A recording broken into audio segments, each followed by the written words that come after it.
JoeKingAudits here.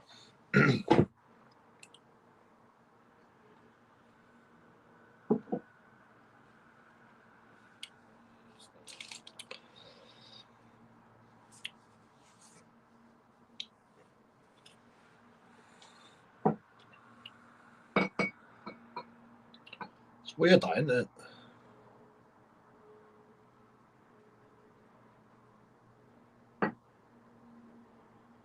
You know.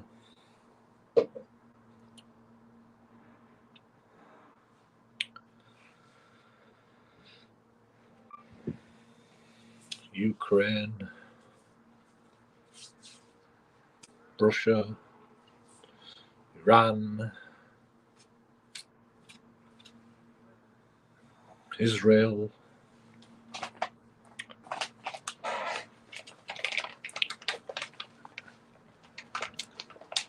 You know, the public must be happy with it. You know? The public must want it. You know? So what's happening is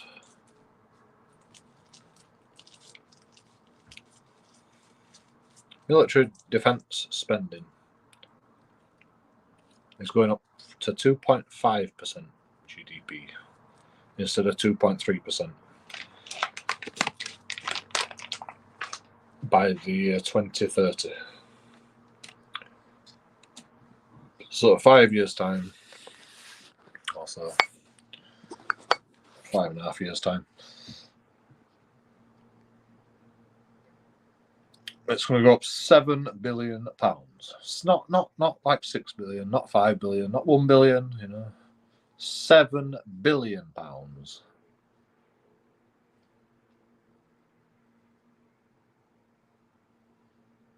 You know, we've got loads of money. We've got loads of money, and you all complain. You know, JoeKingAudits on his benefits. You know, blah blah blah. Let's make it about me. Good idea. Let's make it all about me. But you know, people are struggling, and homeless people, government, what are they called? Cities are going bankrupt, left, right, and centre. And my chat's not working.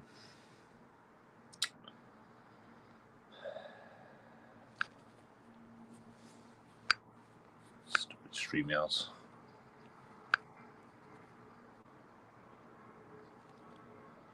I don't know what to do about it. I'll get computer then. But yeah, £7 billion. Like, I don't know how they're gradually going to increase spending by 2030. They said they're going to increase military spending straight away because they need it, because Ukraine war and blah blah blah. But they say they're going to gradually increase military spending to 2.5% from 2.3% over the course of 5.5 years. But what does that actually mean? You know? Does that mean they're going to like try and spend less every year to make sure that like spread it out over each year? You know, like 1 year we're allowed this much, 1 year we're allowed this much, and we'll just incrementally extend it like over the years, depending on, you know, the economy and depending on, you know, how do they figure that out?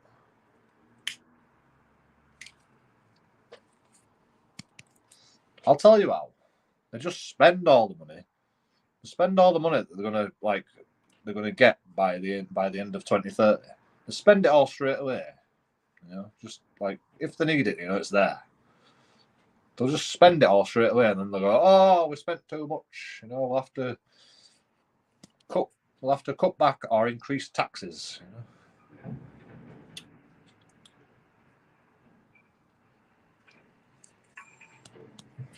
And nobody even voted Rishi Sunak in. Did anybody vote for Rishi Sunak? Did anybody actually vote for Rishi Sunak?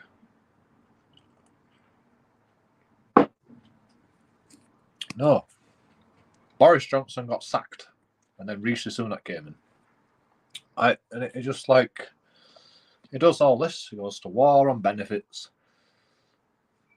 war on, you know, job seekers, sick people.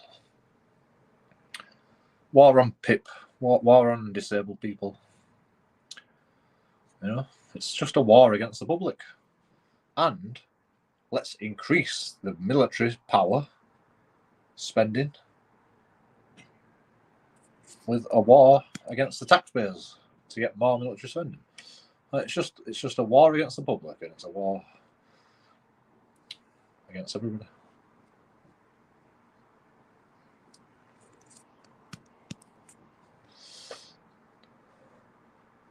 Right, but we've got to send military aid to Israel. Yeah, but like, if you don't have enough money, should you be spending military aid to Israel? You know, and obviously they don't have enough money. That's why they've got to increase military spending. So, like, how can they afford it? They can't. They obviously can't afford it. That's why they've got to increase military spending. I don't know what to do about it. You know. I mean, you could sack him again. You know, but that doesn't seem to change anything, does it?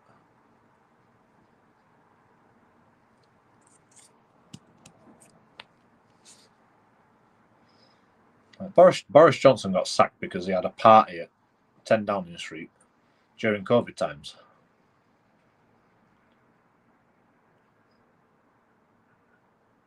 And now you've got somebody else involved. You know, and the only person that can like find out about this party is the government. So the government's just shit on itself to sack Boris Johnson, to get Rishi Sunak in, who's going to increase the military spending budget, go to war on disabled people, go to war on job seekers, go to war on benefits, and increase the military spending. Like, you can't make it up, can you? You can't make it up. And let's do it all before the election starts, you know. You know, because that'll give us a good gauge to what the public actually want. If Rishi Sunak gets sacked, they'll go, well, you know, they probably didn't want the benefits, and they probably didn't want the PIP, personal independence payment, like disabled people going to war on. But the military spending, you know, they probably wanted that, so we'll carry on doing that. But you know, we've already done it now, so we can't really do anything about it. You know.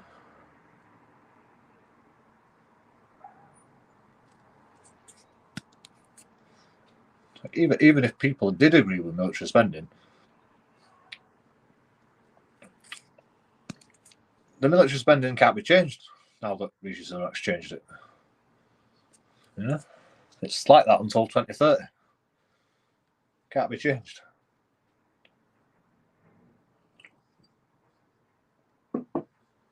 Let's do everything at the end of my term. You know, let's do everything before I get sacked. It's the same shit, man. They don't do anything all the time they're in power. Every leader, every prime minister, they do everything like to try and either win votes, or they know they're going to get sacked, or they know they're going to, like, somebody else is going to come in next. So they get everything done at the end of the term. It's just a joke, man. Our government is just a joke.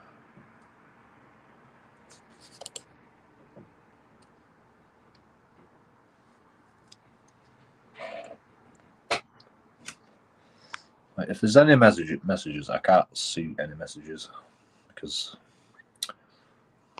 like this phone's just gay. But as soon as my computer decides to work, my computer's struggling. We can do it. I'm watching snooker at the same time. You know, I want to make a video about a place that's closing down in Bradford. So I'm thinking about going to Bradford tonight.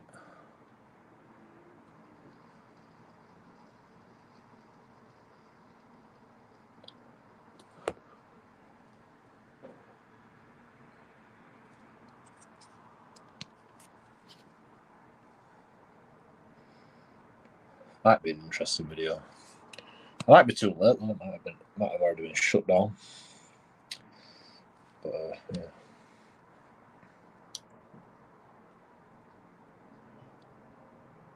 JoeKingAudits investigates. I'll have to do it on video though, because everybody will know where I am, and you know I'm paranoid.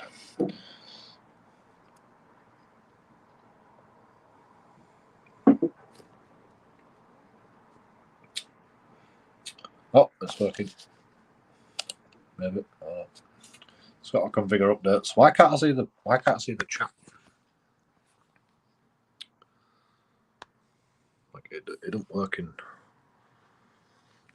in landscape.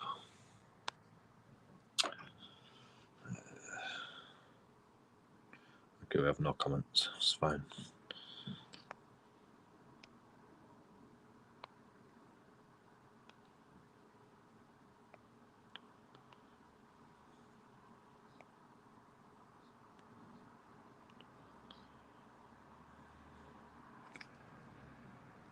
Oh, now it's working. Oh, no, I can't see my face. I don't need to see my face. I don't know what's wrong with this iPhone. It really doesn't like it.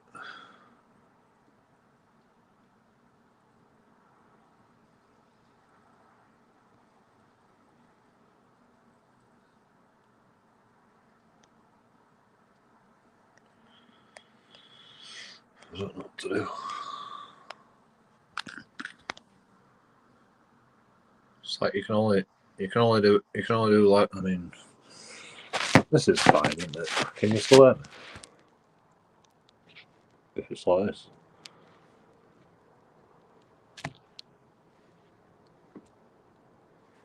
Hello, mic test.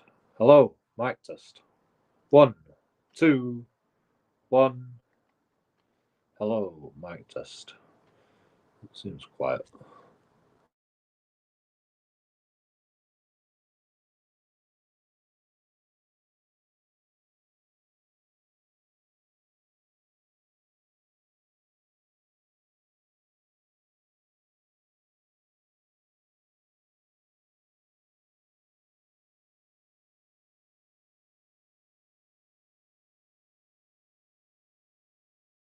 One, two.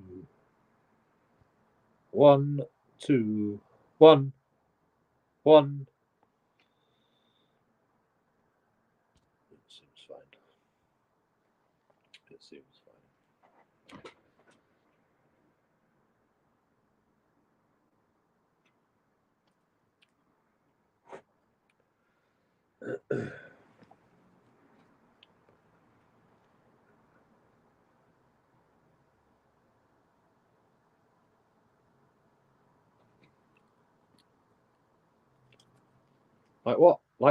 What is the GDP for like viruses and stuff? You know, is there allowance? Is the allowance for like pandemics, like coronaviruses?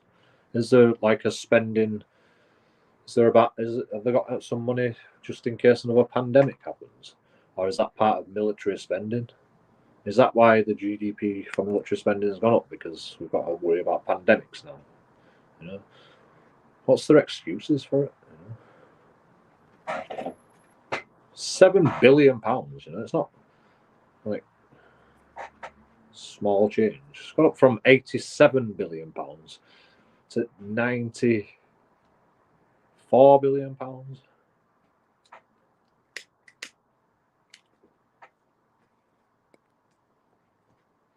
Why not? Why not just make it a clean £100 billion? £100 billion. Why don't you just make fucking military spending £100 billion? You know, just make it a clean £100 billion.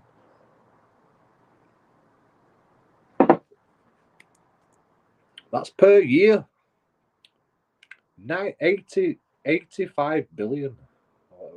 87 billion last year.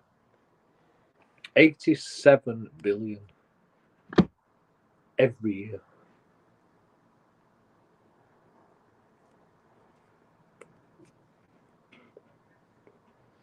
by the end of 2030, it's going to be near close, even closer to £100 billion. £100 billion, not a million, not 1,000, 100 million, billion, £100 billion, 100 billion. You know?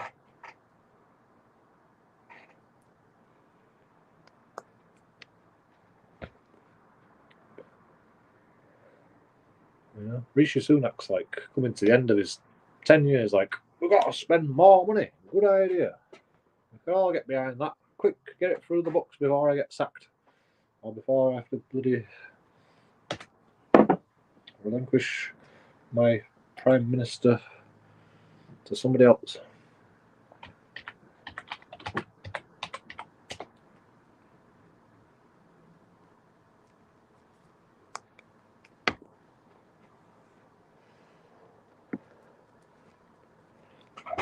I mean,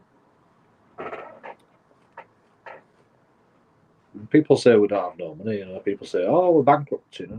We're always in debt. It's like, yeah, we're always in debt, but we can just, you know, whenever we want, we can just increase military spending. Over 30 years, we'll just have to deal with it when, you know, when we cross that bridge. We can just increase military spending by £7 billion.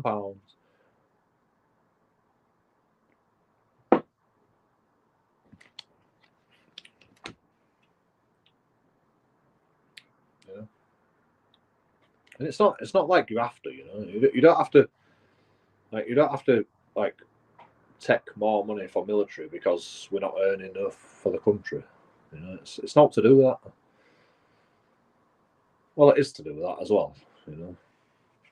But inflation, like the military spending goes up with inflation, so inflation happens, and then you still get fucking 2.3%. But you know, you account for inflation in the government.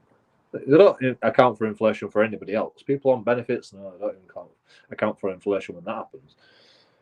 But, you know, they just go, oh, we'll just give you a cost of living crisis money instead. That'll do until you get, and that's less money than you'd get if you're accounted for inflation, most likely, because, you know, they don't want to pay more, do they? They don't want to pay more than that. They'd rather pay less, you know. So they account for inflation. You know, they account for the economy doing badly and inflation going up by giving you a cost of living crisis. And that's less, no doubt. It's not going to be more, is it? It's not going to be more money.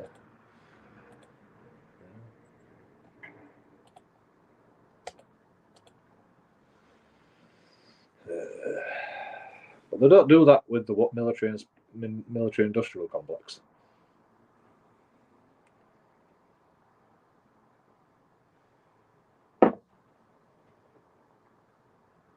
It's a good shot.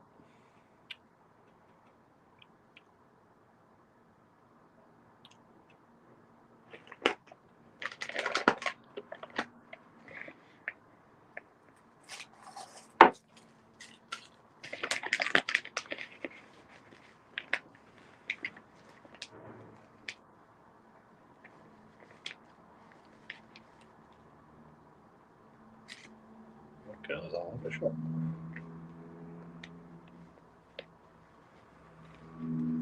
Ronnie O'Sullivan and Jonathan Page, isn't it? Jason Page. Never heard of him, to be honest.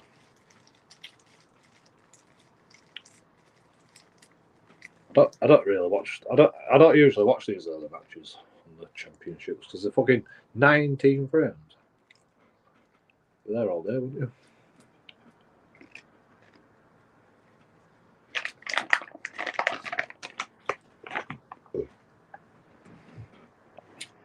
What were I going to say? I'm going to say something else. Jesus Christ. My computer's working now. We're in there. We're in there.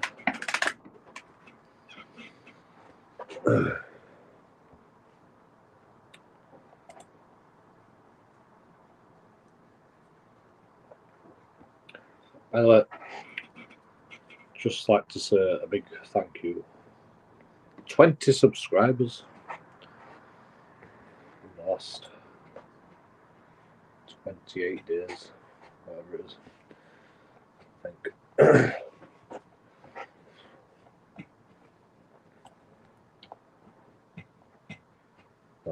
22 subscribers in the last 28 days. That is crazy, man. We'll be hitting 2,000 subscribers in no time. All right, it's still going to take a while, but yeah.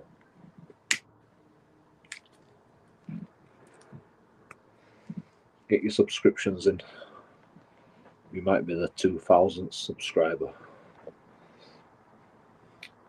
Well, you won't be, because we're not even not close to it yet, but you know, we're getting there. We're getting there.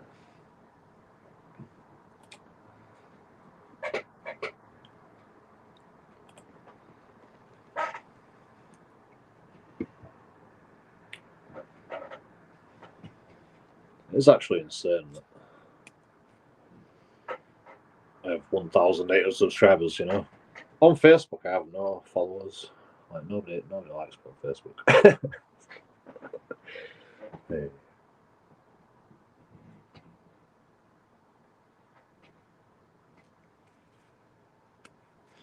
TikTok, you know. Actually, TikTok, I get some good views. I should just keep uploading to TikTok. Do you want to go to town and like do a video on that place that's shutting down?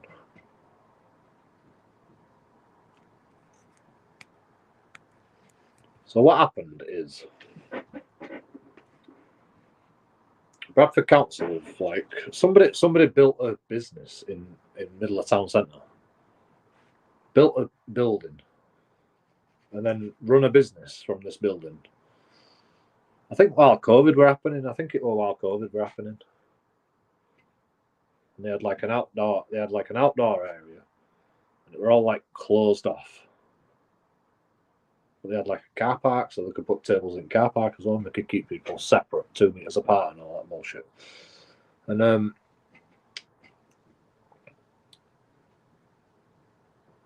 well, I think it was like when COVID were happening. I can't imagine when that place would. It might have been before that actually, but they've been like running the business for God knows how long. And the Bradford Council have gone. They found out that they didn't have building permission, so they built this like pub and like.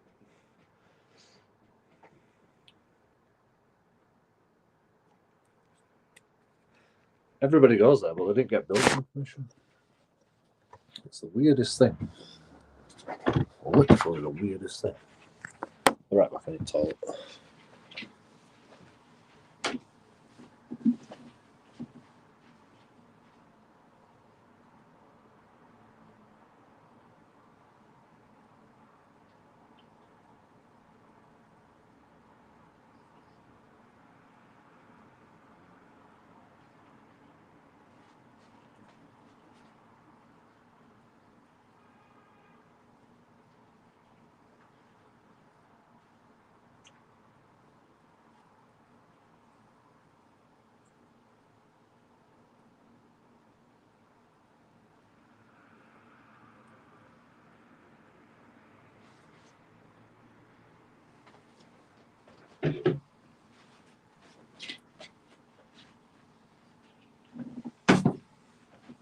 I can understand why Bradford Council has to do something about it. Makes perfect sense. Because if you're a makes perfect sense. If someone's building like without planning permission, you know, even if you do everything legally, you know, then everybody can. Well, not legally, but if you do everything, if everything's structurally sound, like, can you just plonk a building down anywhere?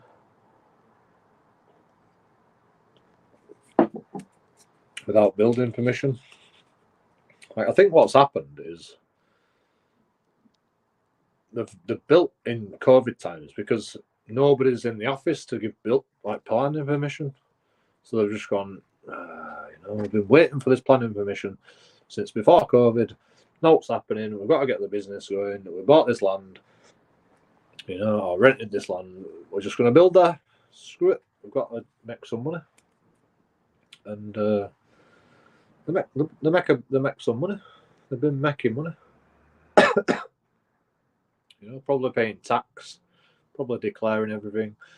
Doing everything above board apart from they didn't have planning permission. And I understand why Bradford Council is going to be annoyed with that. You can't just go around building stuff anywhere in Bradford.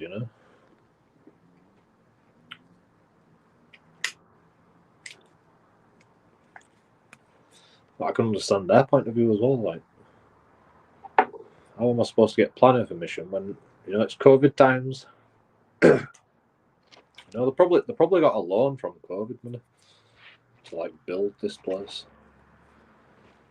Then they realised, oh shit, we can't get planning permission because it's COVID times.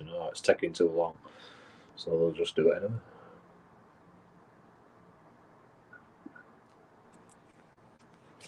There's a guy on YouTube that built a tunnel under his house, and he started building it before he even got like permission from the council.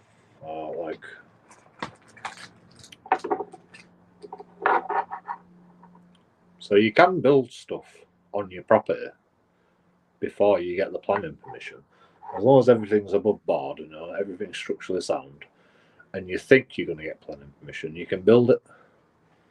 You can get the planning permission afterwards, as far as I'm aware. I don't know if you can build a business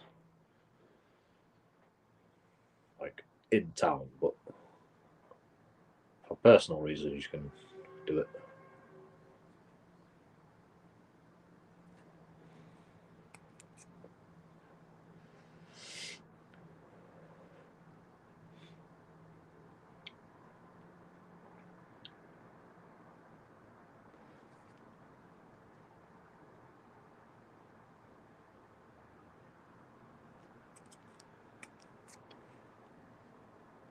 It's the same as the government, isn't it? It's like, oh, we'll just increase military spending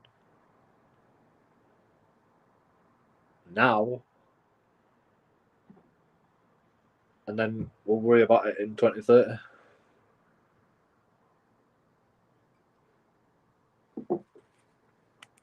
We'll worry about it afterwards.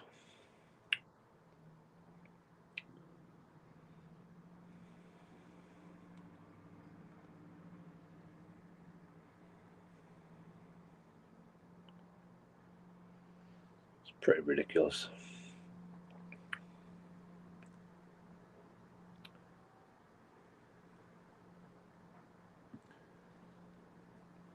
I mean, 2.3% to 2.5%. It doesn't seem like a lot, does it?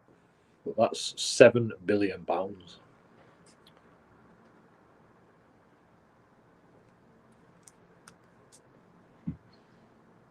So if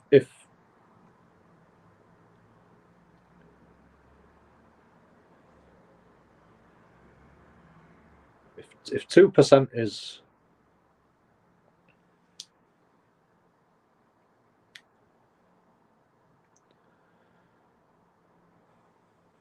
£90 billion, if 2% is £90 billion, let's just say that. Let's just say £100 billion. So £50 billion is 1%.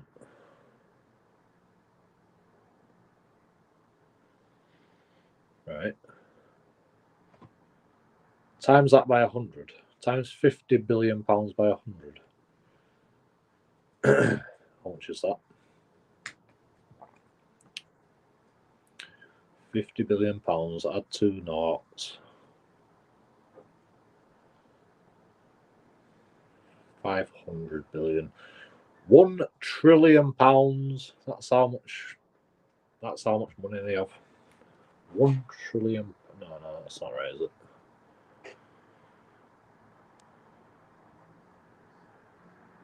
£5 trillion.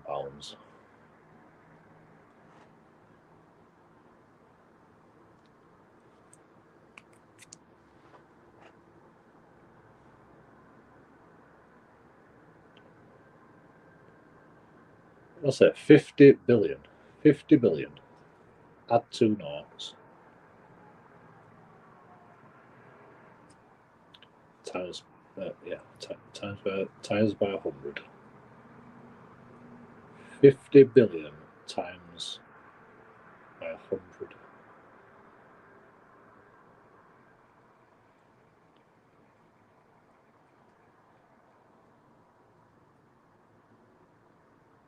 £50 billion, 500 billion, £5 trillion per year. That's the GDP. £5 billion. £5 trillion. £5 trillion. That's how much money the UK has every year, or how much they spend every year.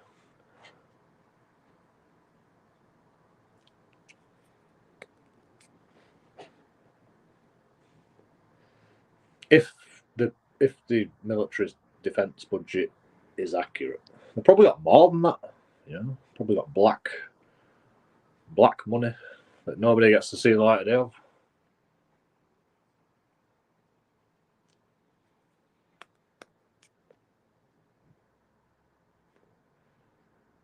You know, they've probably got another £1 trillion just going spare, just in case. You know.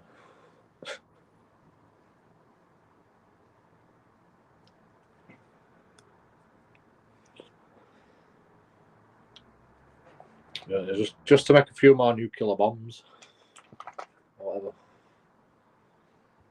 Like, you know, fight. You know, they don't tell you. They don't tell you how much money they've got. They're not going to tell you exactly how much money they've got.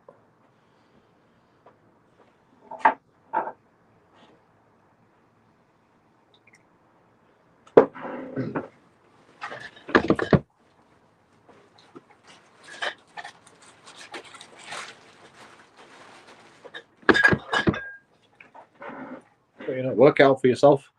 If they've got £50 billion, 50, what did I say? No, 87 billion pounds. Like 88. Well, let's round it up. You know, it's closer to 88 than 87. Well, it's more than 87.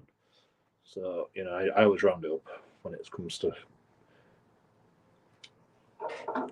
the budget.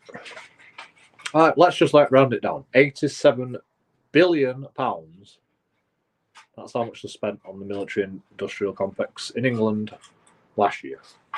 £87 billion. So, you know, work it out for yourself. How much is that? How much money do we have? I worked it out at 5 trillion. It's an easy job, you know, just like divide, because it's 2.3% military spending at £87 billion. So,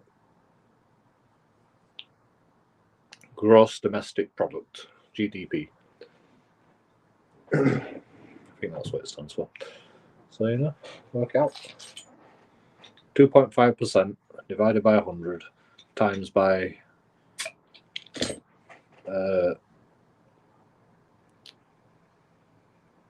100. No, that's not right, is it? Divide by 2.3% times by 100. So, I can't remember how to do percentages. I worked out 1% anyway. I averaged it out. But it's not 5 trillion, it's about £4 trillion. It's more than £4 trillion. £4 trillion a year, that's how much money we've got to spend.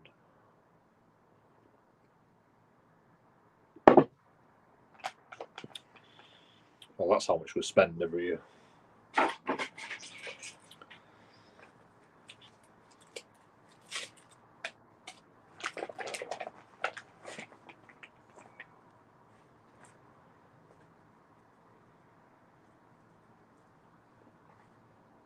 Probably fluctuates as well. It's like, you know, sometimes you'll spend £4 trillion a year. Sometimes you'll spend £5 trillion a year. Sometimes you'll spend £6 trillion a year. And they'll just go, yeah, it's about right. It's about right. we're a bit more in debt than we should be, but it's about right. What's $1 trillion here and there? You're fine. We can make it up next year. Oh no, we overspent again this year as well. Oh, now coronavirus is it? Oh, we've got to make emergency money available now. It's overspent. Let's get the banks to bail us out. We bail the banks out there, so the banks can bail us out. Hello, E. Hello. Don't call me E though. Not bloody. My name's J. If you wanna just shorten it to one letter.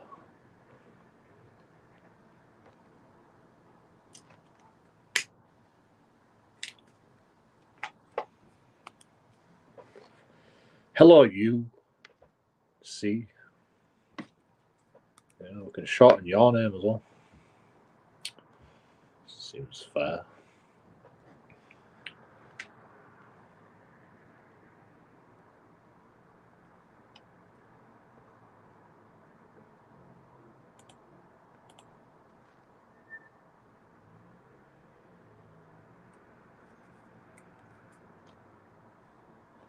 Did that come out of the blue as well?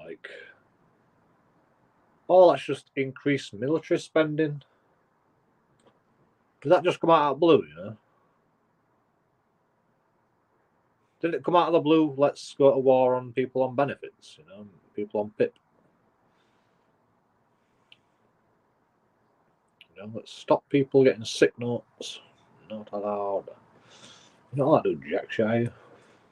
You don't like to do jack shit, but they can just blow people up all day, every day. It's great, isn't it? Yeah. We've got loads of money for military industrial complex. I mean, obviously they've got more money now. They've got more money that they know what to do with because they've stopped. They put implement things to go against people on benefits. So they've got another £1 trillion there, and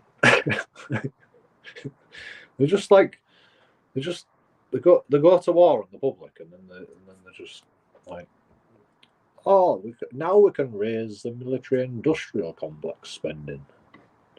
It's amazing. I don't know where we found that spare money from. I don't know where we found that spare money, but by the end of 2030, we'll have loads of money because everybody's going to get a job and blah blah blah. Because we went to war on disabled people and people on sick.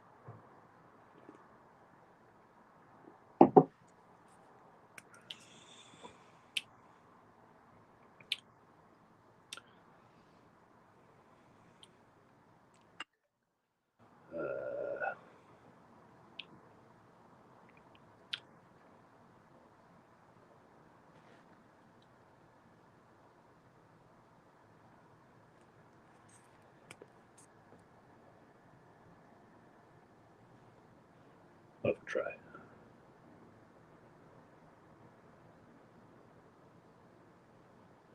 I don't see how that's not a push shot.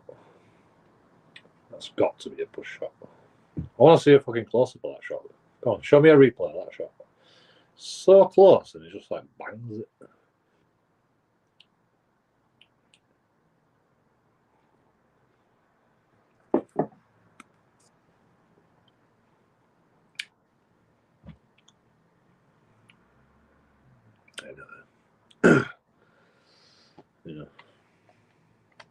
The government's corrupt. How do we get more money for military spending? Go to war on people on benefits and sick people. The most vulnerable people of society. Let's go against them, and now we can increase military spending. It's amazing. It is actually amazing that and it all happens within the space of a week. Let's get it all done in the space of a week. Let's just do it all together. We'll do the benefits first. They didn't increase the military spending first, did they? They didn't increase the military spending first, and then they go, "Oh, we need to like now that we've got the military budget sorted out, now we can go. Now we can tell you what it's all about. It's about benefits, going to war on benefits, so we can get more money from the people on benefits, people on sick. You know, like we've got this fucking 30-year plan to get everybody back to work." And now we can spend the military budget, but they don't tell you about the military budget first. Do they? They tell you about the people on PIP first. You know, people that this is how we're going to create the money. What we're going to do with the money? I know. Good idea. Let's increase the military budget. Oh, I never thought that one. You know? It all makes perfect sense. No. Now I understand why you're doing that.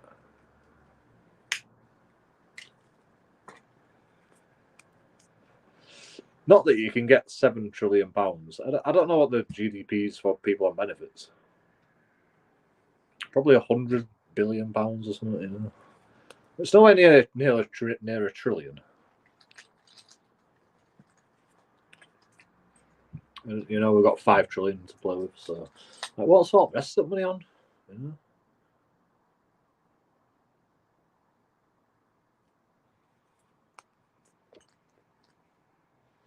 Where does all the rest of the money go? £5 trillion a year we spend.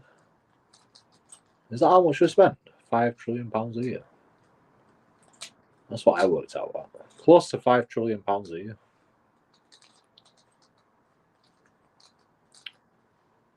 I mean, even on the like soft side, let's just say it's £10 billion for military spending, and that's 1%.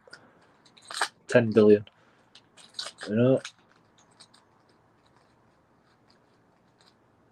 for 1%, because it's £87 billion per year on military spending. 87 billion. So let's just say it's just 10 billion, because that's an easy number to work out. Let's just say it's 10 billion. 10 billion is 1%. 20 billion is 2%. You know,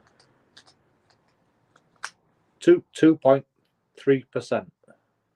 The money available for the military industrial complex in England.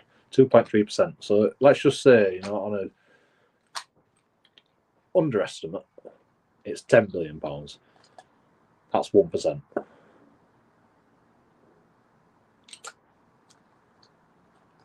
Times that by 100, and then you get 100% of the GDP.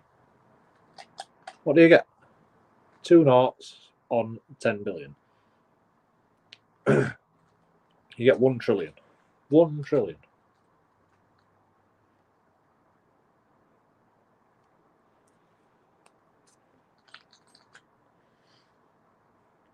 $10 billion, 100 billion, a trillion.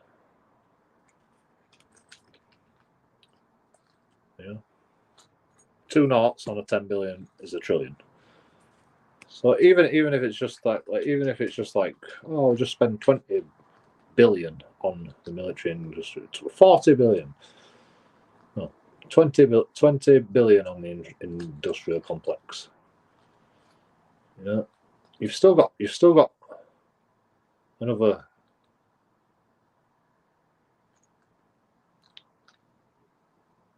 980 trillion to spend.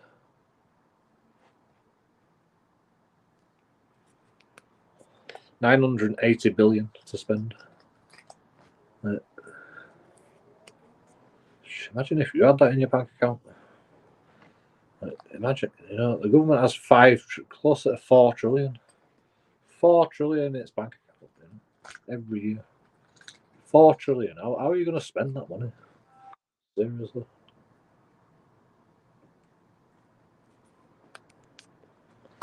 I mean, okay, it's all the fucking governments combined, and you know, it's all the councils combined and all that shit. But you know, the money just like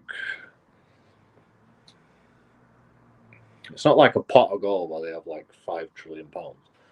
But you know,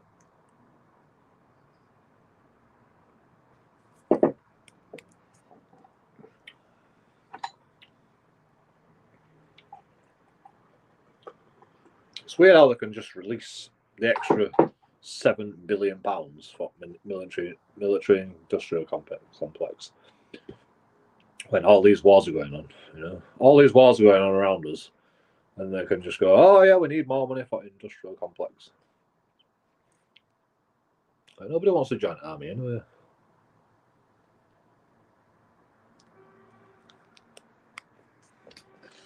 Mainly because Afghanistan, you know, people were dying left, right, and centre. You know, you see movies about it. You know, everyone dies when you go to war. When you go in army, you get situated in Afghanistan. You know, you're hot, you're bothered, you're getting shot at.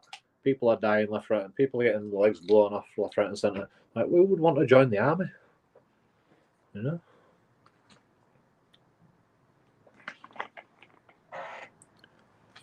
Young, stupid Superman. Yeah. I want to be Superman. But, you know,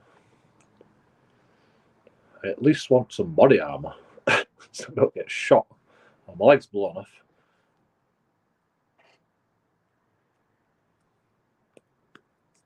Can't even afford that. I can't even afford to bloody feed you a decent meal every day, you know. Or ration your water if necessary. You know?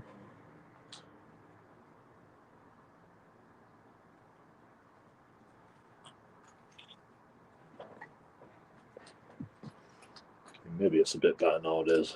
But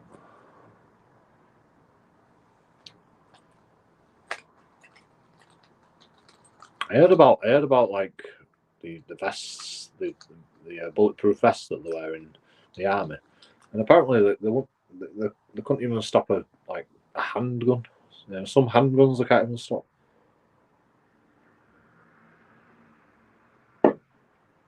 And then Russia's got this fucking amazing technology where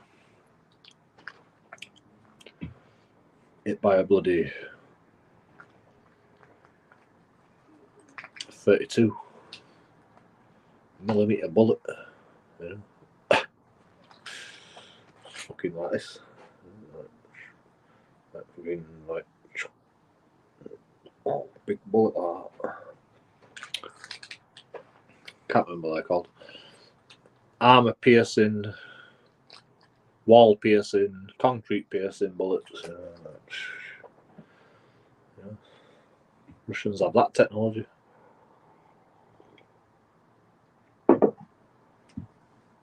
I mean, they need that technology because, you know, they're invading Ukraine, I suppose. You think Ukraine have like truly bulletproof vests? No. Do you think they're going to get that with an extra £7 billion? You know, everyone gets a decent ass bulletproof vest. I mean, you know, you just get fucking missile anyway, so what's the point? You have a bulletproof vest on, all your limbs will be destroyed, but you'll survive. You know, war's just stupid, man. How are we going to become a first world civilization if we can't even freaking not war?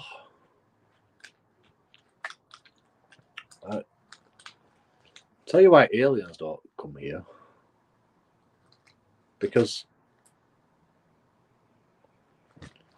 would you come here when the bombs are going off all over the planet and, you know, volcanoes are exploding and, you know, earthquakes and nuclear fucking power plants all over the place and like fracking and, you know, like,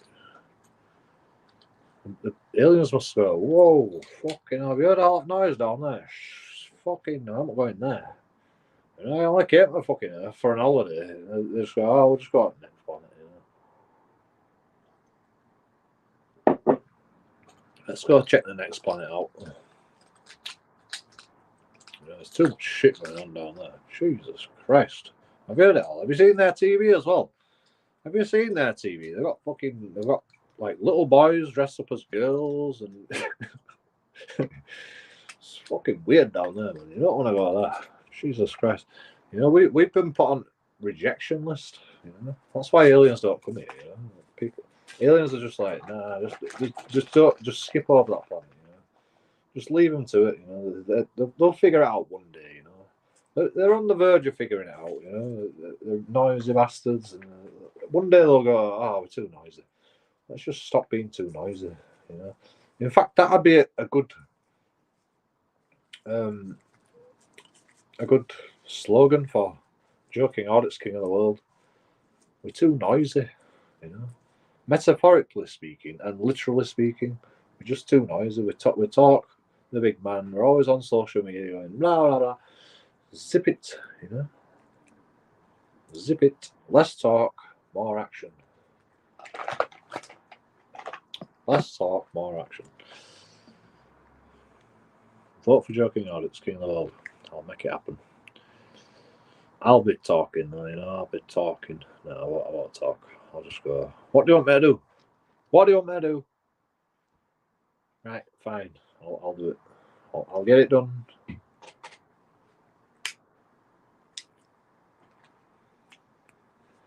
I don't know what to do. I don't know what to do. But if you tell me what to do, I'll get it done.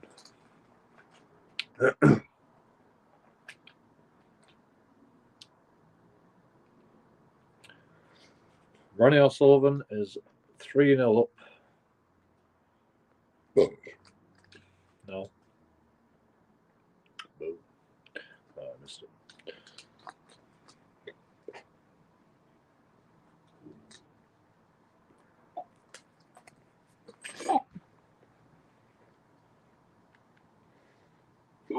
Four frames to nil, sorry.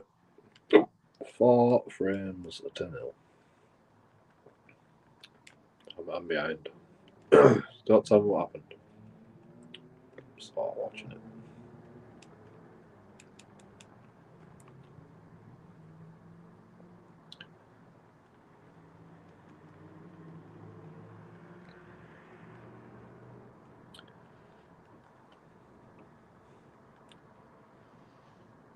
Please. How long's the mid-session interval? Oh, we're in. It's only It's only like 10 minutes, isn't it? 10 minutes to snort your fucking cocaine, run out oven, and you're off again. I bet a lot of these guys are on drugs. Snooker players. I think Mark Selby were on drugs. That's why he went out. I think he was hungover, on coke from the night before, and he's like, did you see Mark Selby's match? First match on, you know, like that guy were on drugs, man. Can't say but saw you live. Have a great and have a question for you. Sounds ominous, but I like questions. Did I see you in London yesterday? Nope.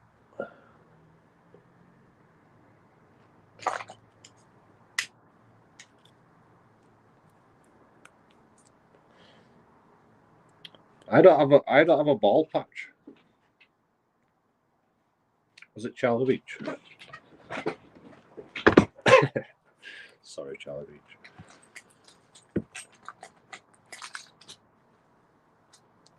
No, I haven't been to London. I won't go to London. There's too many people.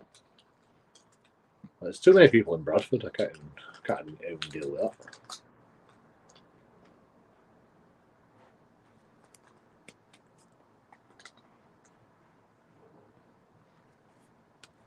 I've never been to London in my life either. You have a double, and that's why you didn't answer me when I called out your name. What were you shouting out straight? JoeKingAudits!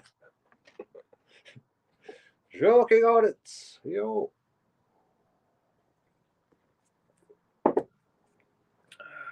Everybody says I look like somebody. I think I'm better looking than them though, so.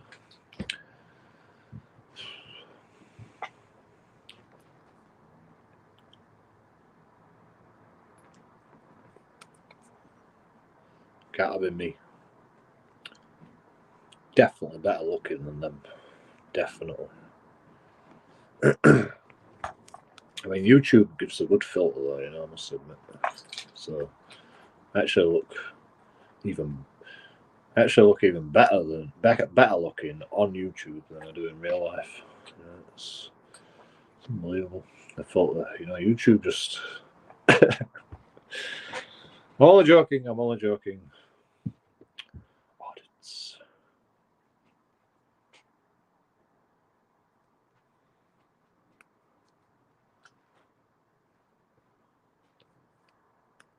Maybe one day I'll go to London.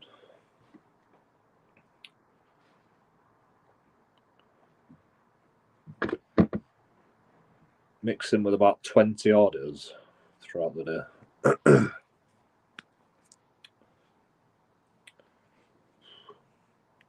What happened? What would happen? Tell me all about it.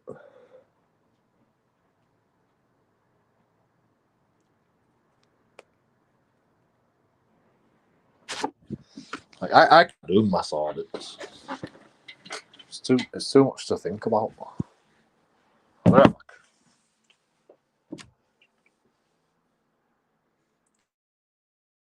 Because if I did like mass audits, I'd have to talk to them and they might have like brought like, hey, have a radio, Joe. I'm like, no. Just in case, you know, you don't have to be on radio all the time. And I'm like, nah, you know, it's too much to think about. I've got to think about what's going on. You know? Like my auditing style is just notice things, just notice little things here and there. You know, little twinges in the faces, little like twinges in what they're saying. You know, like sometimes I don't actually notice it until after the fact. As well. Like I'm a bit slow sometimes, but you know, like I visualize everything, and I replay things over in my mind. When I get a bit of space, I'm like, oh, I should have said this, and I should have done this, and I gradually get better and better at auditing, and then I'm like News New Yorkshire. I met some nice people and got some good footage, so happy days.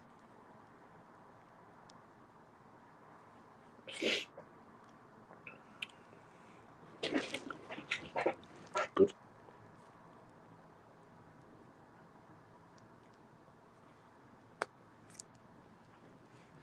What were you auditing?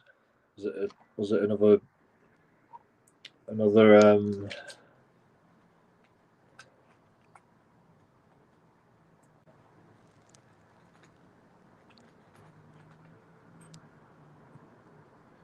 that video about News New Yorkshire, you know, when it did 420 day, like it was saying that the Palestinians weren't protesting because it was 420 day, but the Palestinians were protesting on Remembrance Day. You know, like that's like I can't believe that.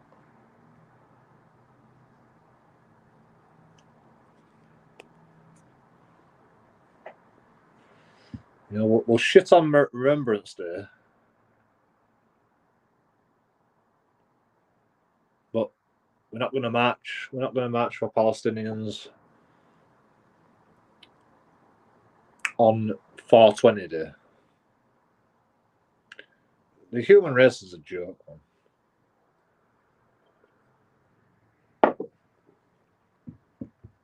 man. There's two big problems with police. My best content come when I went off on my own. I know there's too much to concentrate on when there's other people around. You know, you can't get a word in edgeways. You know, it's a load of shit. You know.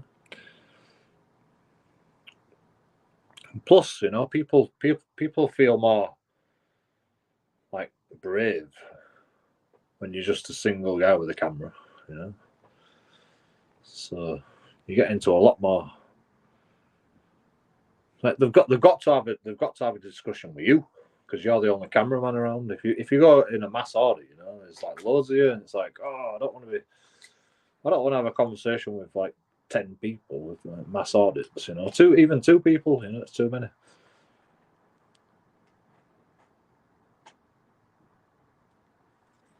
I can understand a place for mass audits, you know, like PG audits gets assaulted. Let's go on a mass audit to fucking recycling centre or whatever. But you know, it's a one-time thing. You don't do it all the time. You know, Audit in Britain fucking does it best. On his own, all the time.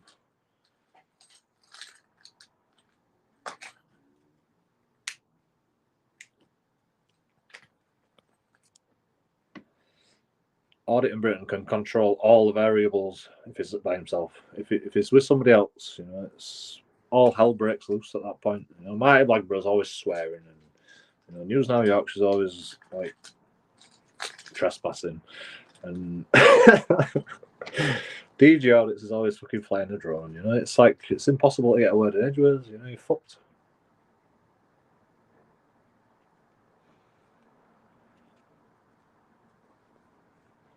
How are you supposed to get your content when all that shit's going down? Impossible.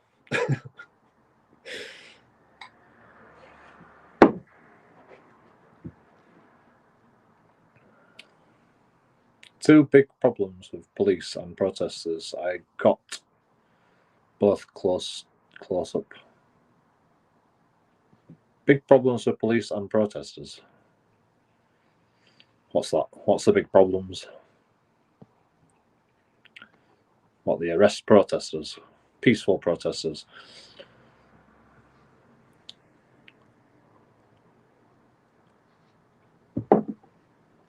I don't really see why people protest, to be honest. You know, you got social media to spout all your shit. Why do it live? You know? Just use social media. I mean, you won't get monetized, but you might get monetized. So as long as you're not too controversial, you can spout your own protest bullshit on YouTube, and you know, like-minded people will listen.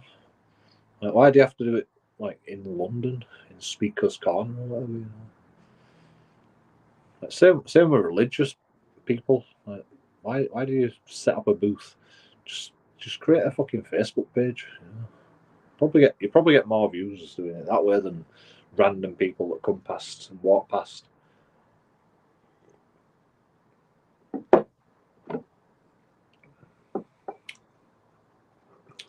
Probably won't be the right kind of views, but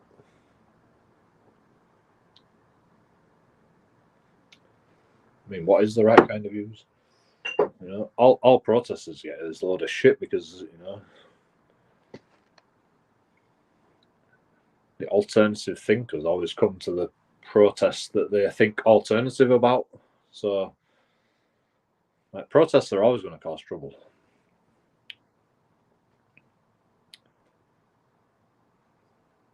I spent about 5 hours with DJ E. It was DJ E.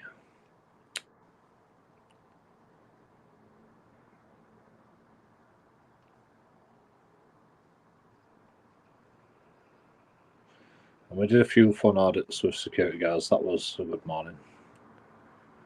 Vlogging with the Beachcomber. I've never heard of you.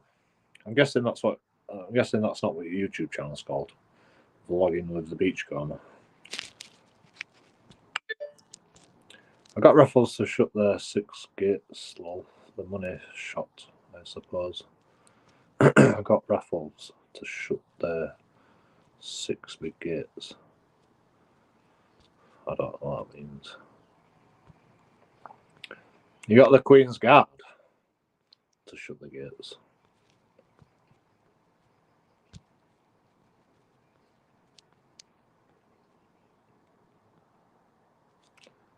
Two big rows that were on every news channel last night.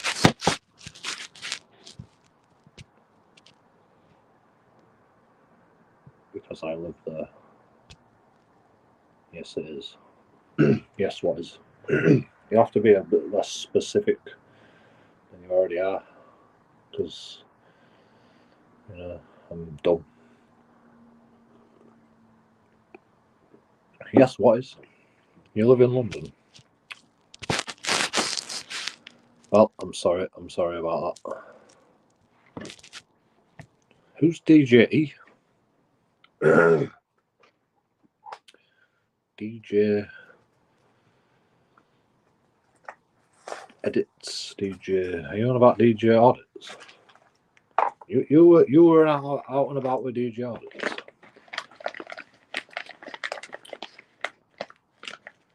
How tall is it?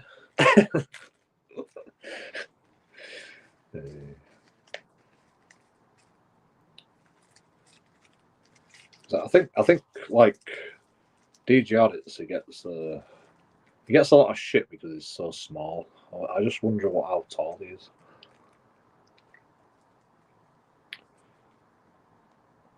A very good auditor with big balls. DJ. Who the fuck's... Yeah, but what's his name on YouTube? DJ Edits, DJ...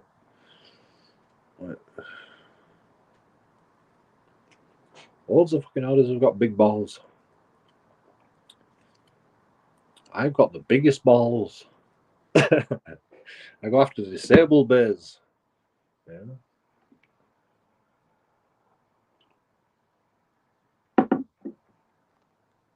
Go on, Ronnie. T.I. was with DJ for a few hours. T.I. No, I don't know what T.I. is. Why did you just write the full name?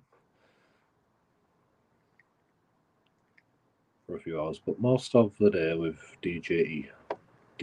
Channel DJE Media. L. TL. TITL. But, don't that. Tit. Are you trying to say tit? You were with tit. You were with a tit. I mean, alright. You miss out the T at the end. Who's TI? Why can't you just write it? Are you that lazy? I bet you're like me and I can't even be asked writing a description most of the time for your videos.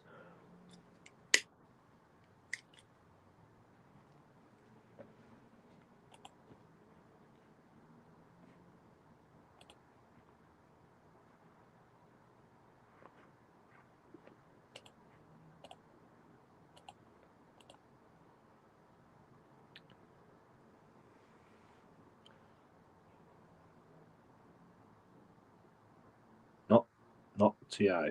I was with not TI. But I don't know what you're on about. You're confusing me. I know it doesn't take much, but who's TI? I not TL. I was with not TI.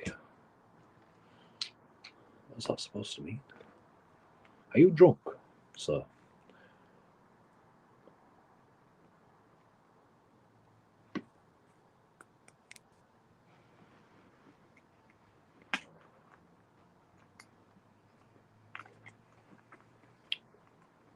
Come on, I know you can do it. Just tell me all about it. Tell me who you with. DJE Media.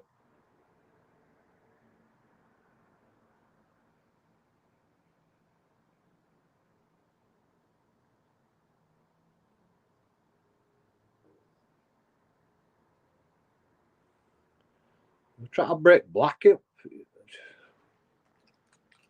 a fucking genius. He's an absolute genius. Ronnie O'Sullivan. Oh my god, he wrote black as well. And he potted the black. Go on, lad.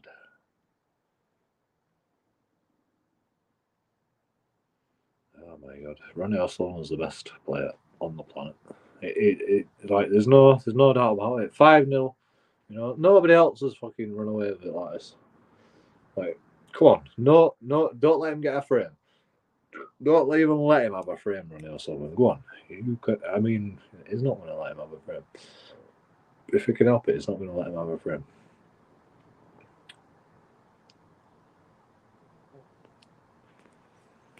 Oh, great! It's fucking break over. You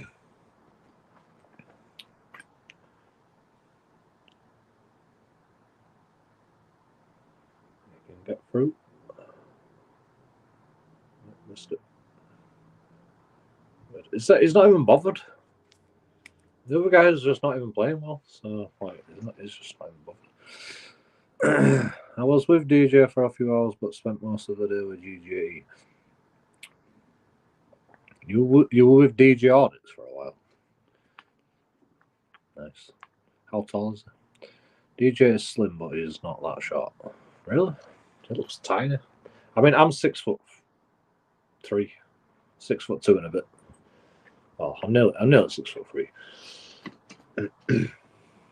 My doctor says I'm 6'3".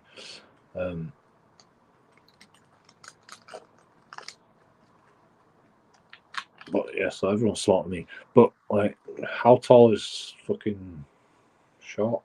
I mean, how tall is like not that small? DJ is slim, but he is not that short.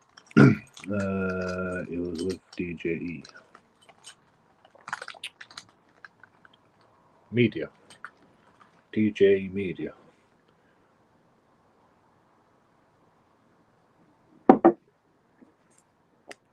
I don't even know if I'm subscribed to him. Where's he from? London. DJ Media. Vlogging with Beachcomber.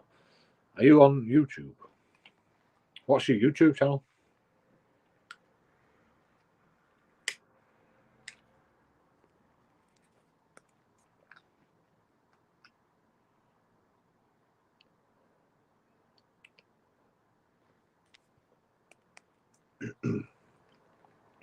I don't understand going to these protests.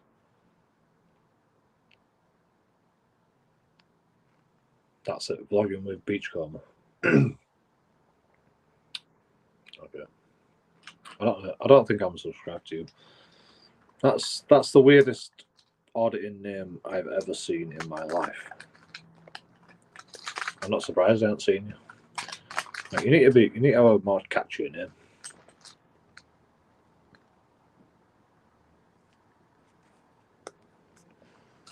Like why don't you just jump on auditing bandwagon and just call yourself Vlogging Audits?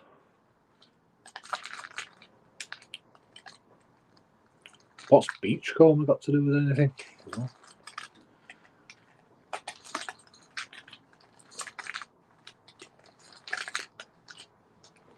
don't get it.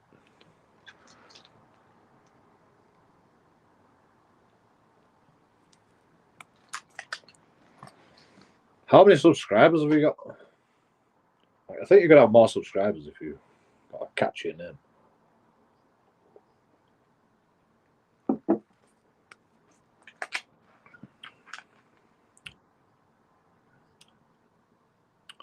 Now then, Bellender. Chris is talking to you, vlogging with Beachcomber.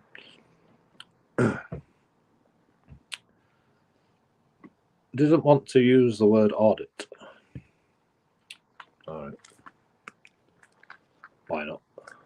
Why not? Interest. Why don't you come on panel?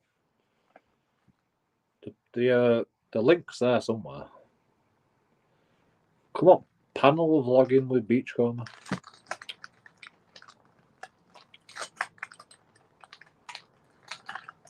Then you can talk.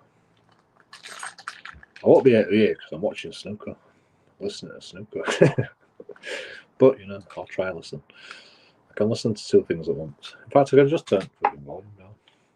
I can watch snooker and like, you know, I don't want to listen to fucking John Parrott anyway. Oh, who's fucking commentating? John Virgo. Yeah, John Virgo. I like listening to John Virgo though. John Virgo, he's my favourite commentator of all time. John Virgo.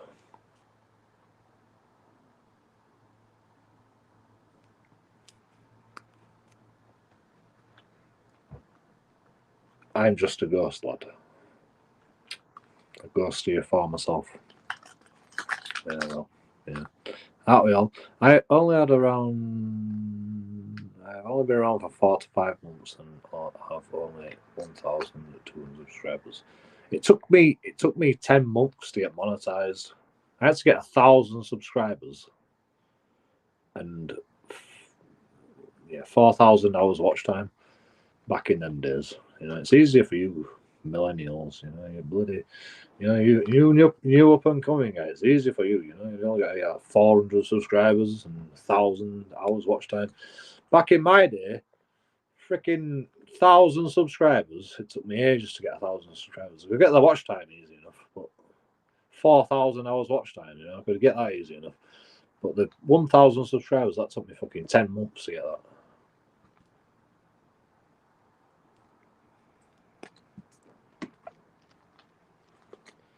So, you're doing well.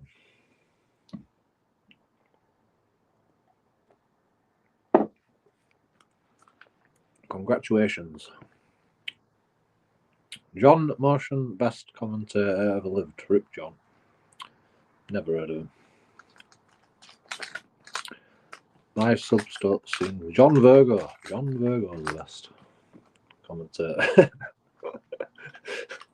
He always sounds drunk though. But he's getting old, I think he is actually drunk. I think he actually drinks while he's fucking commentating, to be honest. Because he gets really excited at some point. I bet he's got his bottle of whiskey. He never comes on TV anymore, does he? John Virgo. Never comes on TV anymore. Never comes on camera. So I bet he's fucking pissed as a fart. He's sat in the commentary booth, drinking away. Man after my own heart. I love that guy. My subs don't seem to come easy. I mean, you get peaks and troughs. YouTube's about peaks and troughs, man. Like auditing is a lot more popular now. So if you pump the videos out now, this is the prime opportunity where everybody watches. Like in the summer for some reason in England, everybody watches.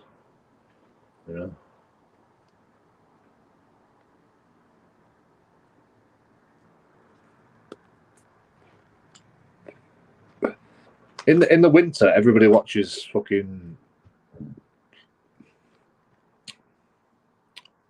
soap operas. They just spend all the time watching, flicking through TV.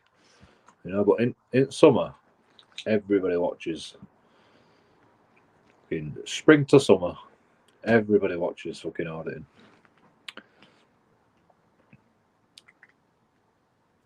Christmas, actually. Christmas is another time when you need to pump out the videos. Like around Christmas time, everybody spends the time inside, just fucking twiddling their thumbs around. What I want to watch on YouTube? And bang out the videos at Christmas if you can fucking be asked going out in the cold. I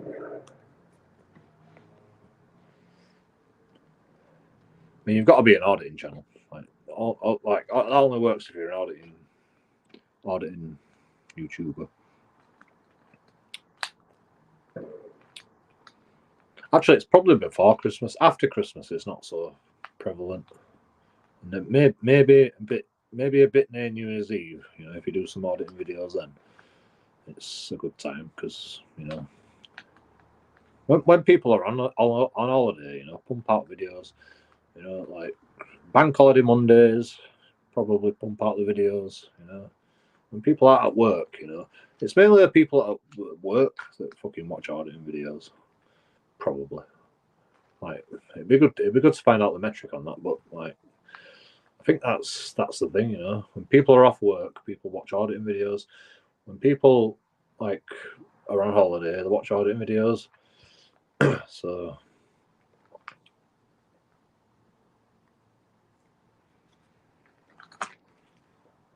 or you can do what JoeKingAudits does and just pump out multiple videos per week and just be consistent doing that.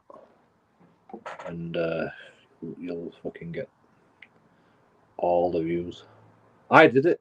I concentrated for a while, and I got my 1,000 subscribers. And then I got lazy. I didn't even fucking edit my videos. You know, my videos were shit. But I just pumped out the content consistently. And, you know, people tuned in. I made loads of money that when I did that. Well, not loads. 300 quid. I got 300 quid 1 month when I got monetized. And then like 112 pounds or something the next month. And then, you know, and then we just went back to being nobody again. But, you know, it's alright. It's fine. I only really did this because I'm pissed off with fucking corruption in police force and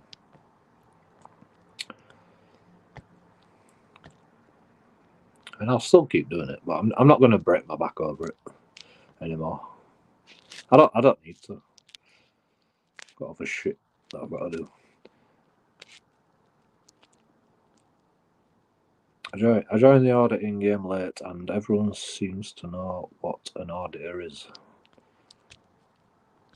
Yeah, true.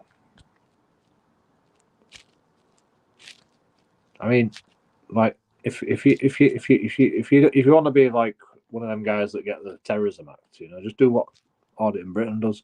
He still gets the Terrorism Act to this day. So, like, you know, just watch a bit of Auditing Britain. He'll tell you if that's what you want. I don't fucking want that. I just fucking I'm just a complete cunt. I'm just a complete cunt to fucking police, and they hate me for it.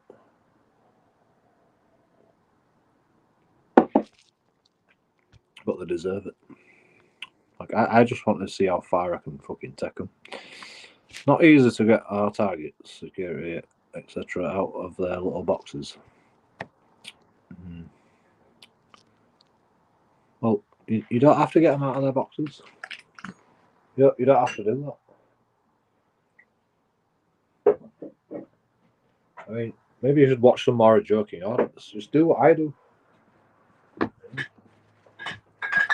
The paradigm shifts to where everybody knows an auditor, and you know you're not getting the content anymore. You just have to do something different to find the content, like auditing disabled bays, auditing drivers. You know, there's loads of fucking auditing videos that they don't class themselves as an auditor. You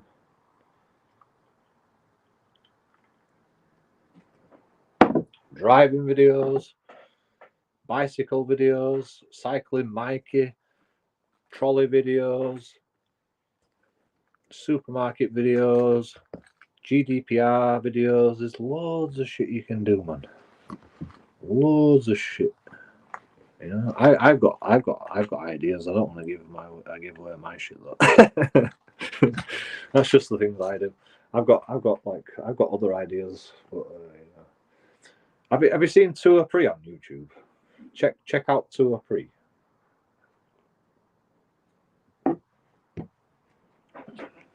He just goes in town hall with a fishing rod, and he goes, "I'm fishing." He don't tell people that he's fishing for content, but you know, he's just going fishing. You know?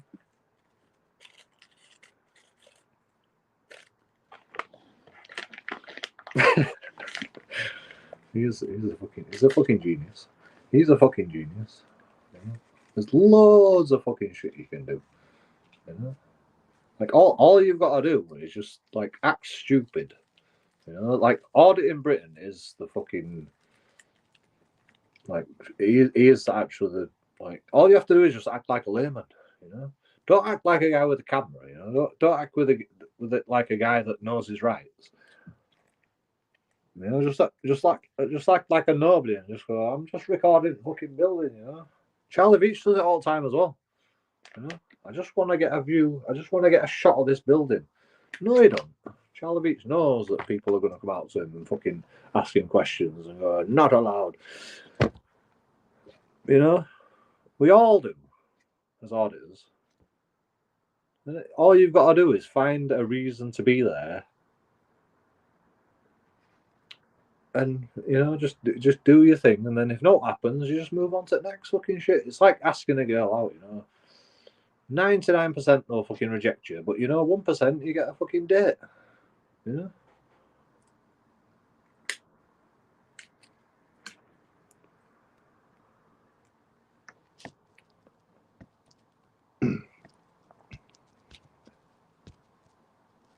Started to go and introduce myself to reception.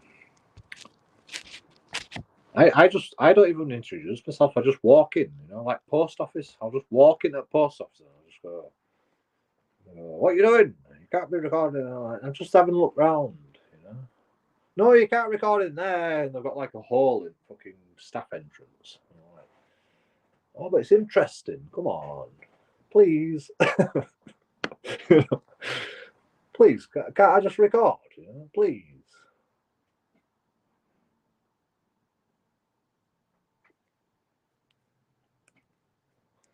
All right. Sorry for recording there. I just want to get this poster next, you know, and your face, you know. I just want to record your face just for a second. Come on, you got a fucking, you know, you got one of them faces that just like needs to be on YouTube, you know. And then I go, oh, you know, that's flattering. No, I don't. Get out, not allowed.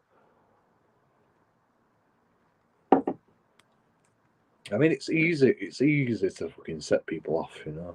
It's easy to set people off. Right. I mean, just walking with a bottle of beer. It soon sets them off. Walk in a bottle of beer full of water. You know. Just take a bottle of beer with water in, or a can of beer with water in, if you don't want to get done with an offensive weapon. You know, a bottle can be an offensive weapon. Like, I've never bottled nobody. So I don't know. That's the fucking thing. But yeah, I have a lot to learn.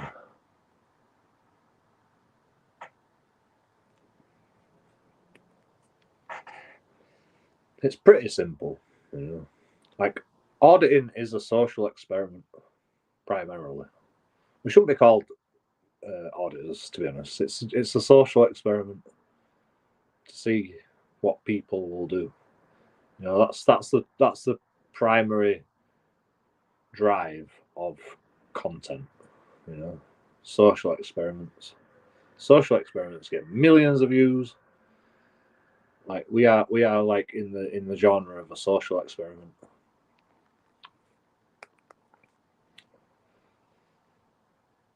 Shouldn't be called auditors, to be honest, but you know, because like, none of us really know what we're fucking auditing. You know?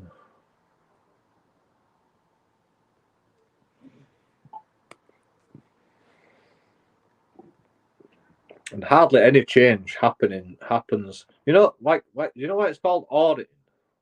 Because the Americans were pissed off that police officers were infringing on their First Amendment rights, so they are auditing the government officials. Basically, that's why it started getting called auditing. And you know, and now everything's an audit. You know, you can audit industrial estates, you can audit security guards. You know, you can audit fucking SAA license. You can audit traffic wardens. You know, like it's just like an excuse for us to do it, but like we don't even need an excuse. You know, like our content is in the public's interest, whether you like it or not. You know, everybody's content is. You know, if you get views, that means it's in the public's interest. It's like a religion. You know, if you believe in fucking Jedi religion, if enough people believe it, it's allowed. You know, you can fucking believe in whatever you want.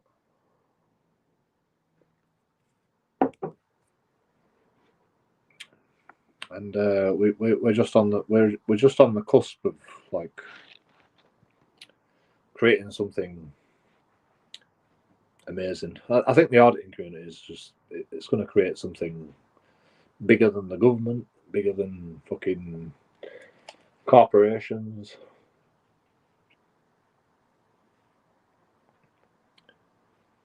Like, that's why I got involved. That's why I called myself for audits, because I was just like, this is actually bigger than people actually realize. It's the most, like, social media is one of the most profound things that we've ever created, to be honest. It's one of the most important things. It's either going to fucking destroy us or it's going to save us, in my opinion.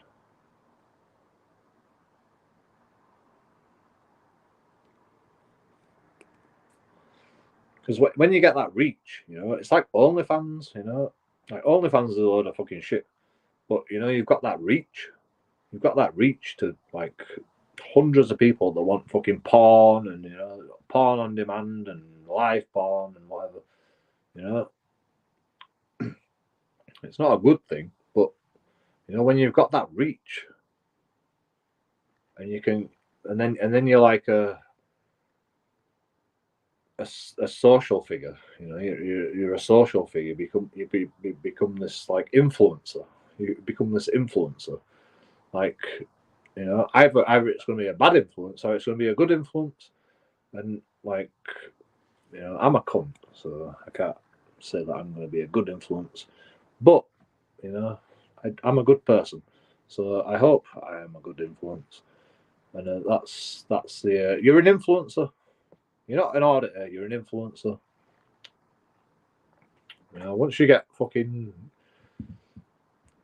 a few tens of thousands of subscribers, then you become an influencer.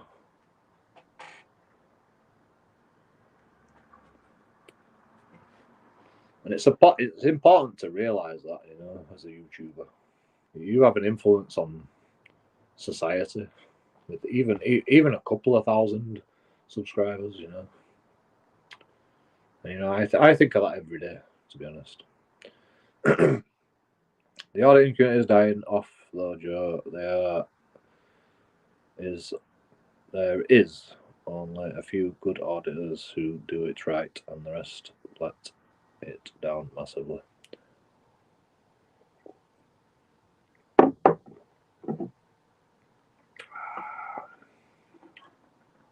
Well, if you're so pissed off about it, why don't you do it better?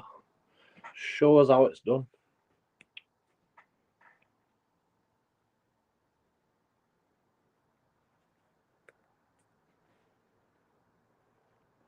Oh, you don't want to be an auditor? Well, then then you're biased, aren't you? Then you're biased against auditors. You don't want to be an auditor because, you think everybody does it wrong. And you're pissed off about, like, people that do it their own way. Why don't you, like, do it better then? Show everybody how it's done. Like, you can't make that comment unless you're actually, like, doing it. It's like saying, I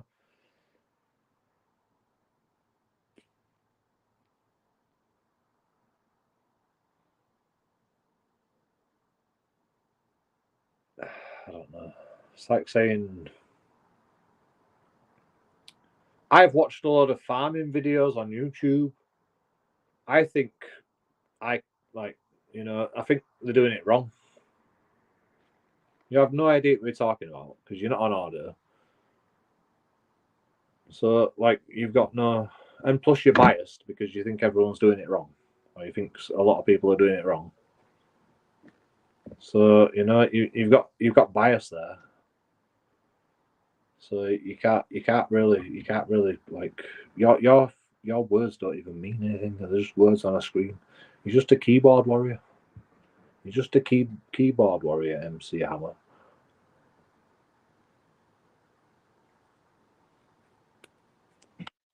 You don't know what you're talking about because you've never done it. You don't understand it, obviously. I mean, I mean, who does it right? Who does it right? DJ Audits. He's a fucking cunt as well.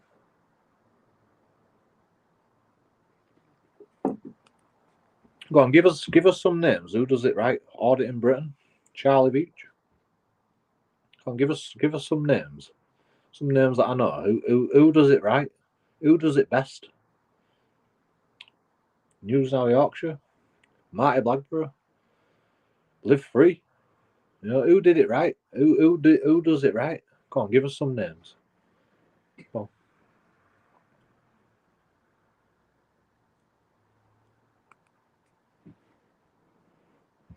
I'll tell you, just about every auditor out there can be a cunt sometimes. You know, every auditor can be a cunt sometimes. Maybe not as much as JoeKingAudits, but you know, we can all be cunts. I can make that comment. I just did. You can't have an opinion on something you don't do. A simple example because watch football and don't play. Right. Good point. Good point.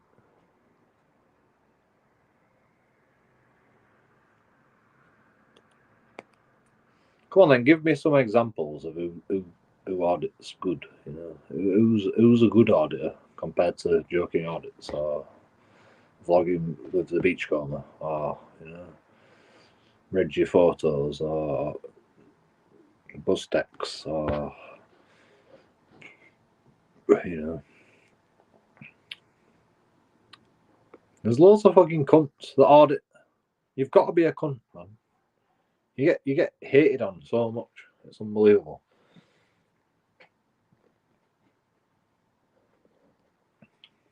But sometimes you've got to be a cunt.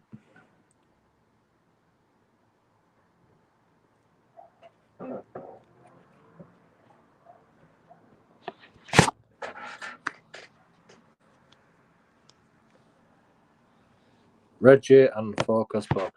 Is that it?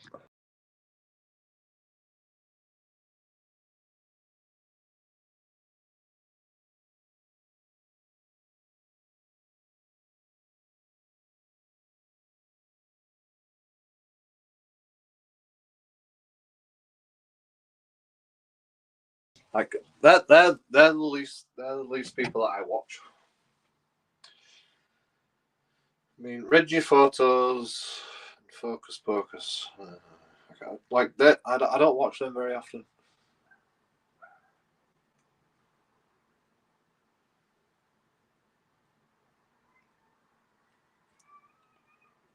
So I can't make a like.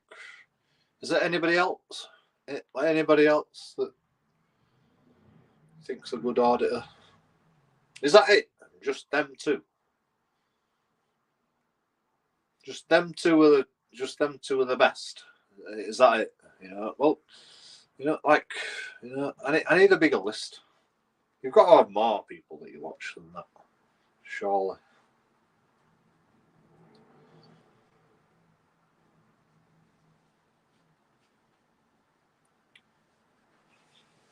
I can't make an argument about that because like I don't really watch them very often. I can't remember what their videos were like, to be honest. AB, News Now Yorkshire, DJ, all class. Yeah. But DJ Audits can be a cunt. Audit in Britain can be an obtuse little bastard. And News Now Yorkshire, he's a fucking beast. He don't take no prisoners. Unless he gets fucking getting a taser fucking pointed at him. And then he's like, oh, don't hurt me. But, you know, I'd do exactly the same thing.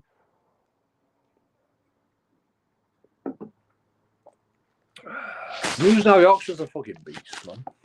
He tells them straight.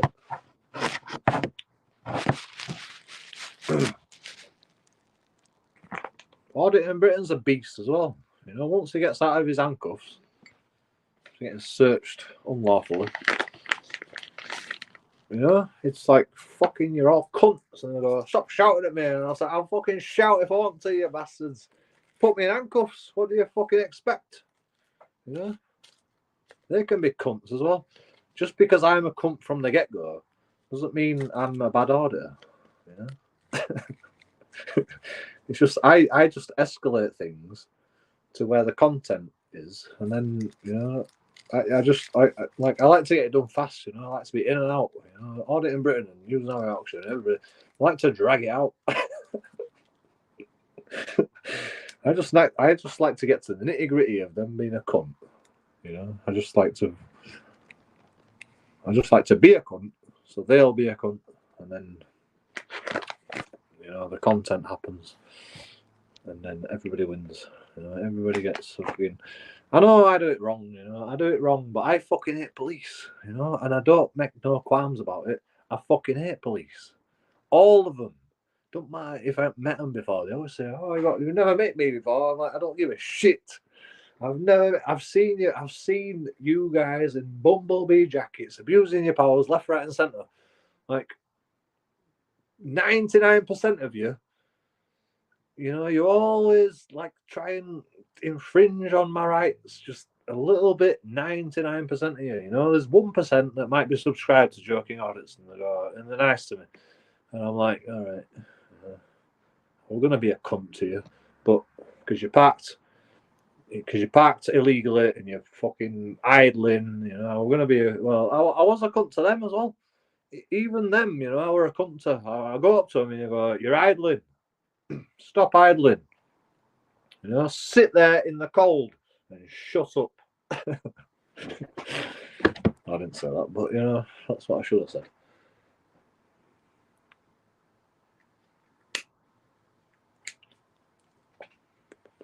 Think of the children.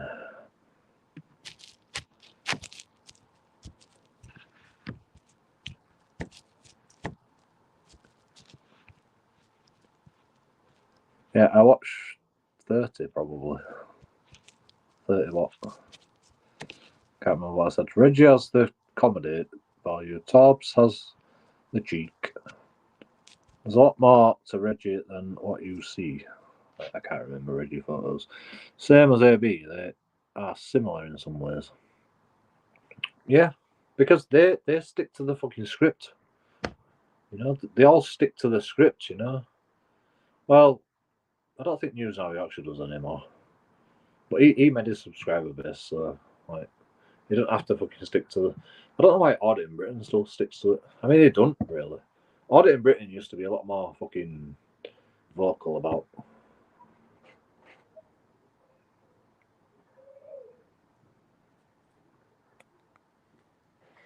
Audit in Britain now just absolutely follows the script every single time. He's like, "Oh, I'm just a guy with a camera," like until like they go, "Oh, you're auditing Britain," and it's like, "Ah, all right, you got me." And then he's like, "Well, you shouldn't be coming out and asking for people's fucking details, just because you got a blue bumblebee jacket on. Who do you think you are, telling people you got to fucking give details? Shut up. And you give me your details when I tell you to give me your details." And they go, "There's no need to shout. We'll arrest you for public order." And it's like, I will shout if I want to shout, and I wasn't shouting until now. Now you're starting to piss me off. But, he actually sticks to the script until they fucking figure out that it's an audit in Britain, because everybody knows who audit in Britain is. Because it's got 2.5 million subscribers. We should have millions, man. We should have millions. Fucking, I watch gaming channels that have fucking more subscribers than us. We should have millions of subscribers, us auditors. Well, we do between us, but some auditing channels. Audit in Britain should definitely have millions of subscribers.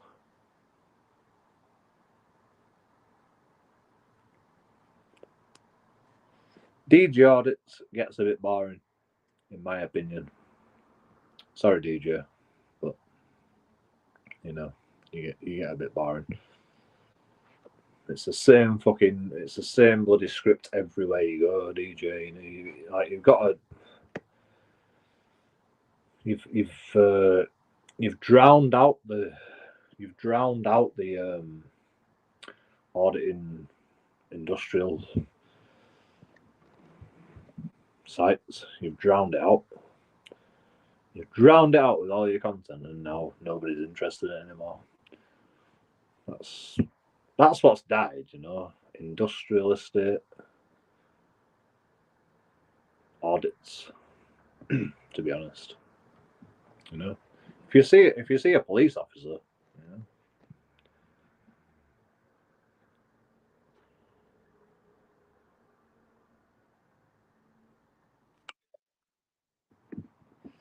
if there's a bumblebee jacket involved, everybody wants to watch that. A conversation with a police officer, everybody wants to watch that, don't they? A conversation with a police officer. That's all they want. That's what everybody wants. From an auditing video, just a conversation with a police officer. Good or bad. You know, like, what I see JoeKingAudits talking to a police officer, or DG Audits talking to a police officer. Everyone wants to see that. You know, it was like auditing was invented in America, and like all it was is fucking First Amendment rights activists. First Amendment rights enforcers. That's the better word. Going out with a camera and doing the First Amendment rights, you know, and not taking no prisoners when somebody tries to breach on them rights. And it's exactly the same in England. We have this thing called freedom. What's it called? It's a human right. Freedom of expression. Freedom of expression. Like, we can do whatever we want. You know, we have this thing called a human right, freedom of expression, and we can do whatever we want. We don't have to fucking answer questions. We don't have to fucking be worried about getting arrested. And if we do have to worry about that, then of course we can get angry. Of course we can be a cunt. Of course we can be troublemakers. Like, I'm not really bothered about that. I'll be a cunt from the get-go, but especially with police officers or people in a bumblebee jacket or people in a fucking security guard or an SIA license, you know, that's not on display. You know, I'll fucking, or in fact, if anybody tells me what to do, you know, if any cunt on the planet tells me what to do, any fucking civilian, anybody comes up to me, tells me what to do, I'm like, freedom of expression, bro. See you later. Well, I don't tell them that from the get-go. I just play a lame and I'm like, what are you on about? I'm just recording. What's up with you? Yeah, but you're recording me, you know, but you just come up to the camera, you know. What do you expect? You know?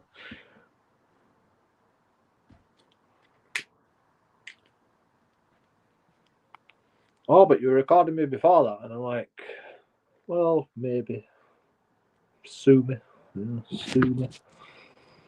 Like, what? You know, like, there's fucking cameras everywhere. Why are people bothered about it?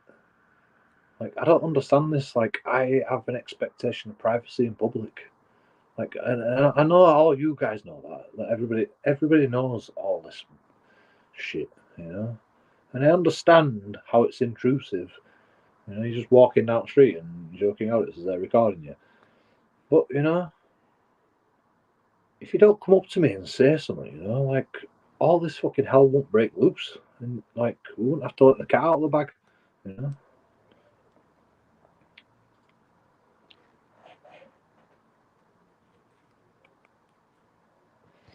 Like, we are there to educate the public about filming laws, primarily, you know. Like, not like everybody don't know it yet, unfortunately. They'll be happy with the government having cameras on you every day, but, you know, JoeKingAudits, no, he's not allowed to record. No, JoeKingAudits can't record. Might make me look like a dickhead, you know. And and you act like a dickhead. It's like you come to a camera and you act like a dickhead, and then you go, but I don't want to. I don't want to be on YouTube acting like a dickhead. It's like, well, don't act like a dickhead then. You know, whose fault is it if you act like a dickhead? You know, JoeKingAudits can act like a dickhead all at once because content. But you come up to a camera, say, I don't want to look like a dickhead on your fucking YouTube channel. Can you take it down, please? And I'm like, no, because like if you didn't want to look like a dickhead, then don't act like a dickhead. You know, like, what am I supposed to do about that? And it's a live stream anyway. I can't fucking take it down. It's already live. It's already done. It's already gone through. You want me to take a 12-hour live stream down because you act like a dickhead? Like, you're gonna like just you're gonna take a 12-hour live stream down because you act like a dickhead? No. All my fucking live stream.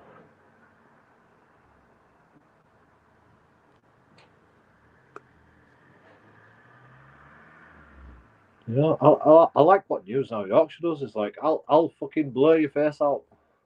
Never blurs his face out, But I could never do that because that'd be just lying, wouldn't it?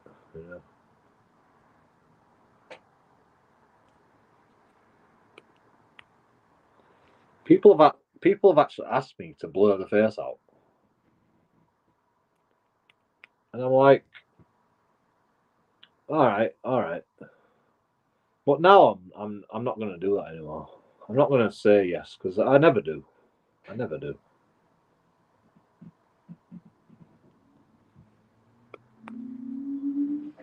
I mean, most of the time I'm live streaming, so.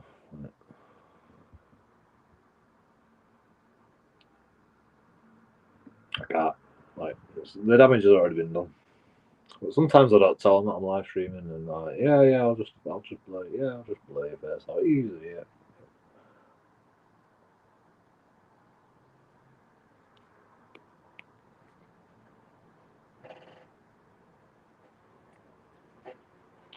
Like sometimes I have to say I'm live streaming because like people get aggressive, and I'm like, I'm live streaming. Please do not swear. This is how I tell people I'm live streaming because like I realize they're getting aggressive. I realize they're like they're going crazy in their head. Like you can't record me. Like they've got all these fucking emotions going in their head. Like, I can see it happening. I can see the brain taking over, and it's just they're getting angry and angry. It's live stream. It's fucking recording me. Oh, do they like? And then I'm just like, I'm live streaming. And they go, right, I'm gonna delete that fucking live. I'm gonna take the camera off you. Like they come up with more aggression. They come out with more aggression. I'm gonna take your phone off you, delete the live stream. Right. It happened to me the other day.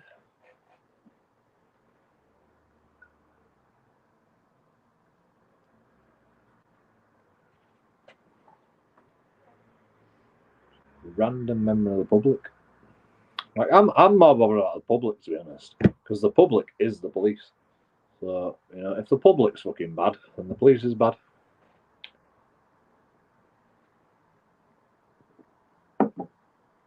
And the police are really bad.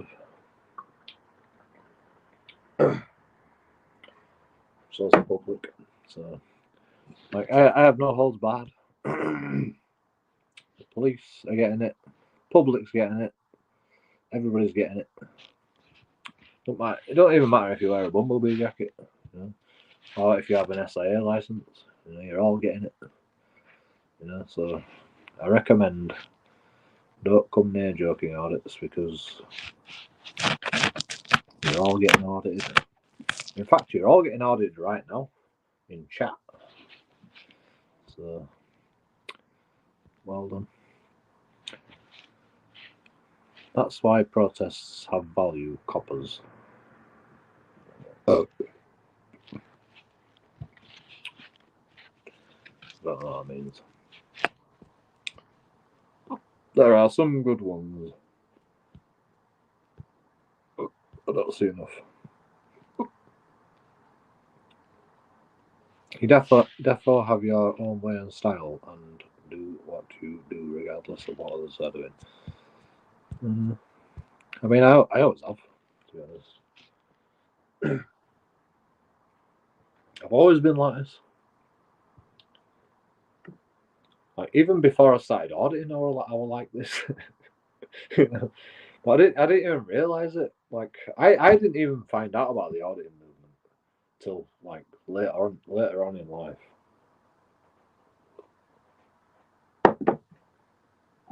And then like police were just like, I always get in trouble with police. I always get in trouble with police. No further action, you know. Like I'm doing everything lawfully. But there's no. I mean, maybe I do questionable things, but you know, it's not against the law to do questionable things. You know? It's like, you know, being suspicious. Is that a crime? No. You know, it's shit like that. You know. I get fucking my bag searched. I get my bag searched when I'm coming home from work at 1 o'clock in the morning, and they're like, "Oh, we've had multiple like robberies around this area, you know, and you've got a rucksack on, a bright yellow rucksack, Polaris bag, £65 it cost me. Bright yellow rucksack with my chef whites in my bag, you know." The police fucking approached me just out of nowhere, you know, just like fucking drive down the road. Oh, let's go fucking harass this bastard. Search my bag. They go, I said, no, you can't search me. You're gonna have to arrest me. I ain't, like, there's no suspicion, and it's like, well, you're out stupid out late at night, blah blah blah, you know. And there's multiple things we've got. And I said, right, well, if you search me, it's under duress. But I'm saying, no, you can't search me because you don't have reasonable suspicion. You don't have reasonable grounds to search me. And they just went ahead with it anyway. And, you know, JoeKingAudits, stupid as he is, don't want to waste more taxpayers' money, so I didn't fucking sue again. Like, I have loads of things to sue about. Like in my life, I've been arrested more times than anybody on any auditor ever. I've had the most experience about being arrested, you know, than anybody, in my opinion. On like any auditor, like I've been arrested. Like one day I'll get my record. How many times I've been arrested? You know, we'll go through it all. You know, and you can find out all my criminal record. Well, there is no criminal record. I have no criminal record apart from breach of bail, which I got found not guilty for that crime. So, like, you know, even that shouldn't have existed. The bail conditions shouldn't have existed. To be honest, they didn't even get a judge's signature on my bail conditions. They just put the bail conditions in automatically, you know, because it don't warrant a judge's time to like deal with that. So, you know, they could just the police could put automatic bail conditions in before they even get a judge's warrant.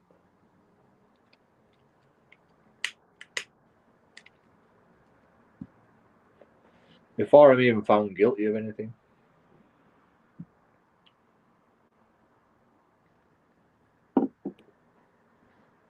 Who knew? Who knew? I didn't know. Until then.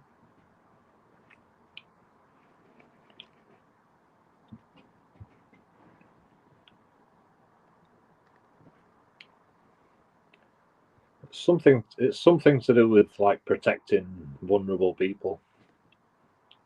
My girlfriend were a vulnerable person, apparently.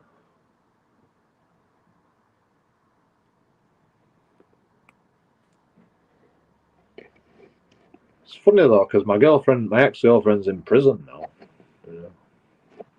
The police came up to me one time and said, "Do you see the problem, JoeKingAudits? You've been arrested. The police have been called to your house 37 times in the last year. Do you see the problem, JoeKingAudits?" I'm like, "Yeah." my girlfriend, you know, she's a fucking liar. You know, don't you see the problem? Like I've been arrested. Well, the police have been called 37 times, and you haven't been able to fucking criminalise me for anything. You know, like, do you see the problem? You know, you just believe everything she says. You believe everything she says on the day, and then like no happens every single time. So what's the problem here? You know, like, who is the problem here?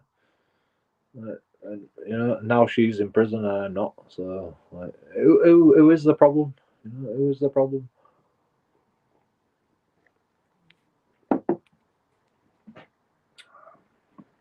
Like, I admitted it. I admitted to the police. You know, my girlfriend punched me in the face while I was sat down playing computer games. You know, and then I stood up,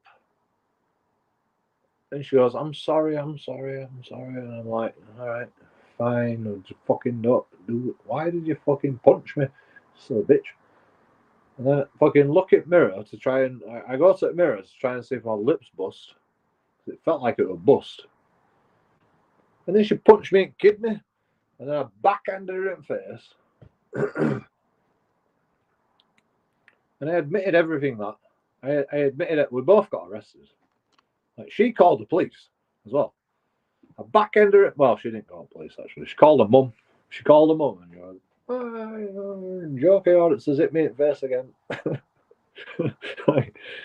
I've never fucking hit her. I have never hit her apart from that. I fucking pinned her down and I chucked her on the couch, and you know, like, she's always trying to hit me. She's always trying to hit me. I've never hit her apart from that one time.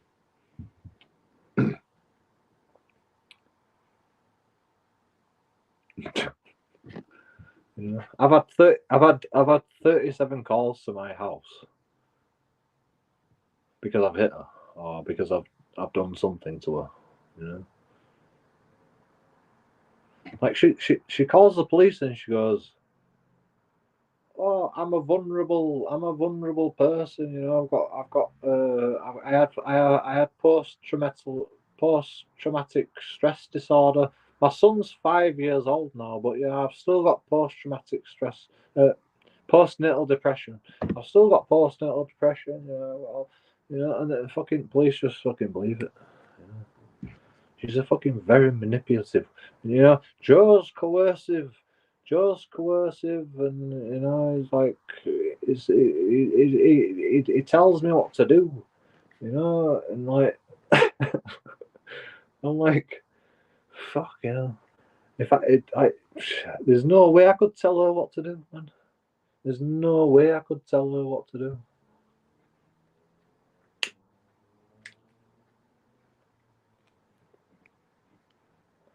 I've got to do the hoovering 3 times a week, though. You know?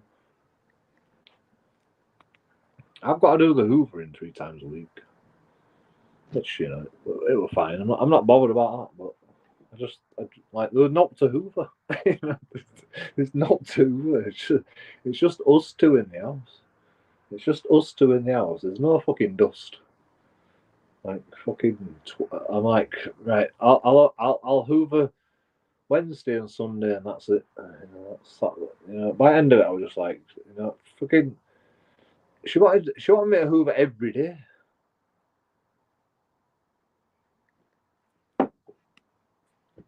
And I'm like, we can't afford the electric to hoover every day, and there's no to fucking hoover. There's literally nothing on the floor. You know, I don't make a lot of mess. I just sit by my computer all day.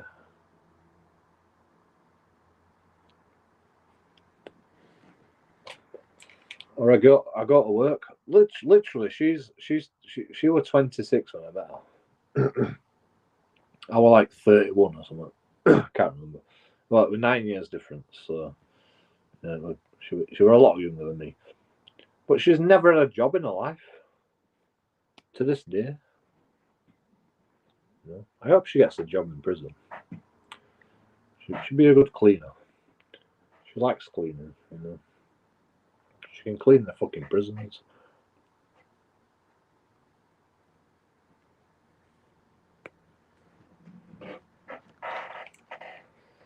But it's like I had to go to fucking I used to have a leaflet distribution job, right? For Lawrence, the guy that I'm living with now. And she still expected me to Hoover. You know? Like I'm out for like fucking 8 hours a day, 10 hours a day, you know, delivering leaflets. If Lawrence doesn't pick me up in time. You know, no break, no nope, you know, just fucking delivering leaflets on my feet all day. I get home and it's like, oh, can you Uber? I'm like, fuck off. No, no, you know, no food on the table, no, you know, I've got to get home, go to Asda, buy the food, come home, cook the food, drink my beers. You know, I didn't mind because like I need to go to Asda anyway to fucking get some beers. But she's just at home drinking cider, you know, just wipe down a bit, you know, like there's not to fucking clean. She always like pretends like she's clean every day, you know. Oh, I do the washing. Yeah, you won't even let me fucking use the washer. You don't know how to use a washer, JoeKingAudits. All right.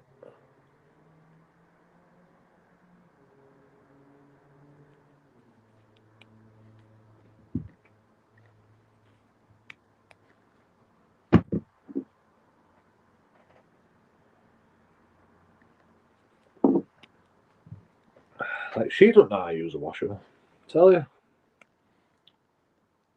Like, she washes like 2 things in the washer, you know, 2 things, and then puts it in the dryer. It's a lovely sunny day outside. We've got a washing line, you know, and she puts fucking 2 things in the dryer. It's like it's just a waste of electricity, you know. And she goes, "Oh, you need to pay some bills and shit," you know. I'm like,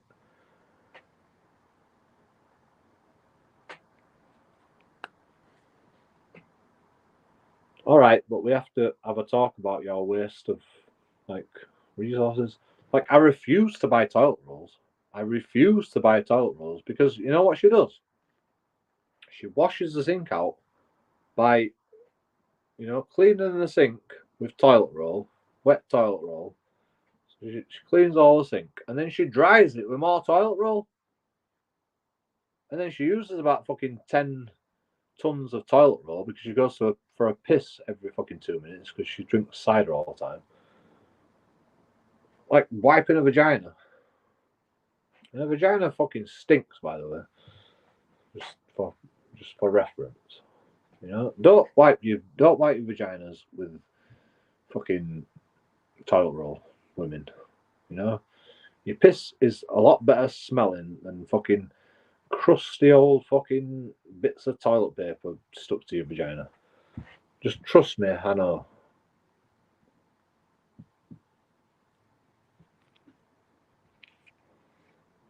Whatever women wipe the fucking vagina with toilet paper, don't do it anymore, man. Fucking, it's a breeding ground for fucking disgusting germs and disgusting smells. Just the dust off the fucking toilet paper, just like touching your vagina. Like, just leave it. Just let the fucking piss like run wild, you know. It's a better smell than fucking toilet paper stuck up your vagina. Trust me. You know, I'm a doctor.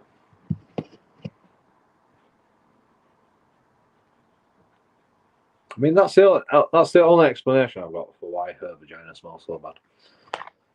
You know, it doesn't always smell that bad, but you know, like,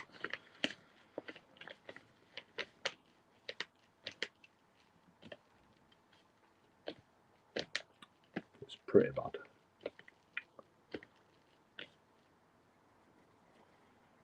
She does a good job of washing herself when she gets a bath. But you know, sometimes I get home and it's just like, oh, let's have sex. Absolutely fucking stinks the place out, her vagina. If we have sex and she's not fucking cleaned herself properly.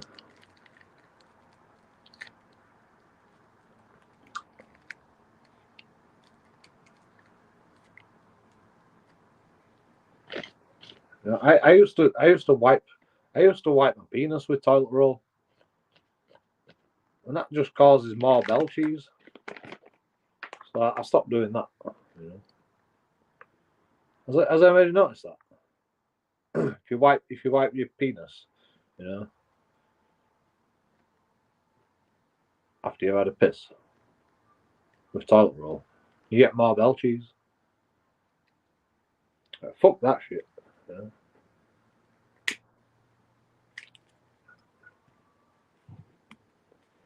And if you just leave your piss in your boxer shorts and you know dribble a bit, you know, it smells fine.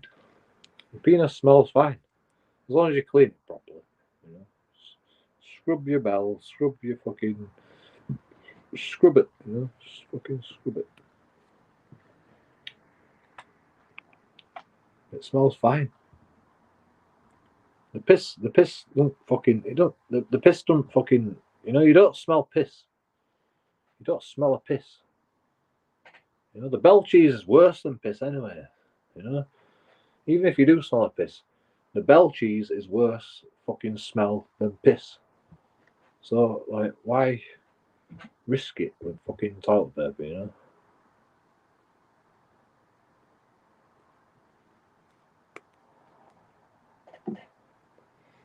It's the little things that your dad doesn't tell you, you know. Little things that you need to know. You know. It don't matter if you dribble a bit, you know. You're gonna wash your clothes.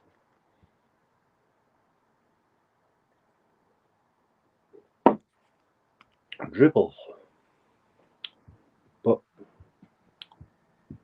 if you're gonna fucking wipe your penis with toilet paper, you know, you're asking for trouble. You're asking for the piss to stick to it, the cheese to stick to it, you know. Like,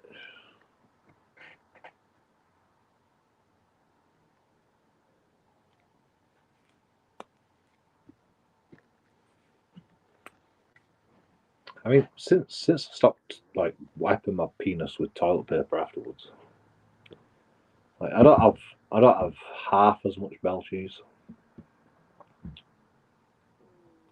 Like more than half. You know, I can get away with like not bathing for a week if I don't fucking use toilet paper. Like, just try it. Just try it. Don't use toilet paper.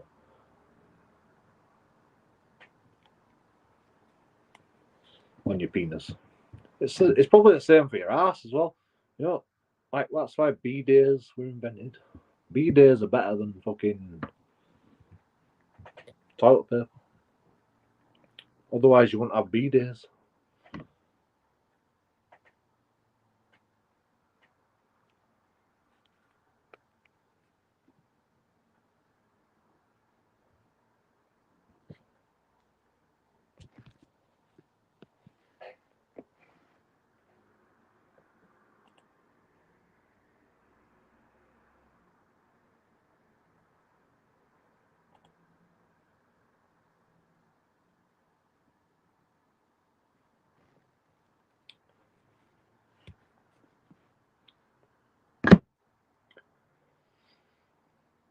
Ronnie O'Sullivan's a fucking beast.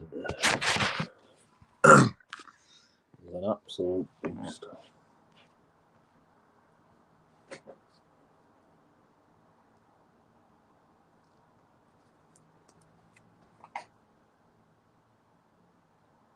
Seven one. He should have just wiped the floor with him. Not even given a frame. Is that good? He could fucking do it. I mean, look at this stuff. Look at this right now. It's gonna fucking go into him. It's gonna go into him. Oh my god. I should see this, man. I can't show you it. Well, it's not actually landing on anything. But, it's just so good.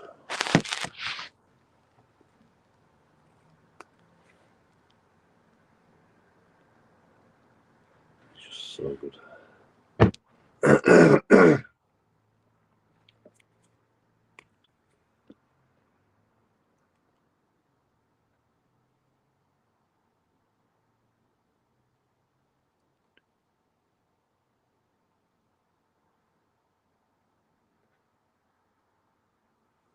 I was always a supporter of Ronnie O'Sullivan from the fucking start. I was just like, this guy's a fucking amazing. There's a fucking it's like a 17-year-old or something.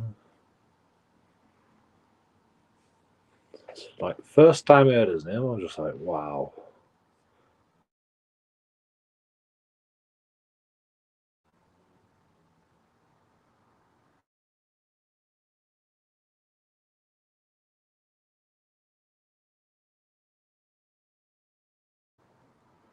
It's so fast with his decision making as well.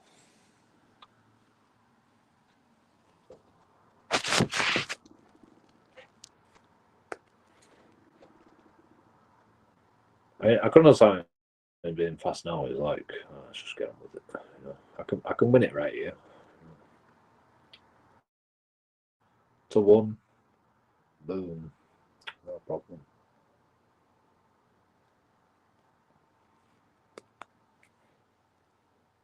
Just get over and done with it.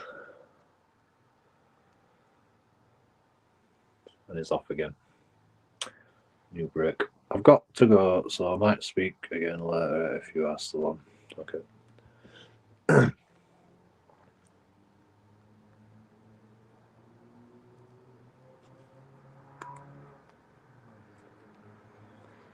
Like and subscribe. See you. Donate.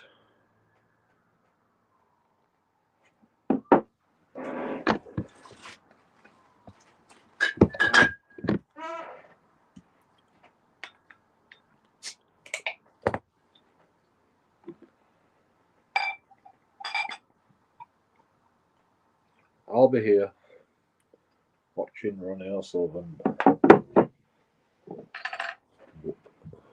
Everybody that asks.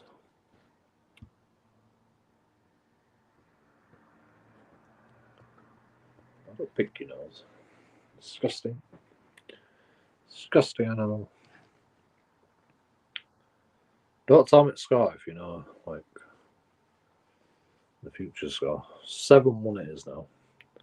Has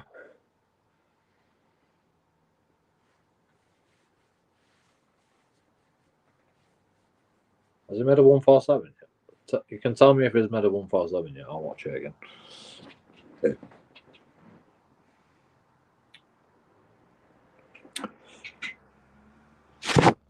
So easy for him to do.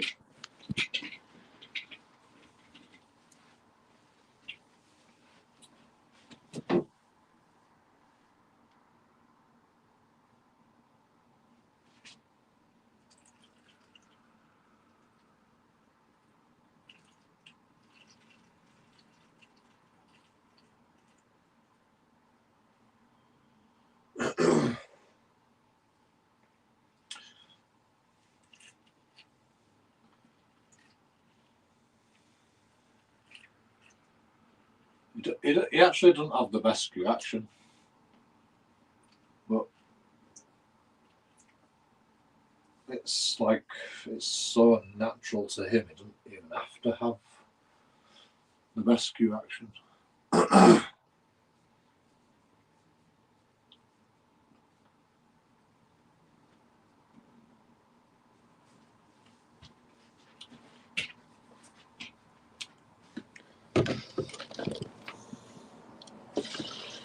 He's just so good at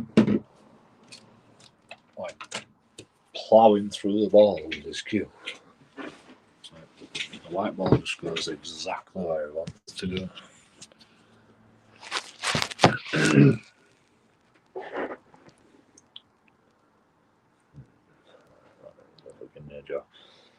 Okay. 1. Oh, can't you just finish the match off now? The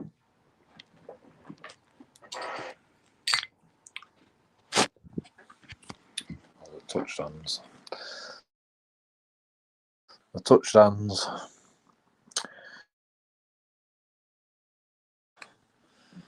Till fucking 7 o'clock tonight.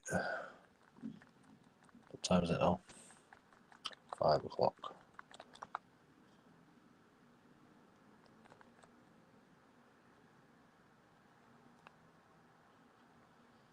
Not gonna come out until 7 o'clock tonight. I mean, he's whooped his ass. He's literally whooped his ass. 7-1. That's working now. Yeah. Portrait mode. Change. That means I can charge.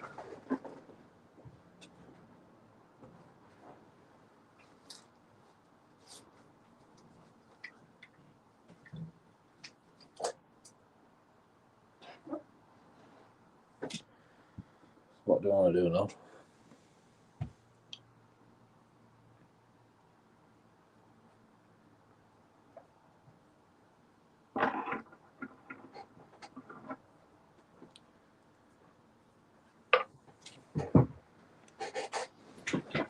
I could go out of town and work on that video.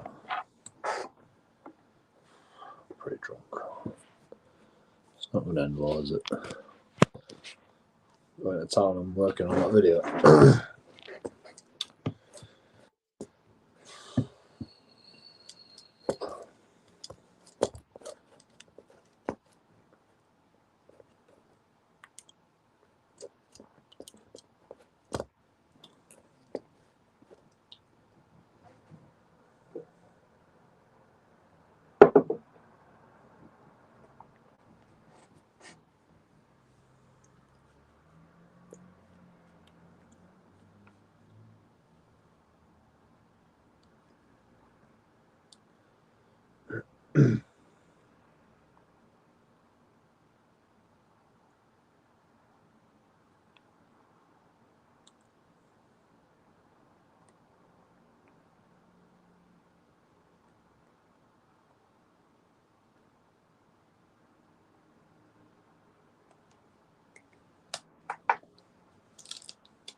Yep. Charlie Beach got beat up again.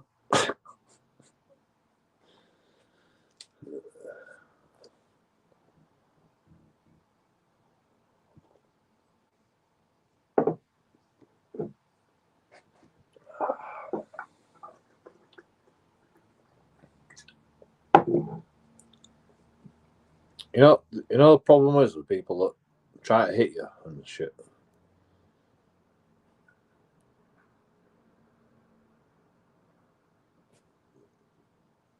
It's just dumb people that do that, you know. If you're intelligent enough to like take fucking taekwondo or like you probably won't use that on Charlie Beach. So like anybody that like starts with Charlie Beach or JoeKingAudits,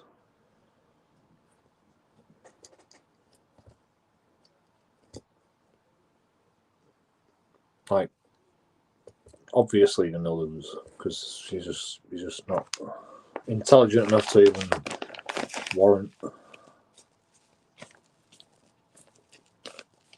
the capability of self-defense.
The Jews aren't allowed to come out. That's what Charlie Beach says. Press the like button.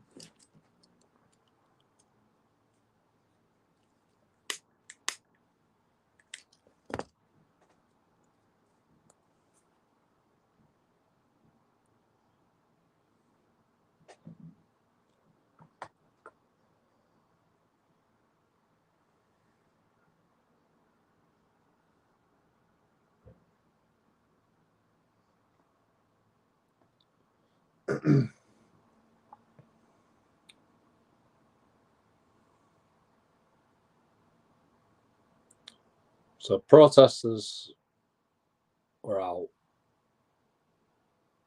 protesting against Hamas or whatever. And then a Jewish man got arrested because he dared to come out while the protests were happening, and then the Jewish guy got arrested.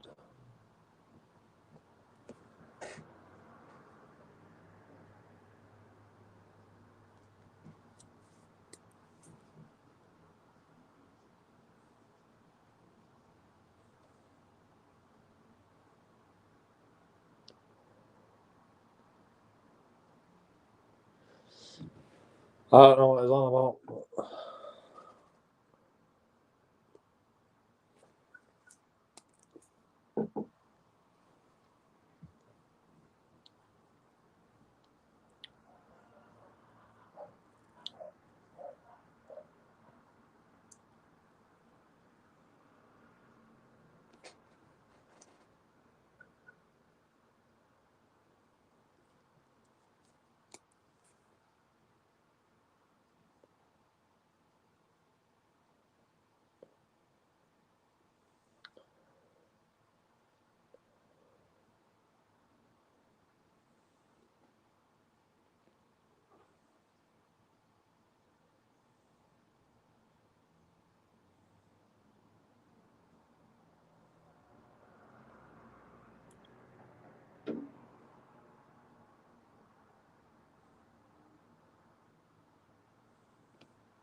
this is exactly what I'm saying, you know. Charlie Beach does this fucking piece, you know, like blah blah Hamas, you know, he's obsessed with like whatever's in the news, you know, he's obsessed with.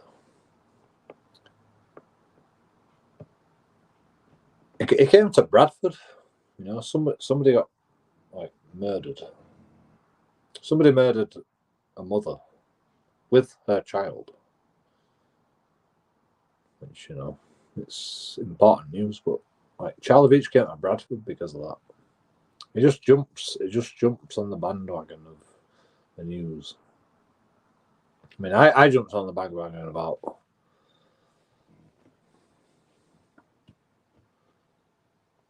the funding of the military industrial complex going up to 2.5% from 2.3%. But, you know,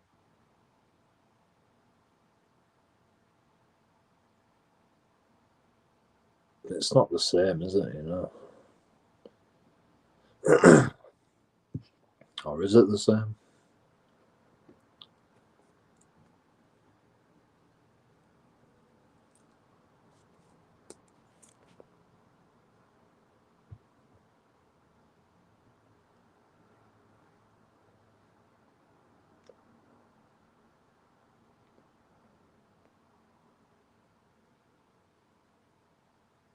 I mean, if I knew it happened, I might go to Bradford and might do a story on it. But I have no idea what it's all about, and I don't think Charlie Beach knows what it's all about. I don't think anybody knows what it's all about. I mean, all it's about is a woman getting stabbed. You know, that's what it's all about. With her child there. That's just insane as it is, right? You know, that's sensational. And you know, that's what people watch. Content. You know, sensationalism.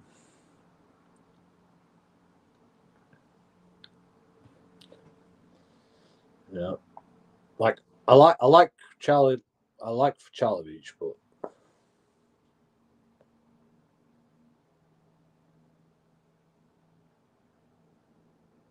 like, all I can see is just sensationalism.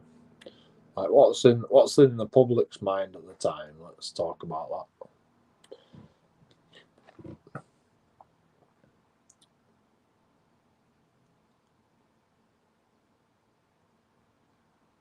Whereas me,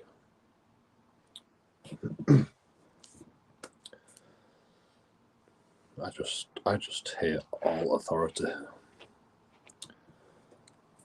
And I don't know what to do about it. I question myself all the time. What's my purpose? What's my point? And I don't really have one. But then I see people like Charlie Beach, and I'm like, what's his point? And they don't really have that I can see. I don't see what his point is.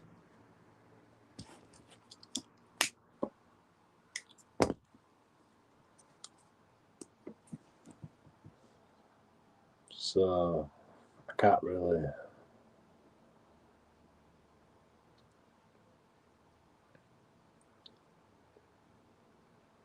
I mean, I suppose we're just venting.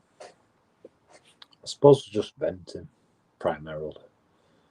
We're just venting our frustration at something. Whatever we're venting about, we're just venting.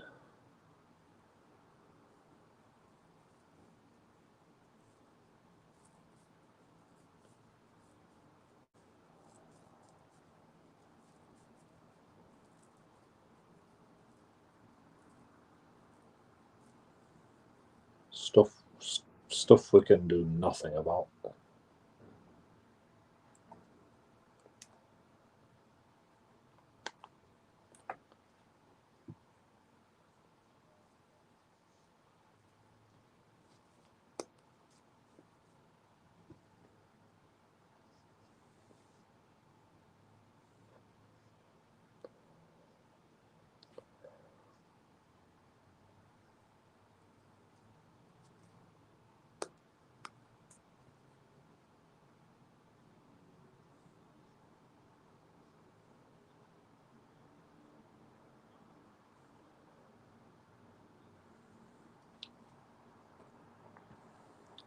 I mean, the only reason I'm watching this Charlie Beach show, so its title's Drama, Drunkard Hits and Chase Me and Woman Scarer Confronted.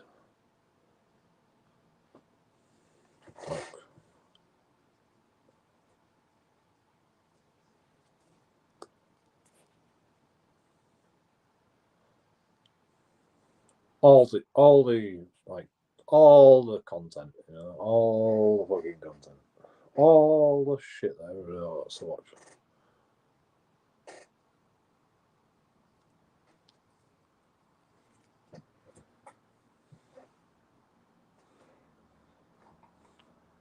I've cancelled whose show? Michael Bolton.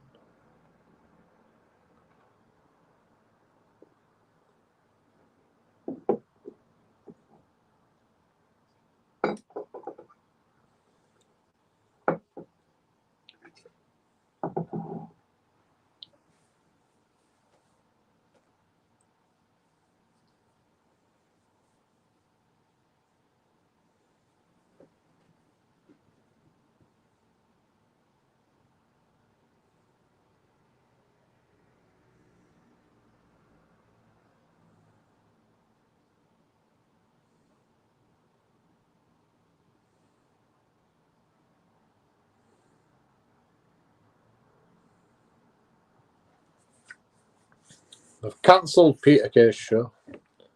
That's suspicious. Electric went off, apparently.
Oh man, I should fucking know all our streams last week.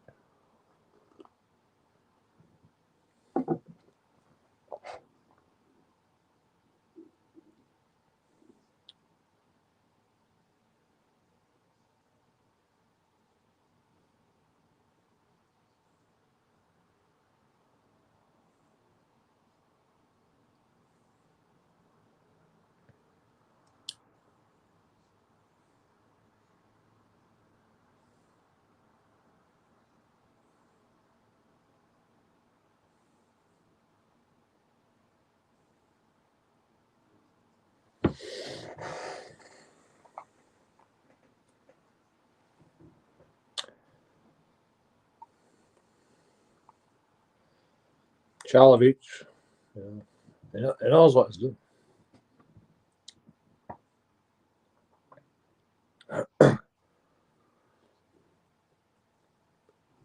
He does like to prey on the vulnerable, though.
Making sense.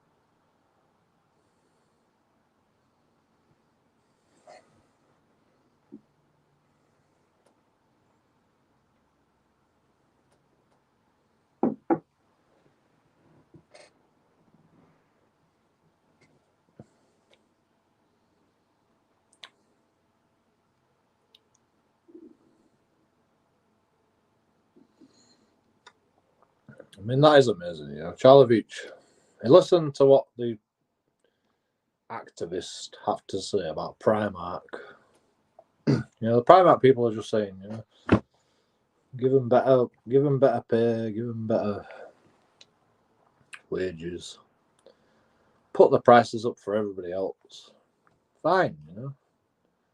Like, you know, River Island and, you know, Ray-Bans, they can charge fucking through the roof. Why can't you pay a little bit more for your shit from Primark?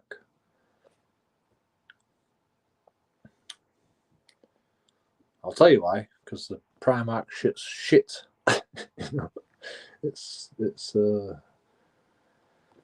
not very good. Yeah, it's not very good quality. But, you know, you get what you pay for, I suppose. But yeah, I think they should get a little bit more money, at least. Because, like, sweatshops in fucking China and Bangladesh, you know, what are we doing, man? Like, I literally haven't bought no clothes in years. Because, like, I can just go to a homeless place and get fucking free clothes that nobody wants. You know, I'd rather do that than have on my conscience more sweatshop labour bullshit. You know, I'd rather look like a scruff than fucking have all that shit in my conscience. I mean, that's not why I do it. It's because I'm cheap. You know, if I can get free clothes, I'll get free clothes. You know, it means more money I can spend on beer. But yeah, at least I'm recycling. You know?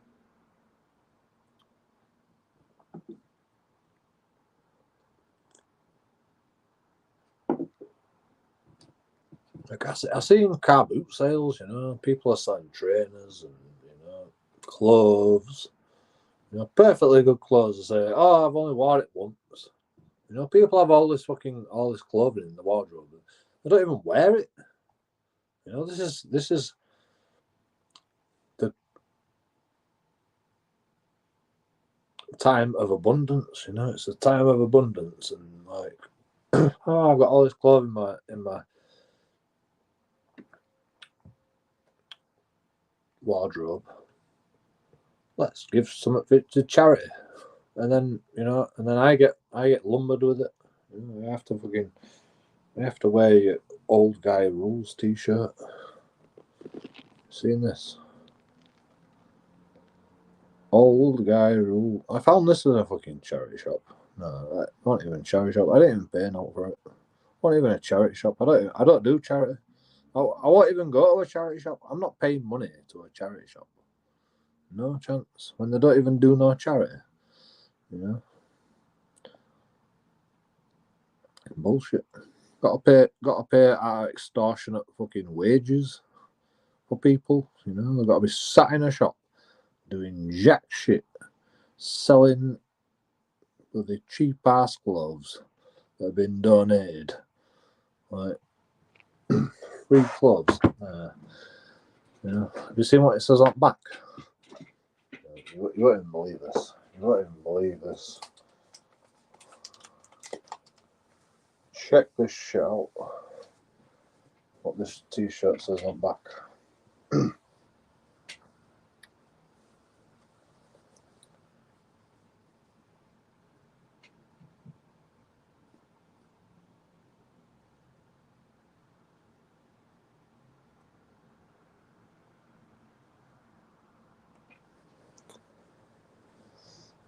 Yeah, that is just genius, right? It's just fucking genius.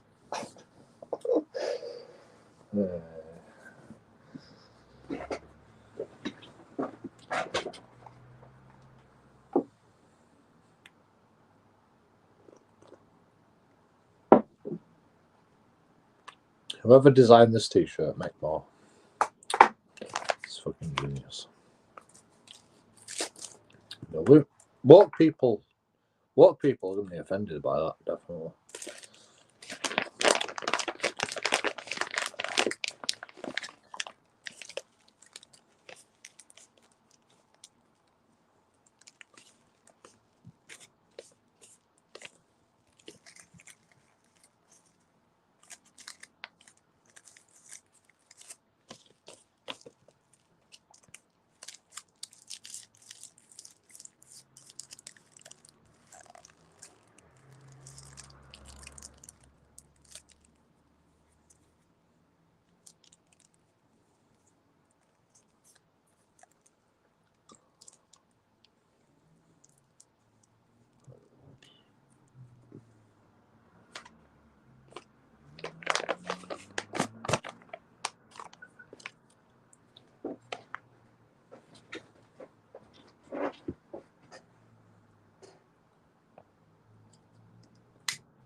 So what happened on the Charlie Beach show is he made a video about this earlier, but like everybody put the tents up by the housing office. Everybody just like deployed tents near the housing office. You know, they go, oh, you know, the housing office can't get us a place to live. So what they've done is they've mass emigrated all the homeless people out of the tents, and then they put purple barriers there to stop people from putting the tents there.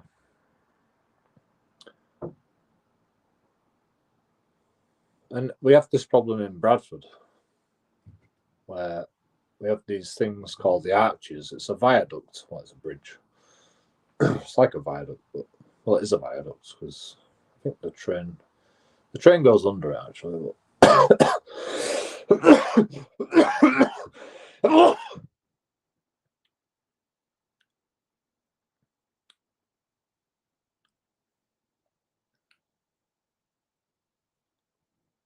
I've been ill. I'm sorry. They put like people just like put the tents up under the viaducts. Like I think that a similar thing might happen in Bradford.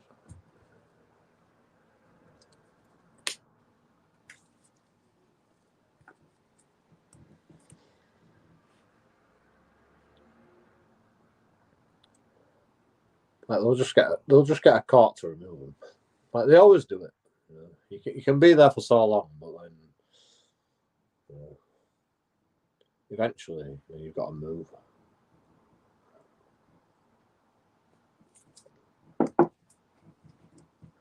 Because you're a hindrance. You know, you make like a lot of mess. You shit in the bushes. You don't clean up after yourself. Like I don't know that. I mean, they don't even have to have a reason. They just go, "This is council property, so we can move you along." But they can't move along without a court order.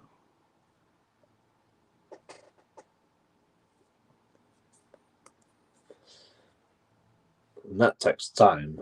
So, like, somebody can stay there for as long as they possibly can, and then a court order takes 2 weeks, usually 2 weeks to move, and then somebody else fucking fills the spot. You know, where you just move about. Like, it's ridiculous.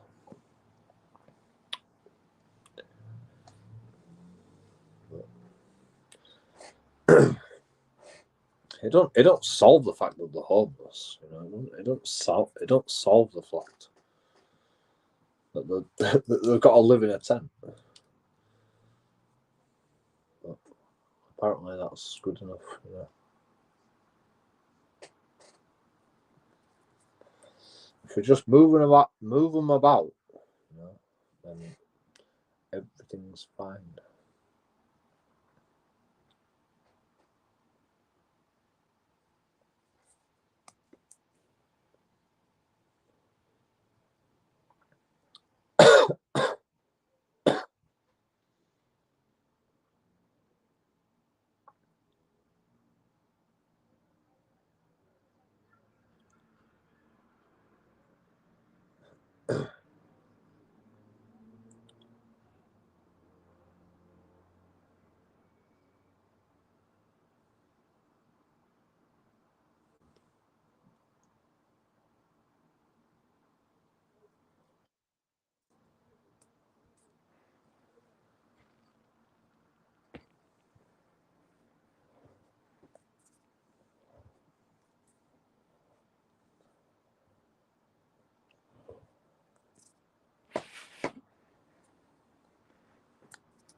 both biased though.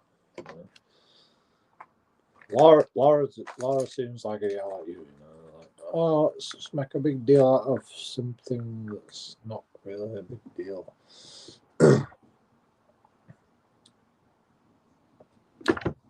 I can understand how that guy would scare women though. But he just ended his live stream abruptly again.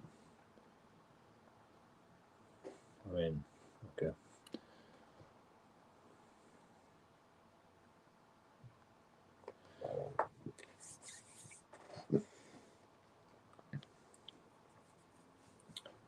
I mean, his video got fucking 73,000 views.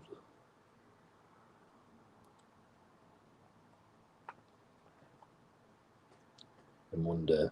In one day. Because his title is... Let me just find it. Drama. Capitalize. Drunkard hits and chase me, a woman scarer. Confronted. It's a good title, but you know,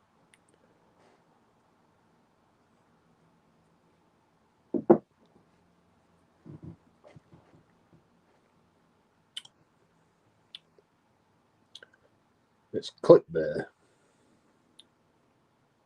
It's hard to make a title without being clickbait. To be honest,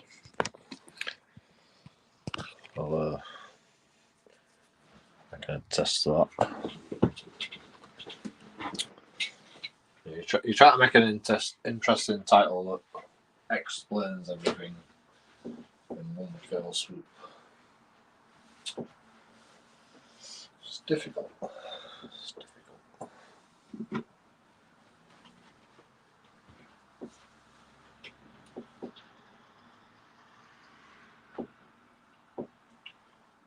Not that I'm bothered by clickbait titles. You know? I like clickbait titles.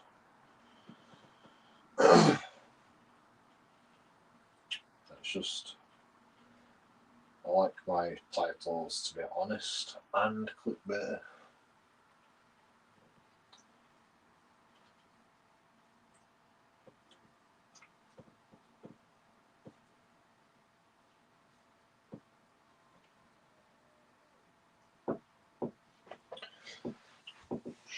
Should we go for a walk? Should we? I have no money. Should we go for a walk? Like,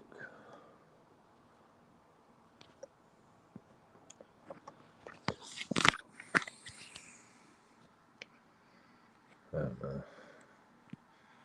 56%. My battery's charging at 56%. It can't even fucking charge fast enough.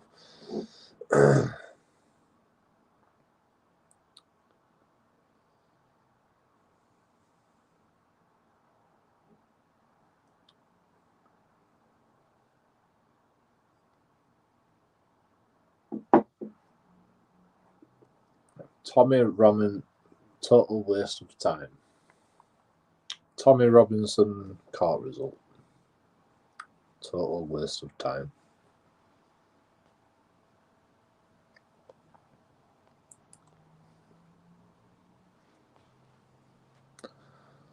Oh, maybe I was zoomed in, that's why I can.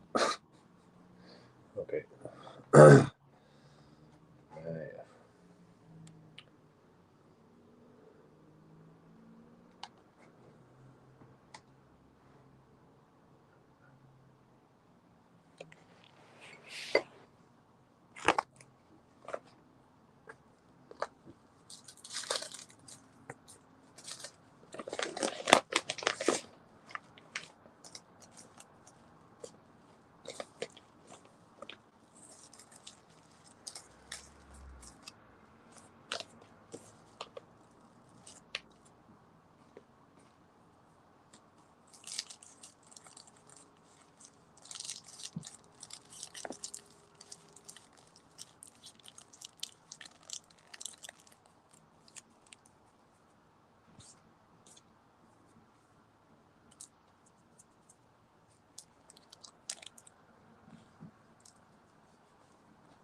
This is exactly what I've got done for.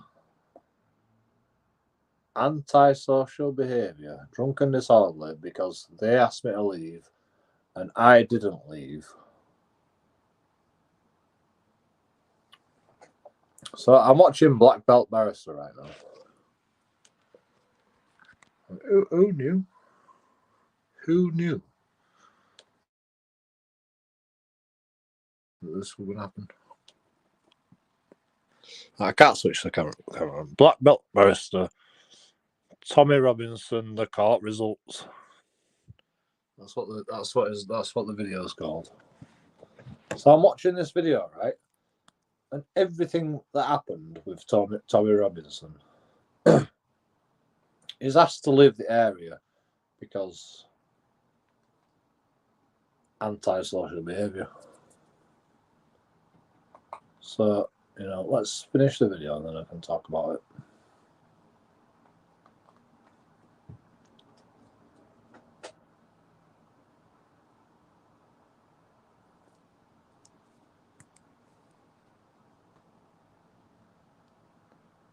So Tommy Robinson got to court, pleaded not guilty, then went to trial, and then they go, no case to answer.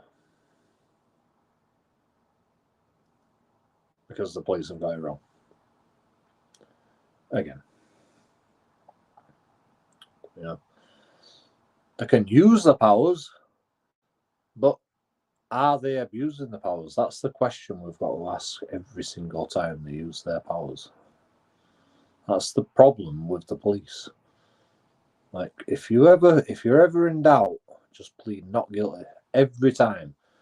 Drunk and disorderly, all right, you can take a fucking slap on the wrist, take the fine, whatever. But don't do it.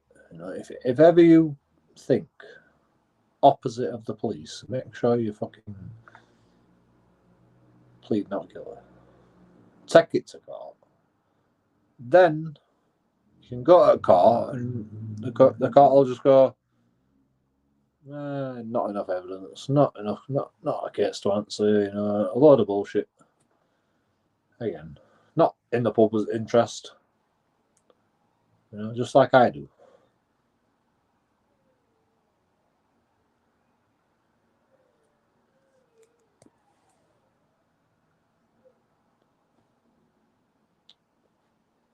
Black Barrister says there's no evidence or no tribunal or no court case or no fucking jury would ever find an offendant guilty of public order on this occasion in the Tommy Robinson reasons. Whatever happened with Tommy Robinson, I don't know, but that's what Black Barrister just said. Nobody in the right mind is going to fucking criminalize somebody for doing what Tommy Robinson did.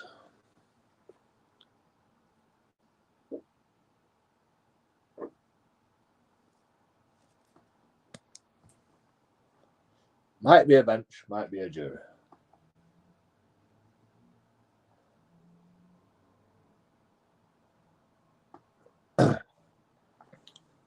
Even taking on the evidence on the highest, all the highest evidence, you couldn't convict.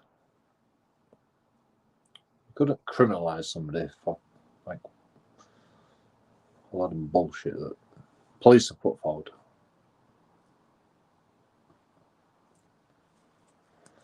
And that's exactly what's going to happen to me again.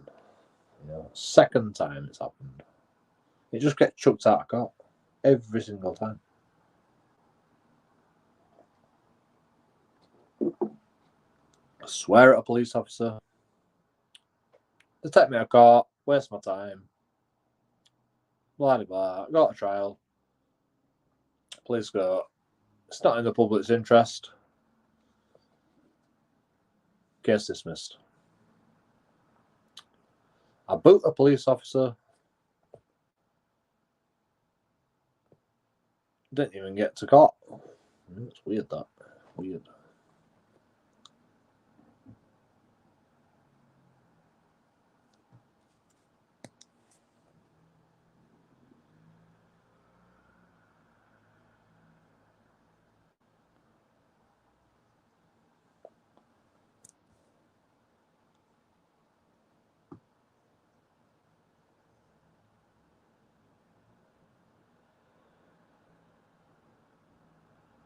The inspector in this case, in Tommy Robinson's case, put 24th instead of the 26th.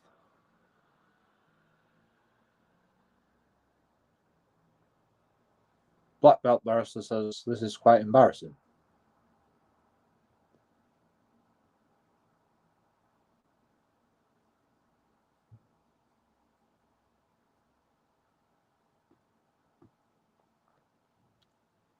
The judge said, why is the fucking dates wrong?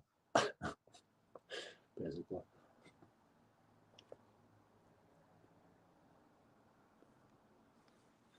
How can a lawful order be put in place if you've got the wrong dates? That's what the judge said. No, the defence said no, it can't be correct if it's put the wrong date on. It can't be. The defence. Or the judge said that. I don't know. Somebody said that.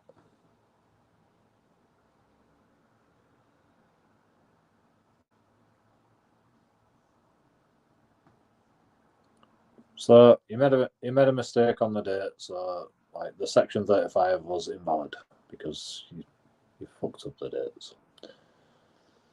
Genius. The incompetence of the police. Here we go. More incompetence. Black belt barrister 1 day ago. Tommy Robinson. The court results. More incompetence by the police. This is the police that we have to to serve and protect the public. This is the police. Even the black belt barrister.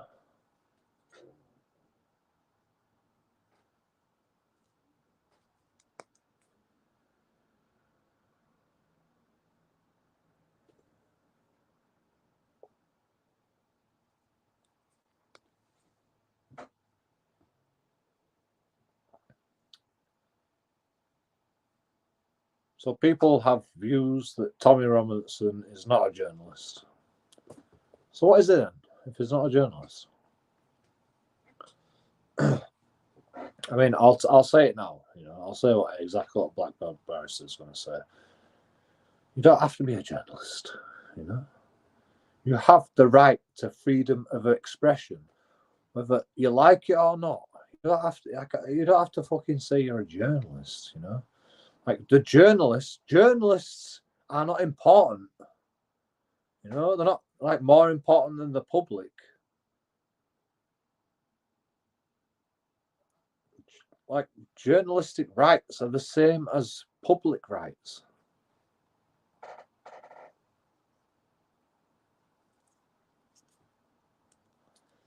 Black belt barrister says there's no specific definition of a journalist.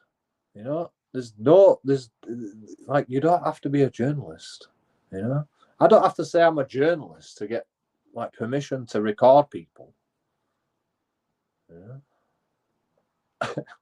People think, oh, is he a journalist? It don't matter. It don't even matter if he's fucking, if he's a bloody cognitive dissident. He has the right to freedom of expression.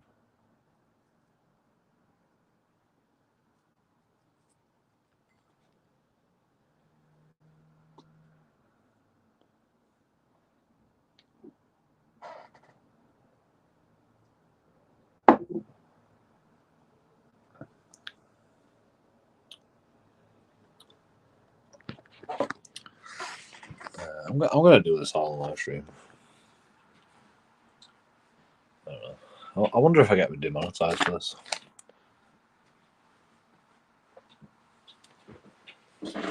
Can I show you our video? This is genius. This is absolutely amazing work by black belt barrister. Again, he's a great guy.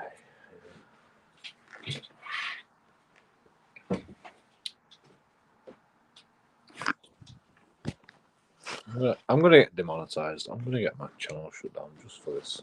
I think it deserves. I think it deserves it. Let's start the video from the start.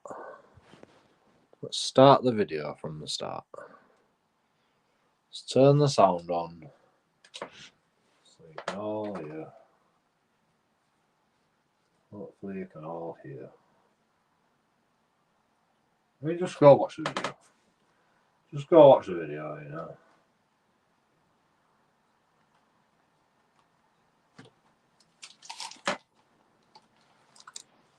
There's the video. Black belt barrister. You know, this is my review of his video. Review, YouTube. Don't demonetize me. Come on now. Behave yourself.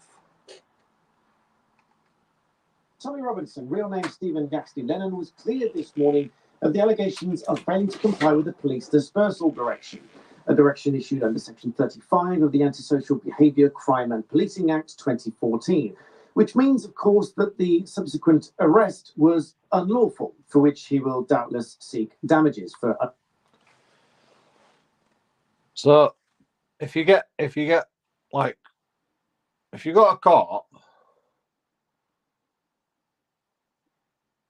for something that he was accused of by the police or by anybody, and then you get found not guilty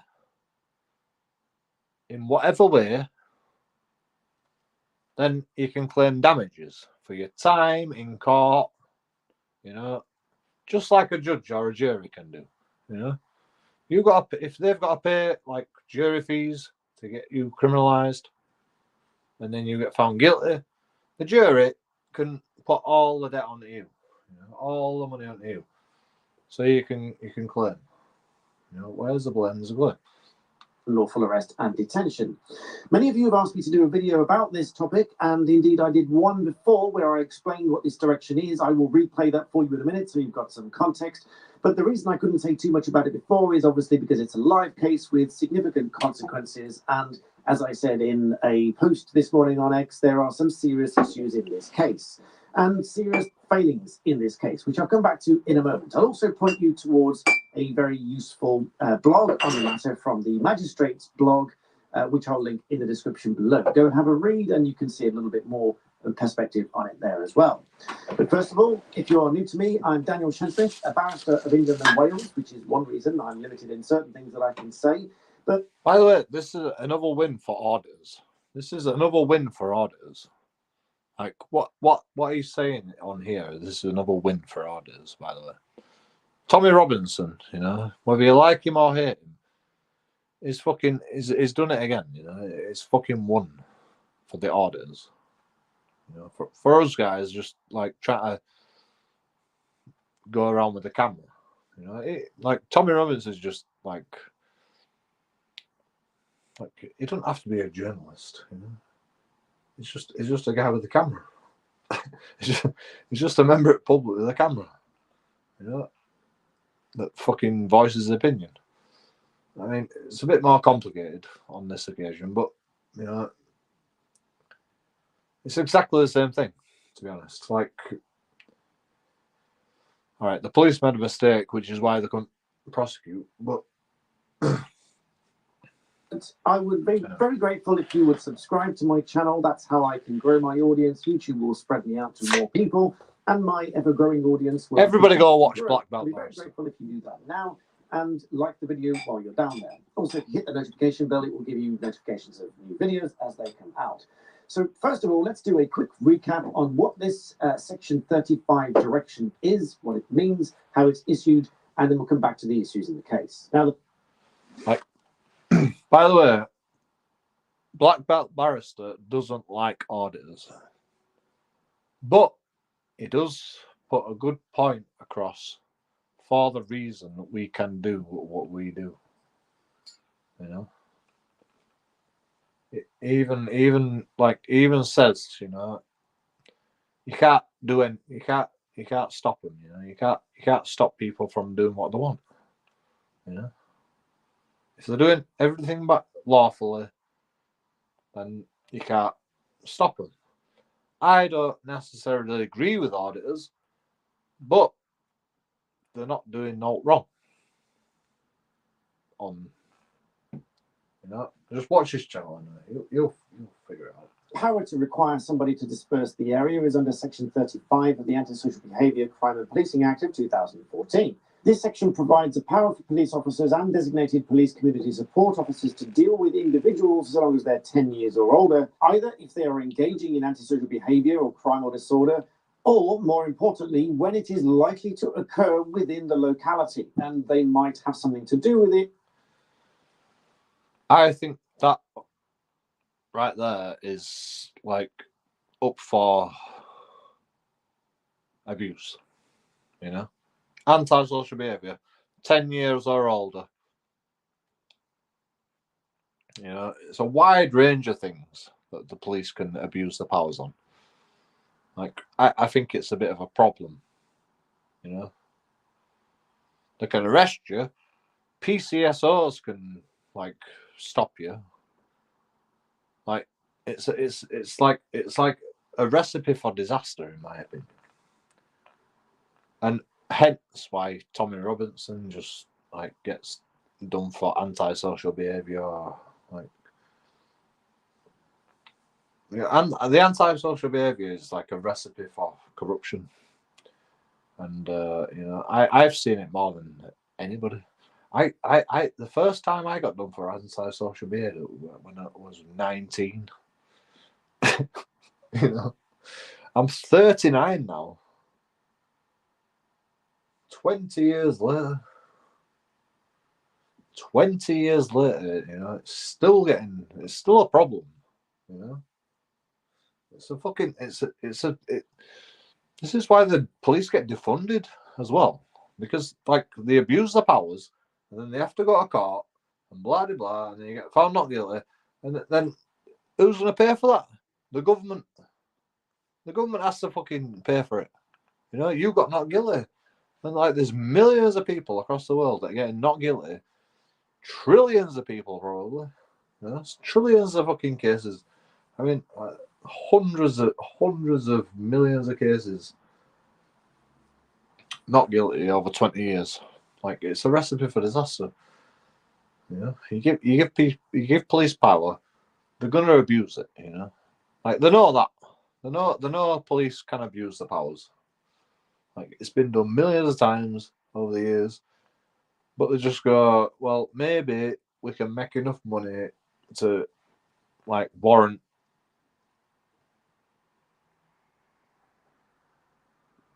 them to keep the powers, you know. And obviously they can't, because police defunding all across the country. Like, they're gonna have to do something about this. You know, it's only fucking minor things like drunk and disorderly. You know, just because someone's drunk doesn't mean they're disorderly. You can't just like claim drunk and disorderly over everybody. You know, causing harassment and distress. If somebody fucking complains about you because you've recorded them, is that harassment and alarm and distress? That's another public order offence that's abused. You know, auditors have been fucking saying this for God knows how long. And now, you know, Tommy Roberts, hopefully fucking, you know, maybe they'll look into it. High priority guy like Tommy Roberts. You know, I mean, black belt barrister looks into it. You know, and Tommy Robinson's getting like relieved of public order offences, or their presence might have something to do with it. And so under this power, there are two requirements which must be authorised by an inspector or above. One of those is that this officer must have reasonable grounds to suspect that the behaviour of the person has contributed to or is likely to contribute to members of the public in the locality being harassed, alarmed or distressed, or crime and disorder in the locality. The second requirement is that the officer considers that this direction to leave the area is necessary for removing or just reducing the likelihood of crime, disorder, or antisocial behaviour. So in my case, the police officer told me to leave. He threatened me with trespass, he threatened me with public order offences, and he threatened me with drunk and disorderly. If you don't leave, I'm going to arrest you for trespass, drunk and disorderly. Like, and he had no reasonable grounds. He had 0 reasonable grounds. Until he wouldn't give my phone back. And, you know, then I kicked off. Then I was drunk and disorderly, definitely. You know, I was very disorderly at that point.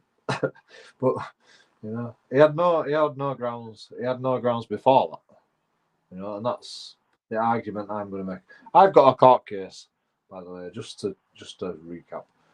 I've got a court case for drunk and disorderly because a police officer didn't want me to record him. You know, well, you know, I was recording in 1 o'clock at night. You know, police officers were outside someone's door, banging on the door, going, "Come out!" You know, like fucking looking for somebody or whatever. And I just go up to them with the camera, and they go, "You can't come down here." And I'm like, "Yeah, I can. You know, you can't stop me. You know, well, you're trespassing." And I says, "It's not your land. You know, you can't decide that. You know, trespassing is not your. And trespassing is a civil matter anyway, so you can't stop me." "Oh, well, you know, you're creating a public nuisance. This is a crime scene. You know, I'm gonna do you for fucking, you know, like it's not a crime scene. There's no blue tape, you know, like fuck off." Like I explained everything to him, you know. I explained the law to him. He tried to arrest me on fucking 3 different charges. 3 different charges. Trespassing, civil matter, by the way. Public order offence, because I was arguing back with him, I guess. I don't know what they were about, but you know. And the third was try to tamper with the crime scene. You know? And I'm like, yeah, I'm just going to ignore you. You know, like I don't give a shit what you got to say. You know, like none of them things are reasonable, in my opinion. So I just ignored him. And then he pushed me down the street and knocked my phone out of my hand, and then arrested me for drunk and disorderly. Fourth thing, you know, he got me for drunk and disorderly because I wanted my phone back. He wouldn't give my phone back. He pushed me down the street. He assaulted me. You know, I ain't committed trespass. Well, you know, I might have committed trespass, but that's a civil matter anyway. I didn't commit public order offence because I didn't swear at him. I didn't do no. You know, I was arguing back, but you know, of course I'm going to argue back because he's trying to do me for trespass and public order offence. Of course I'm going to argue back, but I didn't swear. I didn't fucking do anything. And then he tried and then he's like, "Oh, this is a crime scene. You know, you can't come down here." And I'm like, "You can't infringe on my movements, bro. You know, you can try, but it's not going to end well for you." And he didn't like it. He got butthurt, you know. And he pushed me down the street, knocked my phone out of my hand, and I'm like, "Give me my phone back, you fucking cunt," you know. And then I started being drunk and disorderly.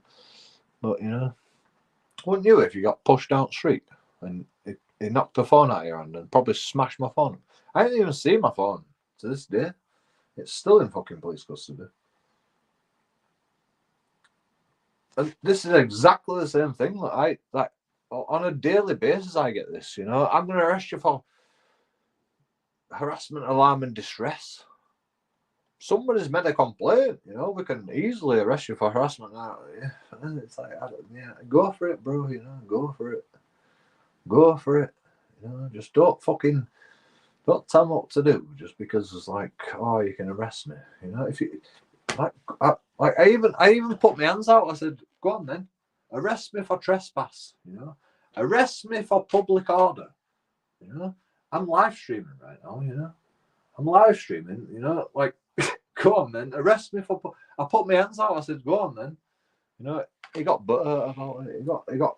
He got really butthurt about it. You know, police get butthurt when they can't abuse their powers. You know, they really hate it when you know your rights. They really fucking hate it. And they twisted me up, put me against a fence, And like, give me your arm. I'm like, stop resisting. I'm like, I'm not resisting, bro. I fucking put my hand behind my back as fast as possible. I'm like, go on then. You know, you could have arrested me. As well, I fucking held my hands out to you. I'm like, go on then, arrest me. But no, now you decided to like put my head against a fence, scratch all my face. You know, give me your arm, stop resisting. You know, blah blah blah. Fuck off. You're a knobhead. You're an aggressive thug. And then like. He just proceeded to twist the handcuffs all the time I were in custody. All the time I were in handcuffs, he was just twisting. I'm like, stop twisting it, man. Stop twisting it, please. Can you stop twisting it? My hands were fucked for weeks. For drunk and disorderly. You know, like I had like I can't explain it, but I had this like I've got arthritis, you know. I've got arthritis, so I don't know if that helped, but like I had this like pain down my fingers, down my little fingers, all the time. Like one of the handcuffs were twisted as well. It twisted. It were nipping my skin constantly. You know, it was that tight. It was nipping my skin. And it was just like constant like that until I got to custody suite and I said, "Can you loosen the handcuffs?" No, can't loosen the handcuffs. And I'm like, all right, you know. I mean, you know, it was more comfortable without him fucking holding on to the handcuffs and twisting it. You know, just like twisting it just ever so slightly, but it proper hurts, man.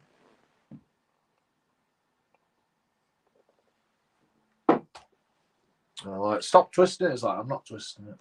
I'm not twisting it. Like, yeah, you're still twisting it, you know. No, I'm just holding on to you, you know, because you like we don't want you to go nowhere. I'm like, I said arrest me, you know. I wasn't going nowhere. I wanted to stay here, you know.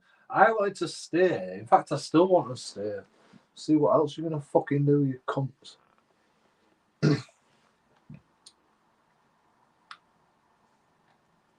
And this is a big problem, you know. And if someone fails to comply with that notice, they will be committing an offence in its own right. So coming back to the Tommy Robinson case and its conclusion, it was determined this morning that there was no case to answer, which essentially means...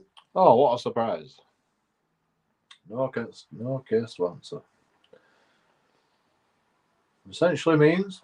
that when taking the prosecution case, even at its highest, that no reasonable and properly directed tribunal of fact could find an offence proved to the requisite criminal stamp. In other words, unless you're a fucking idiot, like the police, no reasonable person would fucking think that is a crime. Unless you're a police officer and you're like, oh, I've got powers. I've got powers. I can use them powers. Good idea. Good idea. But you know, no reasonable person, no member of the public, no jury, no judge, no fucking intelligent fucking person, apart from a police officer, would think that that is a crime. You know, only the police officers, the stupid fucking dickheads, absolute waste of space, waste of money. You know, and people fucking tell me about wasting money. Look at the policeman. That might be a bench or it might be a jury. If there is no case to answer, then it doesn't matter what the prosecution would say. Even taking the evidence at its highest, they could not convict on the evidence. Yeah. The prosecution, the lawyers can't even help you, police officers. In this fucking court case, you know, at least. That's how stupid you are, police officers. The prosecution, the lawyers can't even fucking help you. at this point. You know, that's how stupid you are, police officers.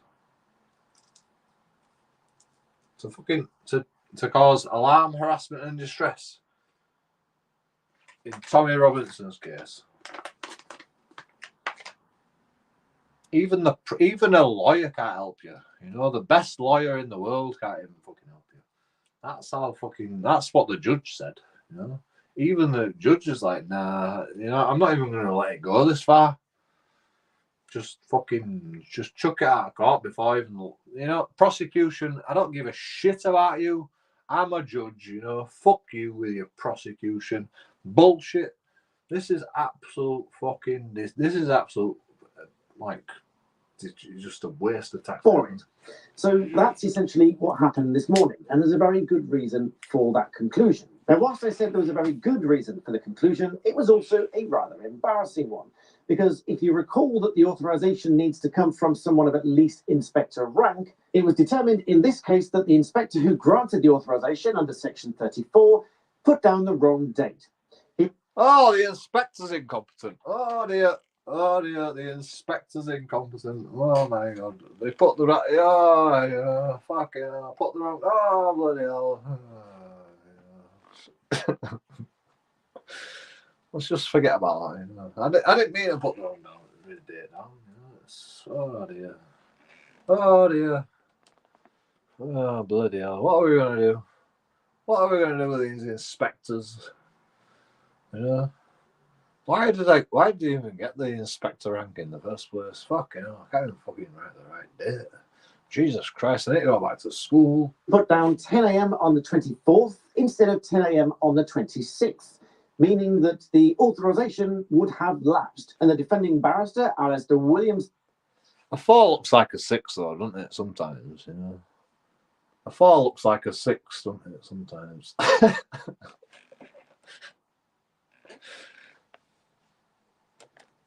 A little bit, you know. It's a little bit like a 6. You know. Who knows? You know. But I'm sure the inspector didn't turn up to court, so couldn't ask him. You know, did you mean to write a 6 instead of a 4? I mean, a 4 don't look like a 6, does it? But you know, he could fucking argue that, mate. I don't want to seem incompetent. Jesus Christ. King's counsel put it to the inspector, this document is not correct. Can we have any confidence that a lawful order was in place? And the inspector duly replied, no. And so without any effective authorization under Section 34, that made the Section 35 direction itself invalid. And so from that point forward, there was indeed no case to answer.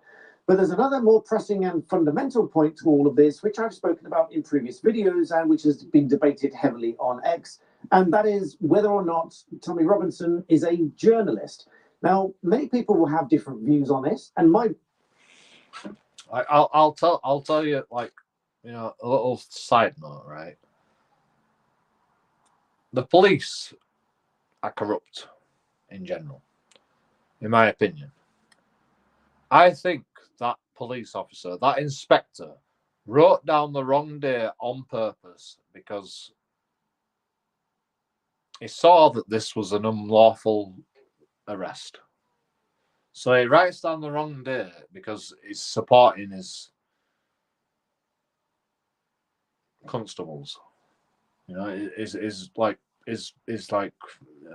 fine. You know, I'll take it on the chin. I'll write the wrong date down, and because I know that if it gets to court, then I can take the blame.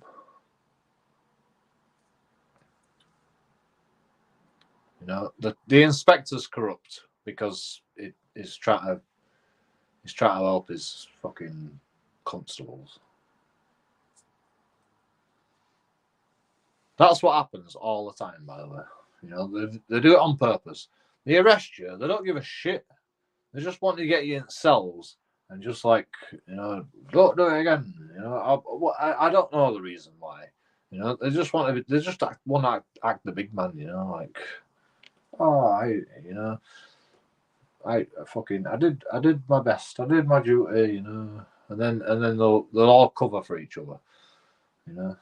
They all cover each other. So the inspector probably wrote the wrong date down on purpose, in my opinion. I don't know if that's the case. That would be fraud, but you know, it should be investigated for that.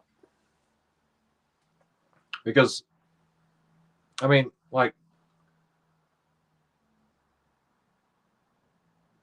you don't get investigated. Like, if Tommy Robinson don't fucking make a civil claim, you're not going to be investigated. If you don't make a complaint to the IRPCC, you're not going to be investigated.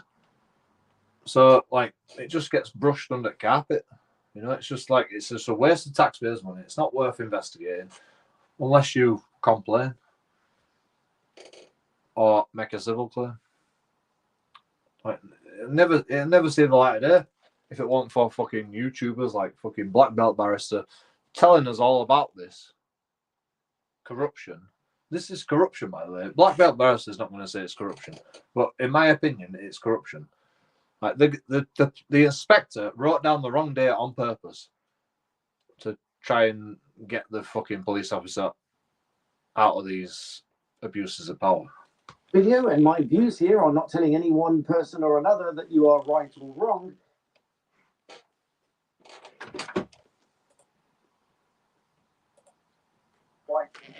Testing 1 2. No, it's not corrupt. You're a lying bastard. Yeah, get banned for that. Oh, the system is corrupt. I thought it said the stream is corrupt. Sorry, I'm gonna fucking ban you there. Jesus. The system is corrupt. Yeah, I know. Systematic corruption. It's systematic corruption. You know, the police stick up for the police. The public stick up for the public. The courts stick up for the police.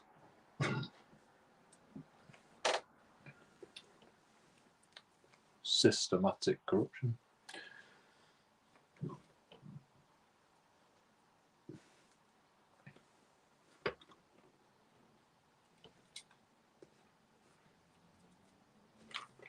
Like you literally can't even make a complaint about the police until your court case is done. So if the police have fucking an issue with you, whatever it is, drunken disorderly, you know, public order offence, you've got to wait until your court case is done before you can even make a fucking complaint about the police. Whatever happened, you know. That's systematic corruption, in my opinion. But there is no specific legal definition of a journalist.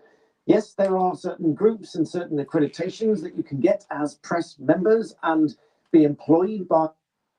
Yeah, I want to read. Is a journalist. Now, many people will have of this, which I've spoken about in previous videos and which has been debated heavily on X, and that is whether or not Tommy Robinson is a journalist. Now, so like it's talking about like he has like discussions about like, you know, auditors being a journalist or Tommy Robinson being a journalist. Like this is the reason why I fucking like I'm watching this video right now, you know. Like you don't have to be a journalist. You don't have to be anybody. You can be a nobody. You can do whatever you want. If you want to be a journalist, you be a journalist. If you want to be just a random guy with a camera, you can be a random guy with a camera. You don't have to. There's not like a journalist don't have any rules better than you. You know, a journalist don't have fucking exemptions or like, you know, like I'm a journalist. You know, I'm from the BBC. You know, big black cock. You know, I am the big black cock of journalism. You know, I am the biggest black cock of all journalism. It don't matter. You know, you don't like they're exactly they're ruled by the same law as everybody. Like, all right, there is some benefits to being a journalist, and it like, you know, Black Belt Rose talks about it. like what he's talking about is like if you're from BBC and you go and you ring them up and you go, can we have a contract to to get in a police car and record in a police car? You know, then you can do that. You know, for a TV show. You know, there'll be specific contracts in place saying, you know, let's blur people's faces out and blah de blah. You know, obviously, JoeKingAudits, Joe blogs can't just go around doing that. You know, I can't just go into a police car and record fucking everything I want and say I'm gonna blur everybody's face out. You got to write it down in contracts. You know, like journalists do have exemption. I mean, not exemptions, but you know, they have allowances. They have allowances depending on what the contract is. Like, but anyone can do that. You know, if Joe blogs, JoeKingAudits, went to a police force and go, can I come in a police car? And they go, right, well, you know, you've got to sign this contract. Non-disclosure contract, blur everybody's faces out, you know, like, don't put anything out, you know, like, you know, it'd be a long ass contract, you know, like, yeah, I'll do all that. And I've got to abide by that. Let me see the finished video before you send it, just to make sure. You know, like this fucking contracts. You know, journalism's when it comes to like you know, professional journalism. Let's say professional journalism. You know, it's slightly different, but you know, you've still got to like all the journalists have to fucking abide by the law, just like everybody else. But there's no one rule that says, you know, journalism's different. You know, being a journalist is different to being somebody that's using the freedom of expression. Journalism comes under the Freedom of Expression Act. You know? that's the way it works. Like, journalists are allowed to be journalists because of the Freedom of Expression Act, 1984. Oh, that's actually it happened when Brexit came about.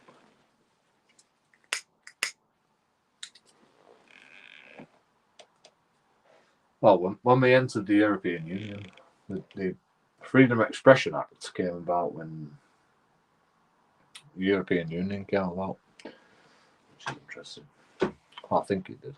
I mean, there was alternative acts before that give us the freedom to do that, but you know,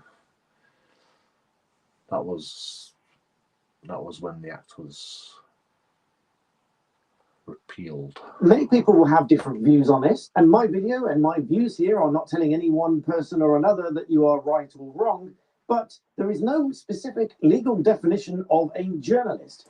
Yes, there are certain groups and certain accreditations that you can get as press members and be employed by a reputable, recognized news company or organization. However, anyone can be a journalist, and anyone, particularly if they have a certain following, which in this case, he clearly does have a following, so it is quite the argument that he would be a journalist in any sense of the word. Given any kind of vast following on social media, anybody could really call themselves a journalist, be it a citizen journalist or otherwise. Even the Information Commissioner's Office refers to citizen journalists in its guidance documents, because it is recognized that anybody with a camera and or a microphone can go along and cover news events. It's not written in law, though, you know. Like people can call themselves citizen journalists, and people refer to us as citizen journalists, but it's not written in law. There's no definition in law that says, you know, citizen journalist or auditor. You know, there's no law that says we can go around with a camera. You know, it's just like people refer to you. The police refer to us as auditors. You know, or we refer to ourselves as auditors. Or you know, some people say I'm a citizen journalist. It don't make a difference, you know. It don't make a difference. Or some people just say, I'm a journalist. You know? Like, there's no law against it. It's not like you're impersonating a journalist. You know, there's no law that says you can't impersonate a journalist. You know, if you want to be a journalist, you'll be a journalist. And so doing and in covering certain events, if somebody does claim themselves to be a journalist and they may have a significant following and social media presence in order to back up the assertion that they are indeed a journalist, this would be a reasonable assertion to be in a given place at a given time to cover an event as a journalist. That being the case, even if the authorization were granted properly and the direction was valid and effective as opposed to defective, there could still be a perfectly reasonable challenge to that, given that Tommy Robinson considers himself a journalist. But to coin a phrase from the excellent article on the Magistrate's blog, which I'll link in the description below for you to go and read, what a total waste of time. Let me know your thoughts and comments in the box below. Don't forget to subscribe, ring that notification bell if you haven't already, and I'll see you next time. Well, I don't understand that last bit. What did you say on the last bit? Oh, listen. Sorry. I've got a fast forward. They said wizardry only appears in fairy tales. Tommy Robinson, real name Stephen Gack. Yeah. What was the last bit you said? Somebody does claim themselves to be a journalist and they may have a significant following and social media presence in order to back up the assertion that they are indeed a journalist, this would be a reasonable assertion to be in a given place at a given time to cover an event as a journalist. That being the case, even if the authorization were granted properly and the direction was valid and effective as opposed to defective, there could still be a perfectly reasonable challenge to that, given that Tommy Robinson considers himself a journalist. But serious warning to all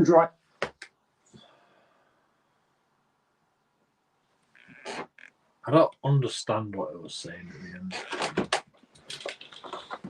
end. A reasonable challenge to what?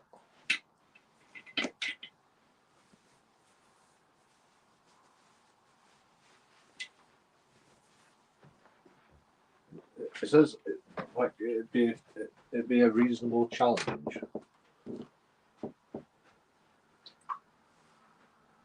He's got a reasonable following, so he can call himself a journalist. But like, what's the reasonable challenge part all about? Like, who's challenging who? It's a reasonable challenge in court to say that he's a journalist. I think that's what he's trying to say. It's a reasonable challenge that he is a journalist. Yeah.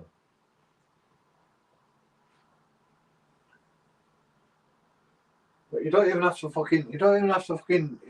to like explain yourself as a journalist. You don't, like, even if you are a journalist, you don't even have to explain that you're a journalist.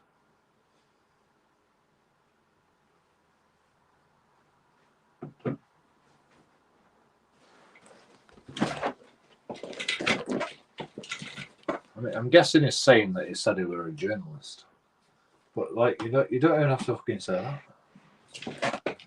You don't have to explain yourself why you're doing what you're doing. Like, you can do what you do. You know, you can do whatever you want to do, as long as it's within the boundaries of the law, and it is in the boundaries of the law. You know, explaining yourself to be a journalist is not. It's neither here nor there. You know, you don't have to do that. Like, I can't imagine any circumstance in law where you'd have to do that. You know, go, like, I'm a journalist. I mean, it's like, it's easier though. It's easier, you know, if you just say I'm a journalist. It's an easy like all-round explanation of why you're there. You know,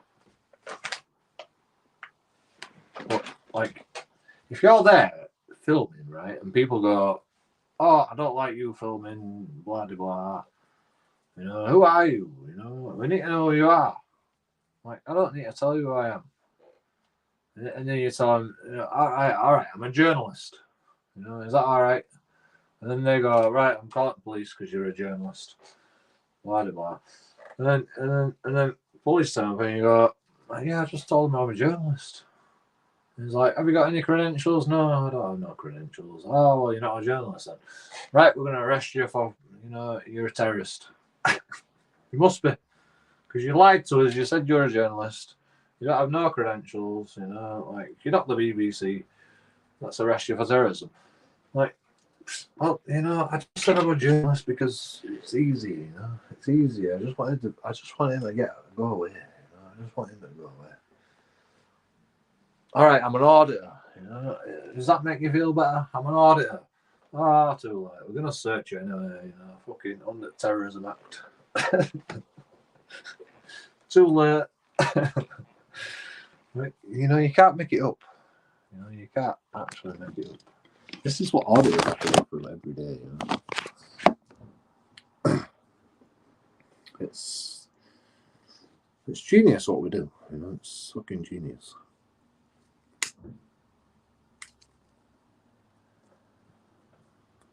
People don't get it. People don't get it, and I understand. I understand everything. Oh my God, a guy with a camera. Oh my God, whatever shall we do? I mean, I don't understand it.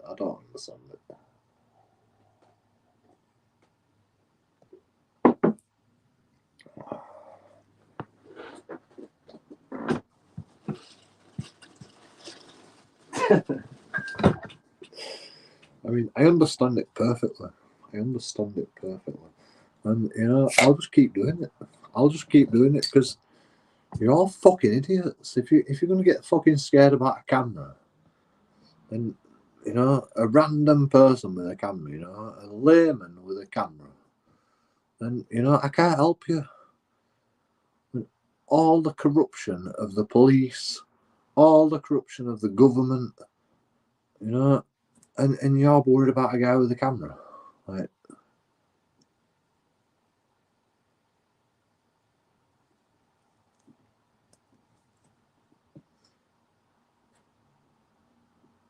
Are you stupid? Are you an idiot?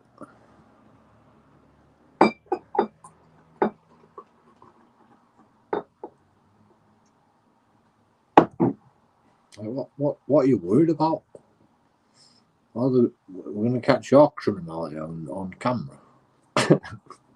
Stop being a fucking criminal then. Stop being a criminal and you don't have to worry about that. Like if that's what the public are worried about, because I think that's what the public's worried about, When you're recording the public, or a police officer, for that matter, or a bumblebee jacket wearing cunt. Any bumblebee jacket wearing cunt. What they're worried about is like us catching them on camera doing something wrong.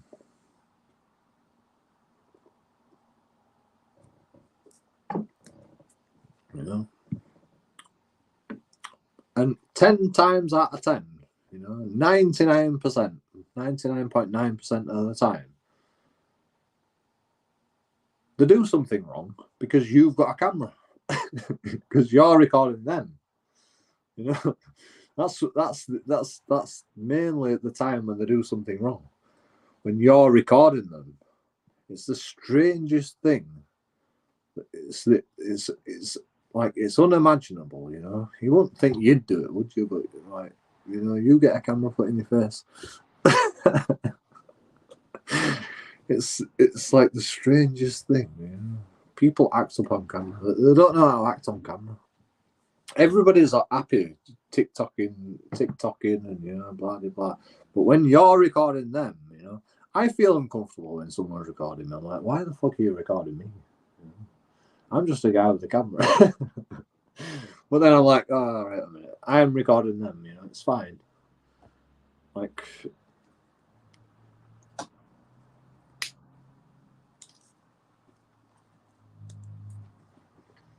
I get it how disconcerting it can be, you know, getting recorded.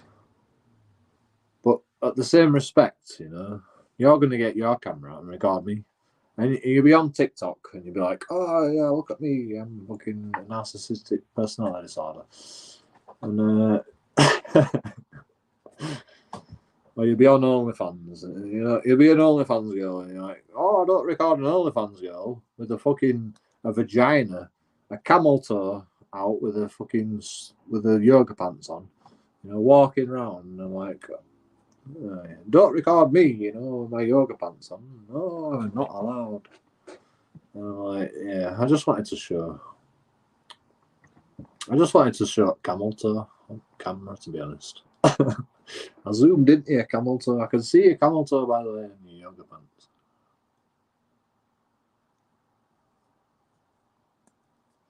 Oh, harassment, alarm, and distress.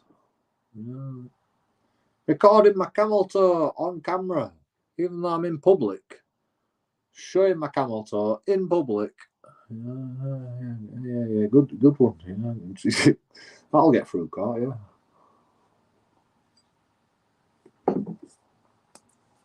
Love to see it.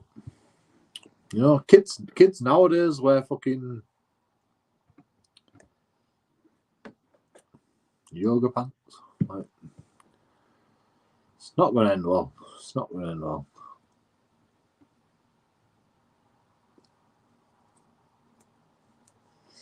I mean, back in my day, you know, kids were allowed to fucking go to clubs. So I can't really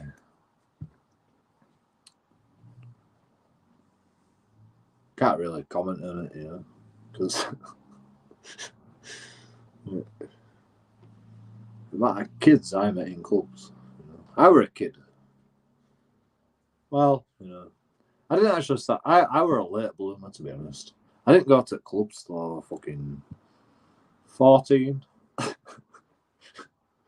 You know, all kids in my school, they weren't in fucking clubs in fucking 13, 12, you know.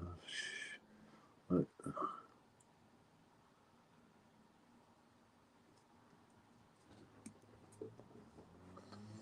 back in my days, kids were going up far too fast. You know, that's never going to happen with my kids. If I ever have kids, probably never going to have kids. But you know, alcohol, you know, it's a big problem. You know? You can't have kids when you got alcohol.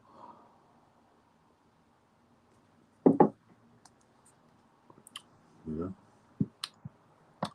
people think, "Who are you, JoeKingAudits? Who are you?" I mean, I could show my live streams, I suppose. Like, you know, I could show my live streams when I'm like sober and live streams when I'm drunk, and like I'm basically the same person, aren't I? You know, in my opinion, you know, I'm basically the same person. I'm a bit more fucking. I use my hands more when I'm drunk. Maybe that's about it. I think I'm the same person. Like I don't see how I'm different when I'm drunk to when I'm sober.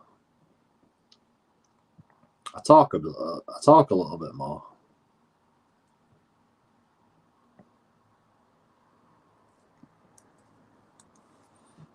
A lot more when I'm drunk. But I also talk a lot when I'm tired. I talk like loads when I'm tired. You know,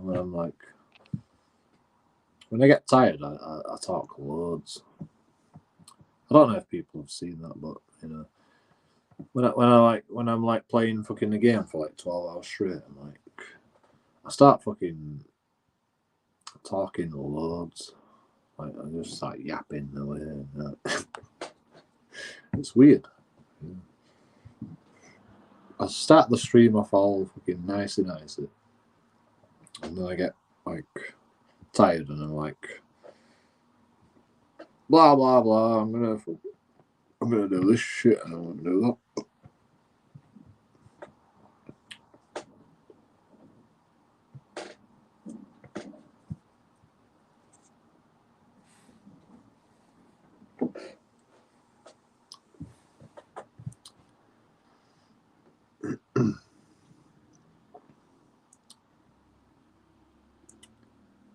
mean,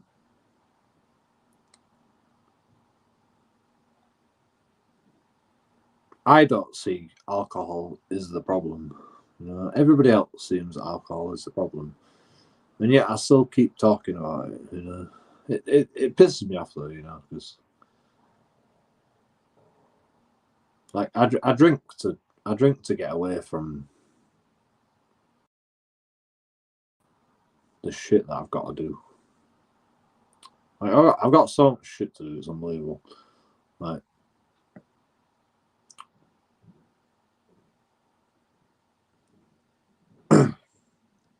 It's stressful, you know. I drink to like just forget about all that. Because I don't know where to start. I started today. I was like, oh, let's do some shit. And I'm like, no. Yeah, I don't know where to fucking start.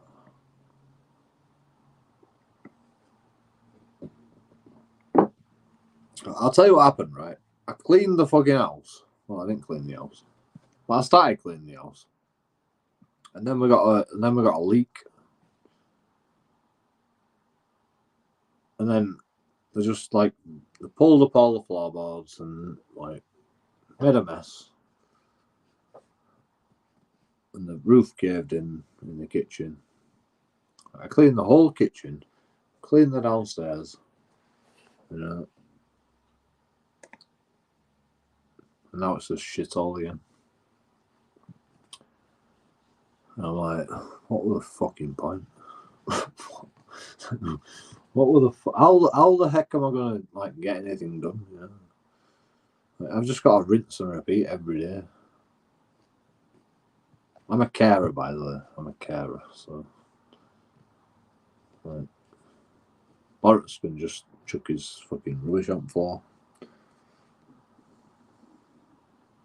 and I've just got to go around, bend over, pick one piece of rubbish up, put it in bin, pick another. You know, it's like it's an impossible task. I don't know. Why can't I just fucking put his shit in the bin?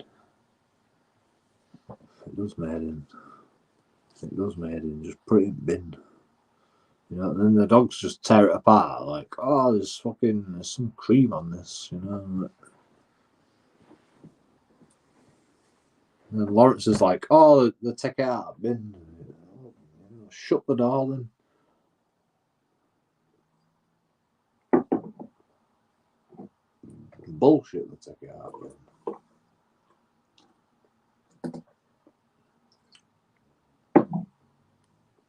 I'm not stupid, you know? I'm not fucking stupid.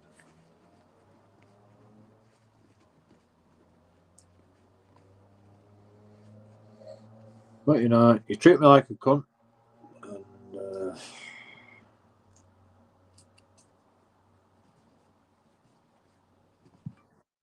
all that good stuff. You know.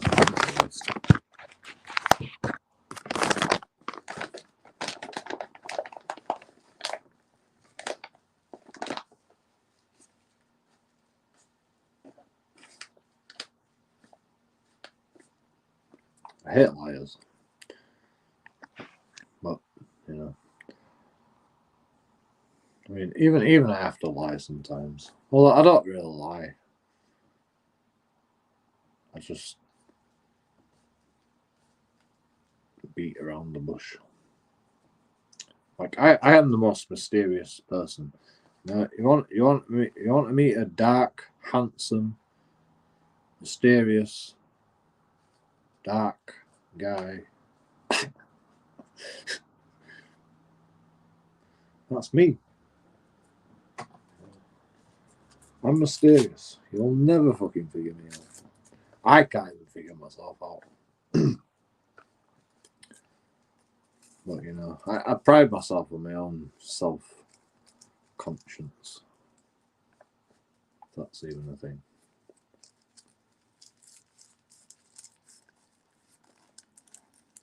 Like, I know myself.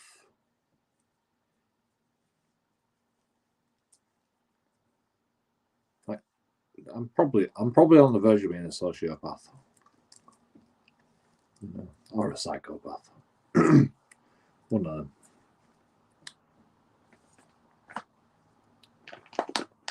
probably on the verge of it, you know. But you know, like if I break something, I'm honest, you know. But that's all I'm honest about. Well, I am honest about other things. I'm honest about stuff that matters. But I'm not honest about. I don't know. I'm not honest about. I can't remember the last time I lied. To be honest, like I don't lie about anything.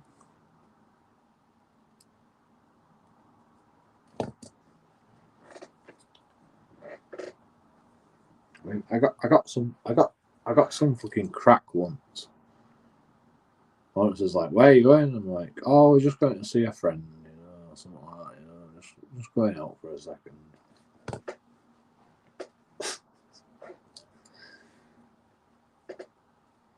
Here's a friend. You know.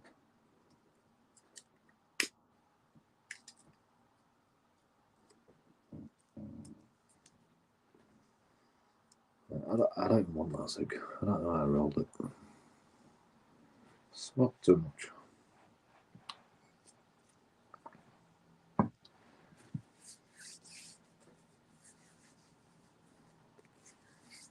Like I literally I don't have nothing to lie about.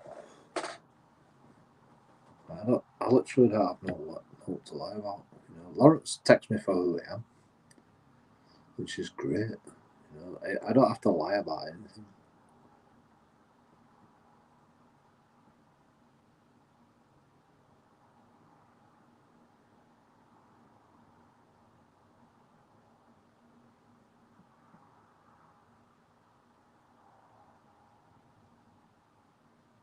You know when you're in school and you haven't done your homework, and your teacher comes up to you and goes, "Why aren't you doing your homework?" and you lie. You know, I used to be like that, and then you know I never did my homework, so I just got bored of lying. Eventually, I was just like, it's more effort to lie than just tell the truth. So one day I just said I couldn't be arsed doing it. Like I was playing cricket, you know, with my friends, and you know, like I was tired. I went to bed. You know. And my teacher sat me down and goes, right, well, if you can't do your homework, we're going to have to put you in detention for half an hour every day to get your homework done. And then I started skipping school completely, you know, the whole day. Because once you get you in school, you know, like I didn't mind my classes, you know, I do my classes happily. But you know, once you're in school, you know, then they've got you. You can't get out. You're in jail. I probably could have walked out of school beforehand, but you know, I just decided to just like, shit. You know, put me back a year as well. I got put back a year. You know, only person ever to get put back a year. I was youngest in my class though. Well, my birthday is 20th of August, so like I was the youngest in my year.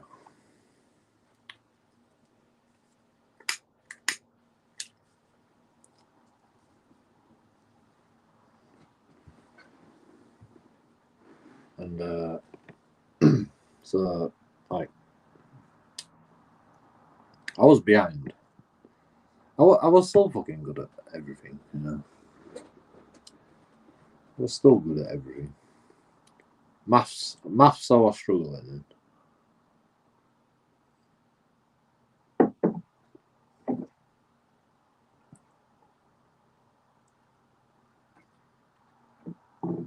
I like to blame the merge of middle schools and grammar schools.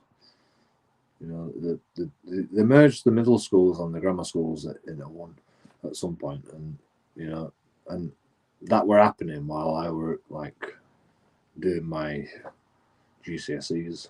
So, like, I like to blame it on that.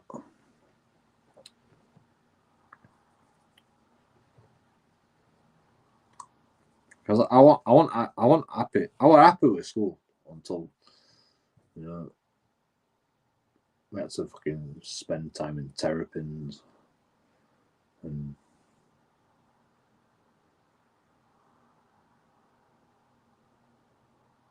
substitute teachers. We got lots of substitute teachers.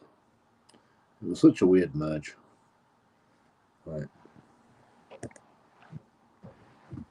And then because I left school early, because I decided to leave school early. Gaelic competency, that is, by the way.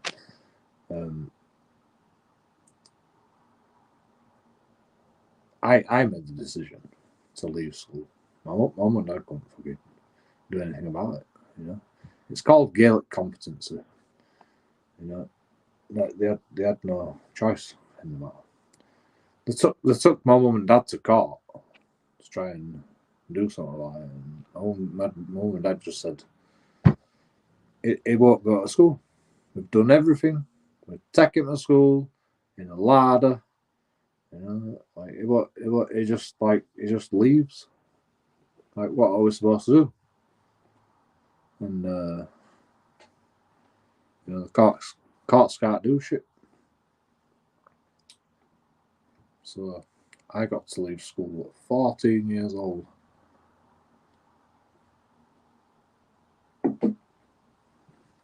And then I got a job at 14 years old.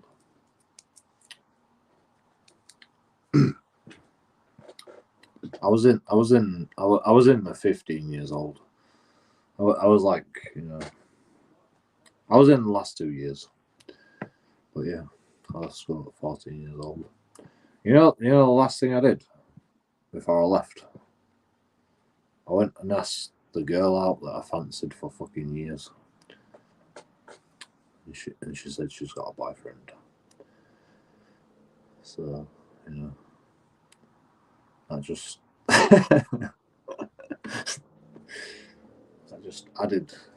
I just like, you know, I was just like, fuck school for the rest of my life. You know, all I'm bothered about, fucking, you know, just plucking up the courage to ask her out, and you know, I'm out. You know, see you later, school. Bye bye. So yeah.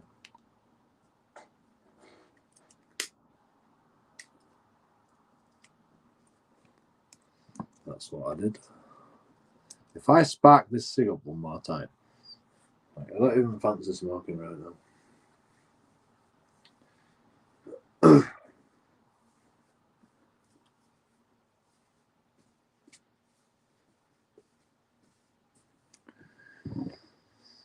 And yeah, less school, better hair, less stress, great hair, like JoeKingAudits. Well, that's the moral of that story. Go to school, work all your life, go bald. That's my opinion. I'm sticking to it.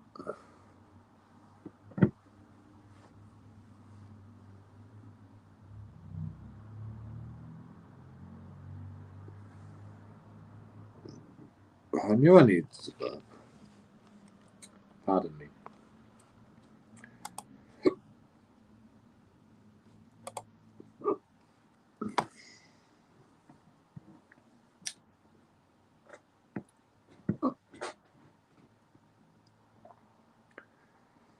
Got proper bad indigestion as well.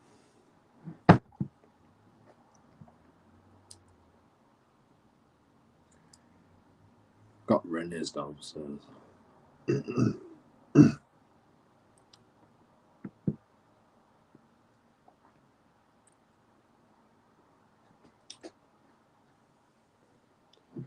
drinking proper job. Yeah. Proper job again.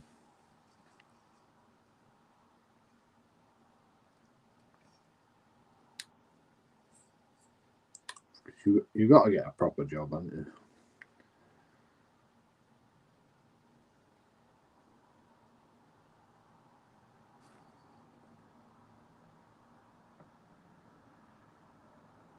just necessary, isn't it? You got to get a proper job. But like it says on it, pour slowly, leaving the sediment inside. Like what they don't understand is like they've built the bottle wrong. You know, if you want to leave the sediment inside, you know, they shouldn't have like put this like fringe on the bottle. You know, because what you got to do is you got to pour it more aggressively to get the rest of the beer out. So you literally can't leave the sediment inside. Like they've designed this bottle all wrong. If that's what you're supposed to do, like,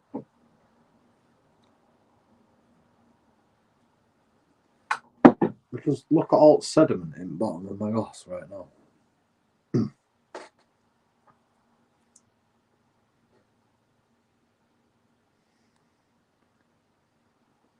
I don't know if you can see it.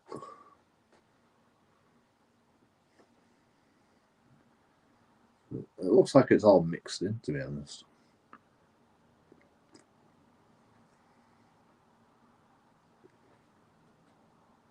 That's why our stomach's all dodgy.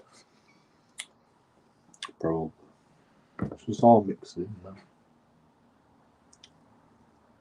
There was loads of sediment in there a minute ago. What are you supposed to do?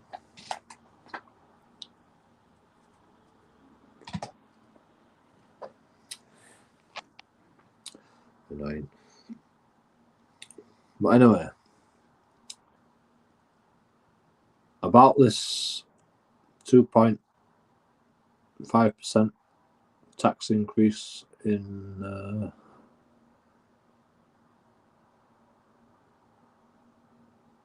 military budget spending. What do you think about that? Has anybody got any opinions on that?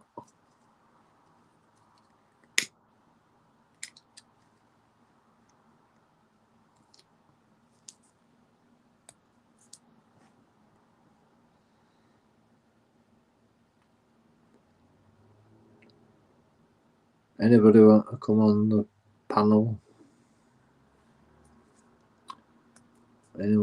Anybody want to give you 2 cents? I should write panel, shouldn't I? Or something.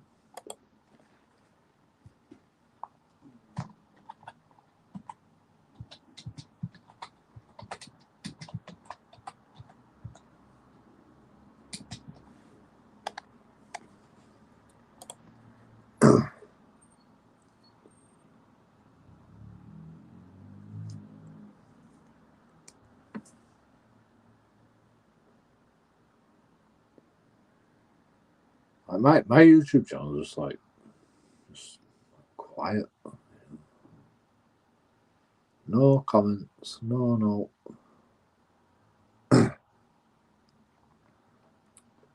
This is StreamYards, by the way. You know, like you can come talk to me if you want. Ask for the link.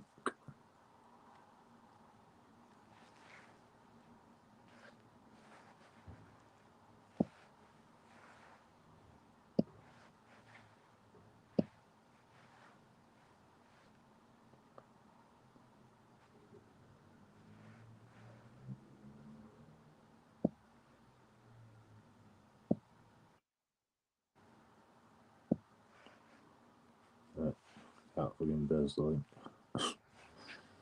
Weird.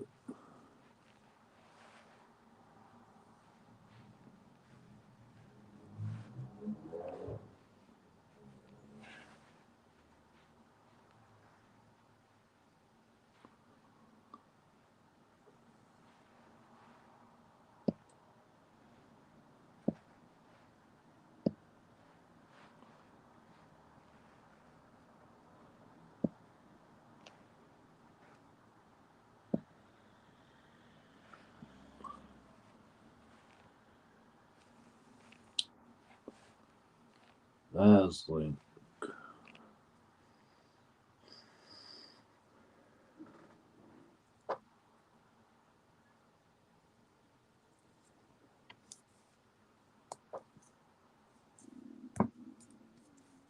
I mean, nobody wants to.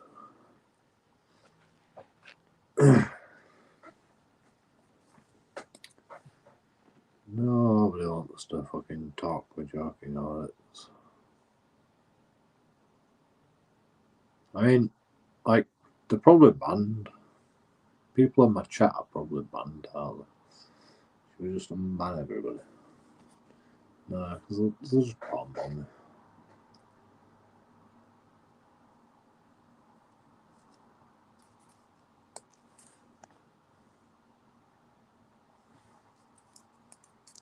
Like, they're banned for a reason. Let's just see who's banned. Good idea. Let's see who's banned. Who have we been banning? Because I can't remember. I banned lots of people. You all deserve it, by the way. You know? Like, you can like shout and argue about it all you want, but you deserve it.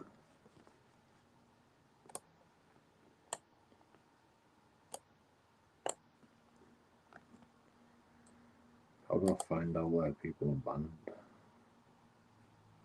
Community.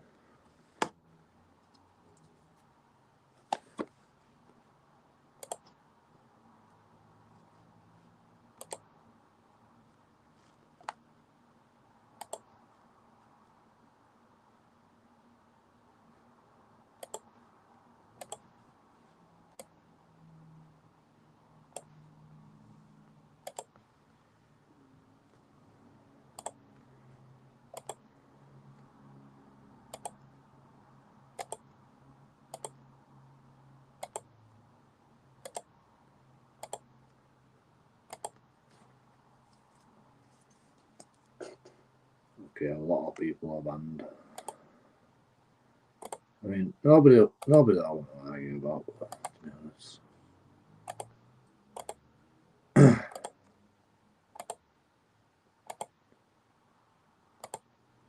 JoeKingAudits is banned.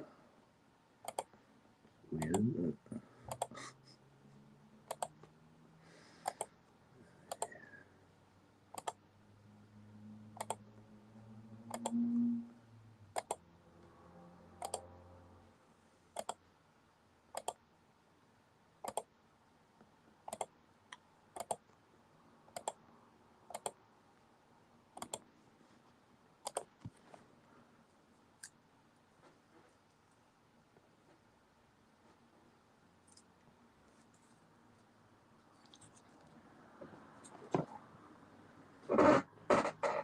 There we go.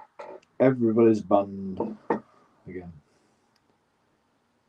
Welcome back. I mean, unbanned. Unbanned. Look at it. Look at all the fucking sediment.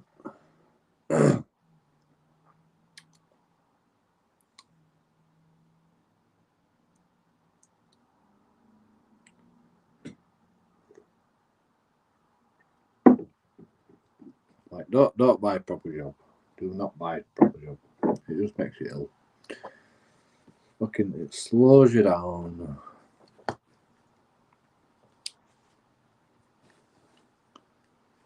Don't buy that shit.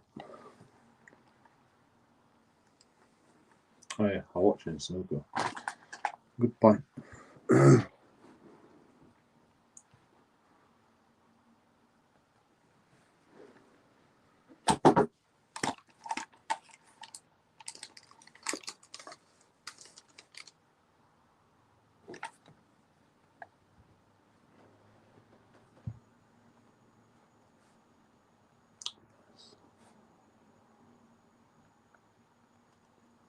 Connected automatically.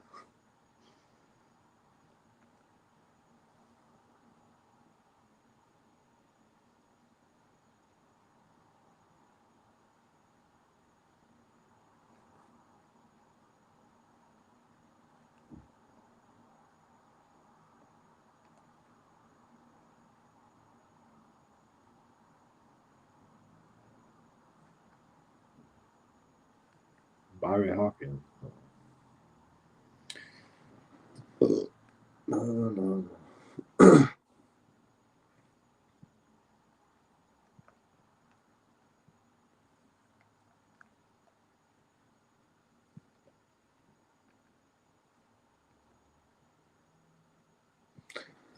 Oh, is that it for Ronnie O'Sullivan? Has it got to finish the match off tomorrow?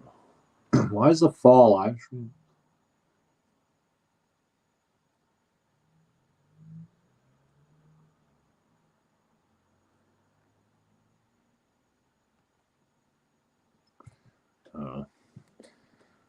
Damn good evening to you, Joe. Thank you. Hello, Joe. Yeah. I knew it'd be sunny here, you know. I knew it'd be sunny.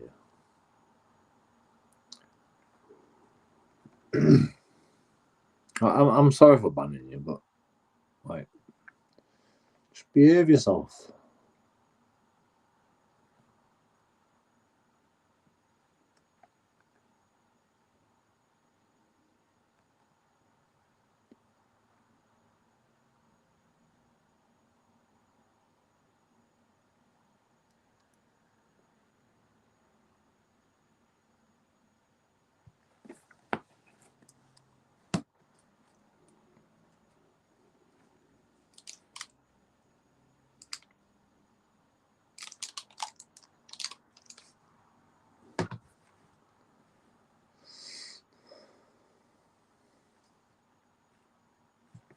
You know, like I had this music playing in.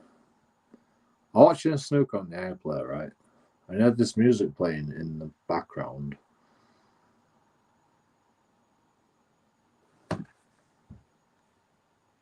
Blah, blah, blah. While the audience are like milling about, you know, waiting for mid-session or whatever, you know. And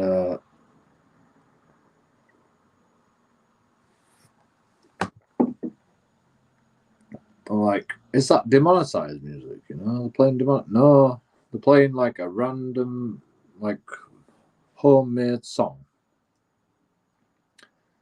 And I think it's there to keep the audience like happy. It's like this like tune that just keeps everybody happy. It's brainwashing. You know, it might like that's what I think. I think they're just like they play this little jingly tune, keep everybody happy, keep everybody awake, and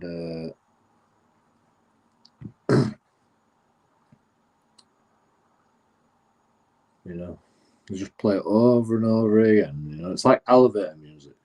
You know, just like repeat that same tune over and over again. You know, everyone's happy. Nobody fucking kicks off because it's just such a peaceful tune. Like it's brainwashing. I was just like,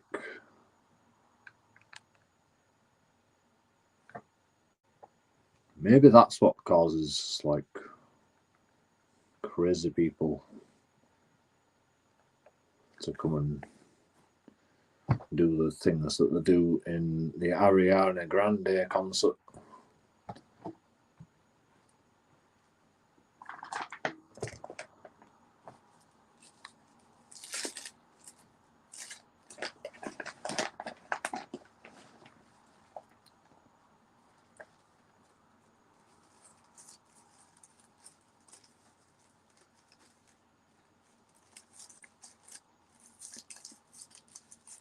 I think it's BBC's fault, to be honest.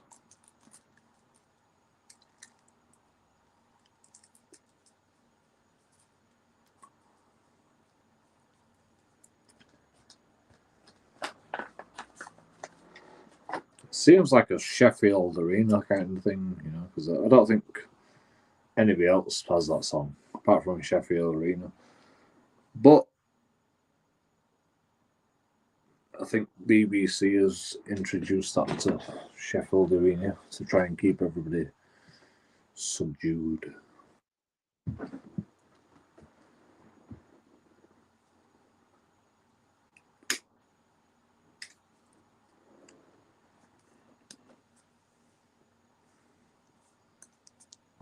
Yeah. Like they don't put that fucking same looping music on for no reason, in my opinion. Which is another reason I will never go to the Sheffield Arena and watch fucking snooker.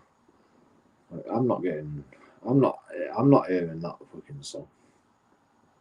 Not for the money you pay to fucking go see a snooker match.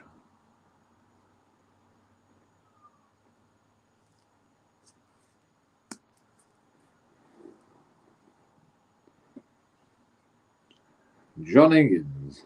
Fucking John Higgins. Fucking got done for match fixing.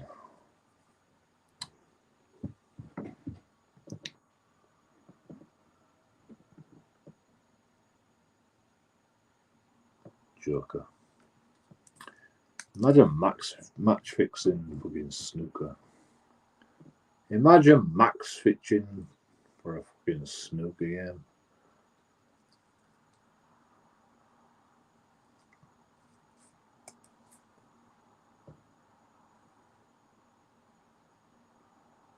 I mean, it actually makes more sense than snooker, because snooker you don't make that much money.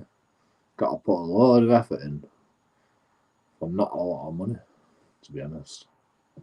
Hundreds of £1,000s, you know. Like boxing match, you know, millions of pounds.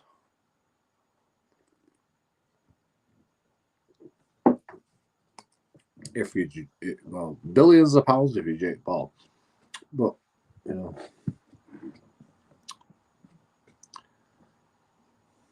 Oh, what's the other Paul called?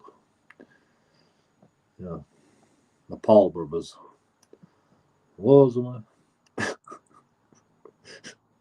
Makes perfect sense. Match fixing the snooker.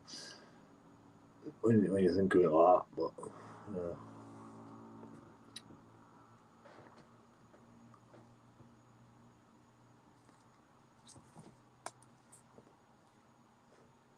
Like, I am sure, I am positive Ronnie O'Sullivan has done a bit of match fixing in his time.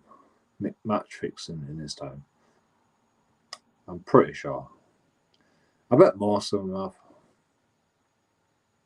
You know, there's like, they didn't get caught like John Higgins. Was it John Higgins who got caught? I don't want to fucking say John Higgins got caught for match fixing, you know, if it wasn't him. Somebody got caught for match fixing. I think it was John Higgins. But John Higgins is playing in fucking UK, in fucking World Championships again.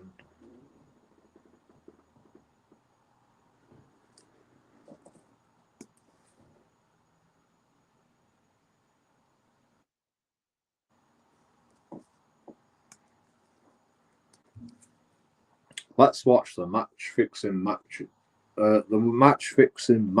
John Higgins. You know. See what he does. Probably gonna lose, and like, fuck it. I've got match fixing to do. You know, might as well lose.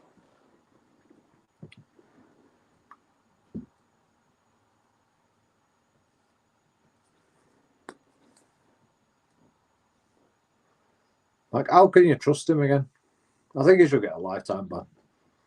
If he gets done for match fixing, you know, he should get a lifetime ban. He should go to prison, to be honest. He should go to prison.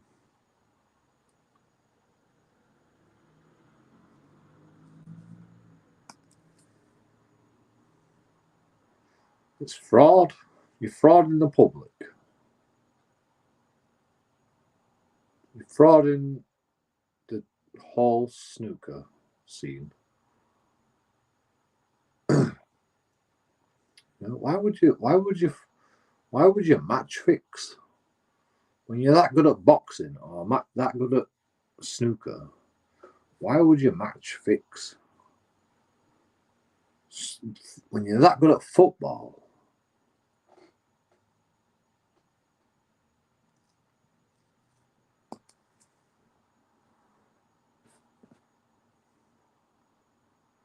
Can you imagine that?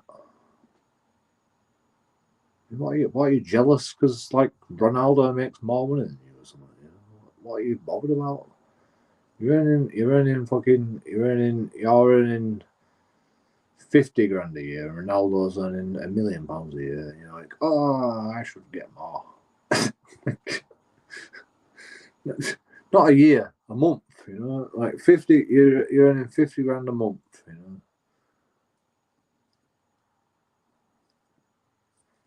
50 grand a week. And Ronaldo's earning fucking 15 million a week. You know, whatever it is. I don't know, fucking, they earn stupid money on football, don't they? It's ridiculous. Like, is 50 grand a week not enough? 50 grand a day not enough? Fucking.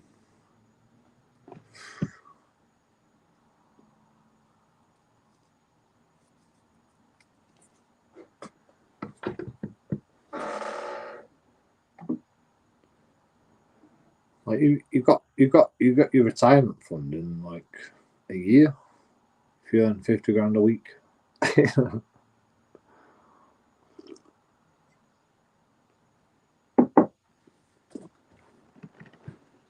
52 weeks times 50 grand a week. How much is that?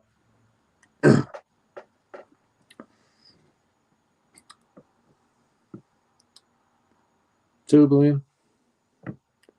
2 million, you're already a millionaire. 50 grand a week, you know, you're already a millionaire. Boom. 2 millionaire, you're a 2 millionaire. Is that right? I don't know. 250. 2,500,000. Is that right? I don't know. 52 weeks.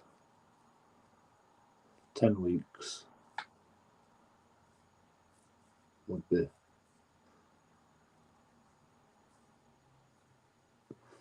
£500,000. £500,000 times 5.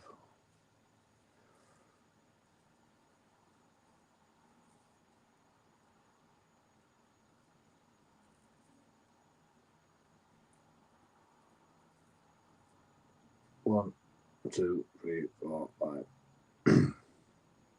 That's how you count. That was the wrong thing to do. What was it? £250,000 or £200,000? 2, 4, 6, 8, 10. £1 million a year. 50 grand a week is £1 million a year. You're already a millionaire. 1 year. Like, you don't have to worry about it. Like, there's no need to match fix once you've got £1 million in the bank. Alright, you've probably spent half of it being a fucking superstar. But, yeah, that's your fault. Should have saved something.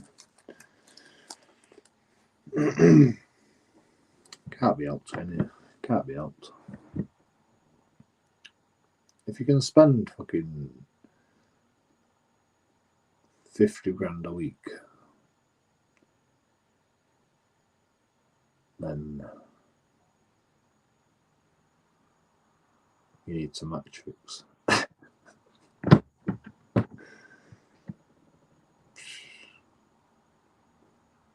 Yeah. The poorest of the poor people, the poorest of the superstar football players, the poorest of the poor snooker players, they've got a match fix, you know.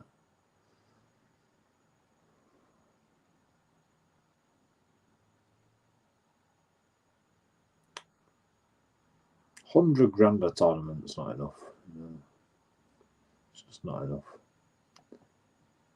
90 grand a tournament. No, you know, like I could do that. You know, having a fucking office job. You know. Why would I do that? Play snooker for like 10 minutes. Right. Snooker is a ridiculous sport, to be honest. It's a ridiculous sport.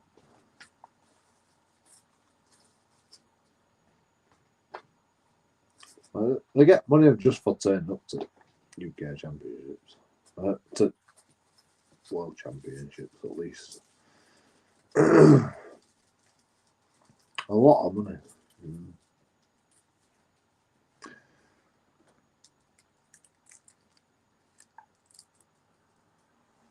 They're not getting no. They're not getting no. They get a lot of money. That's why there's no money in Snoopy, you know. Because like the winner is like fucking hell, like everybody got like fucking 10 grand, I got fucking 100 grand, you know, and you know the winner gets fucking 500 grand. But, you know, everyone's like, ah, shit, man. You know, what's the point of fucking turning up to this tournament?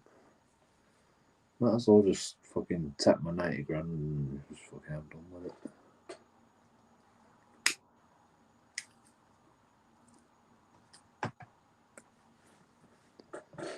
And that's another reason why the World Championships is the best tournament in the game, because you know everyone gets money. You know, everyone wants the money.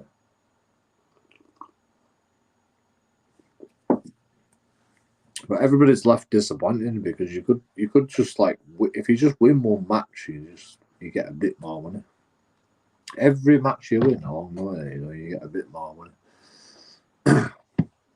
You know, like people like Ding Junhui just coming from China and just like, oh yeah, I've won the fucking championships, won the fucking world championships, and you know, everyone's like, oh fucking hell, I could have done that, but they did.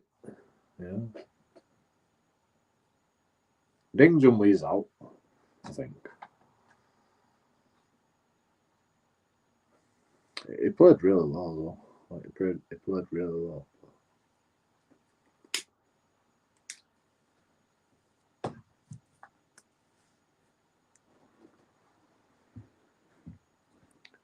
But I really rate Ding Junhui.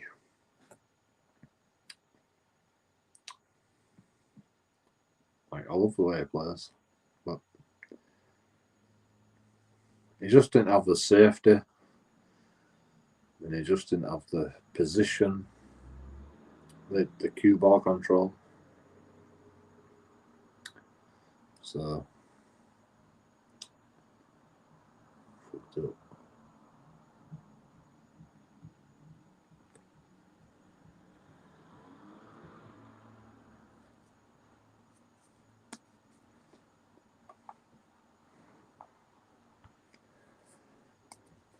So I'm watching Jamie Jones and John Higgins,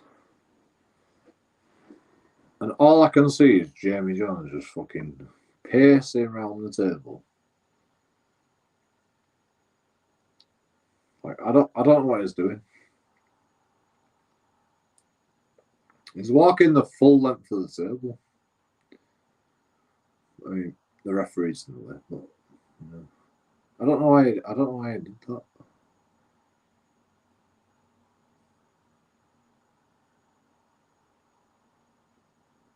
But he's fucking potting the walls. 64 break.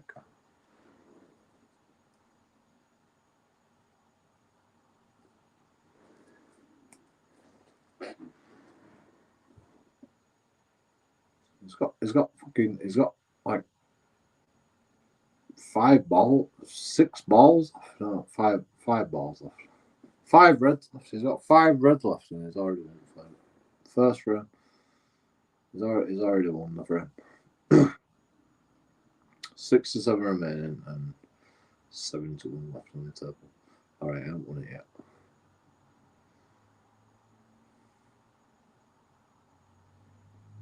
Now he's won it.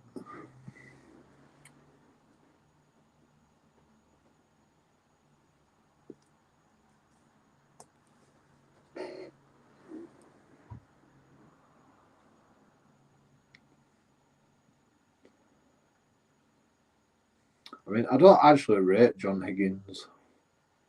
I don't actually rate him. Like, I don't see no special about John Higgins. Jesus Christ, that was a good shot.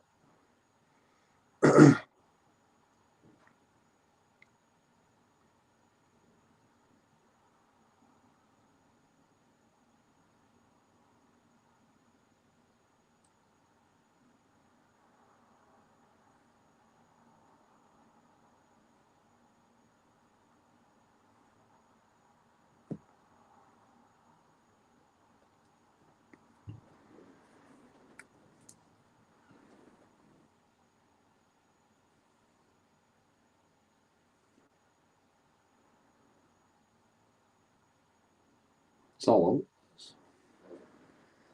It's all over the place. We, like, W Great Britain.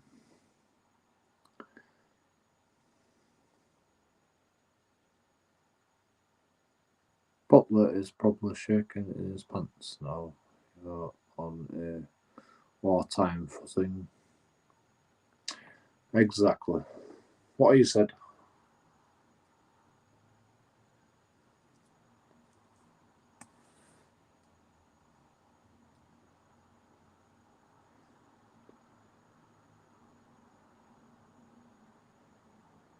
Century breaking first round. Go on, Jamie. Go on, Jamie Jones. You Welsh cunt. Go on, lad.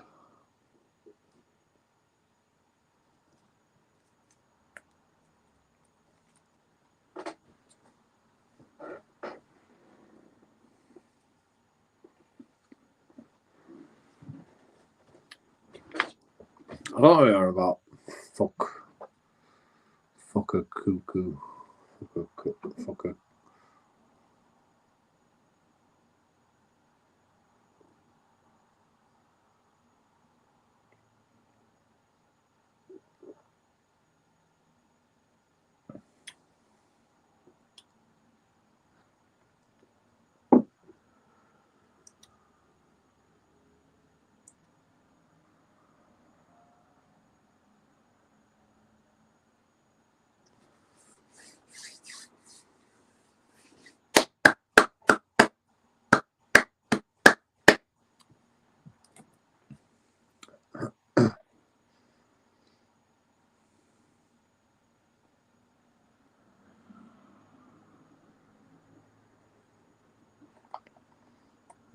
Box.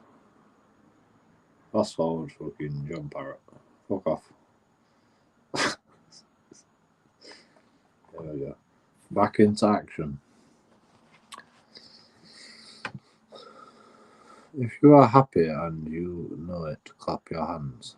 I'm watching snooker.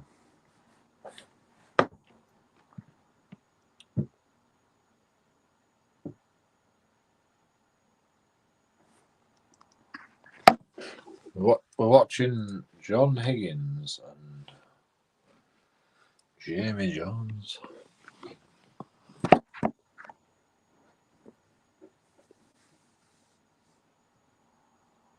Because I want to watch the match fixer and like himself, you know, the match fixer, John Higgins. I want to watch that guy.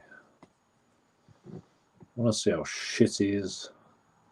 He has to fucking, like, he knows his shit. So let's just fucking match fix. That were a great fucking camera shot. I've never seen that camera shot. It's like a pocket camera shot. They've got cameras in pockets nowadays.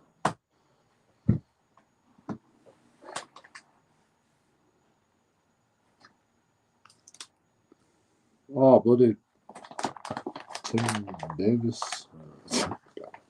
What's his name? That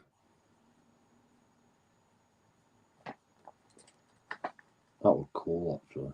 They put cameras in pockets. That is genius. Like, I haven't actually seen any footage from the pockets, but they put cameras in the pockets.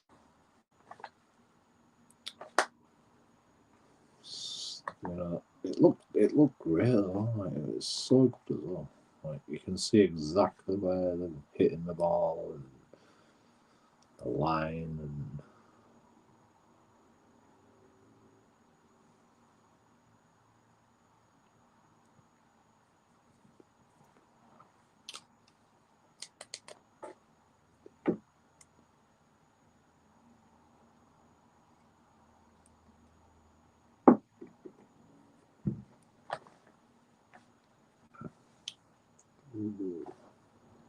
Far too thick.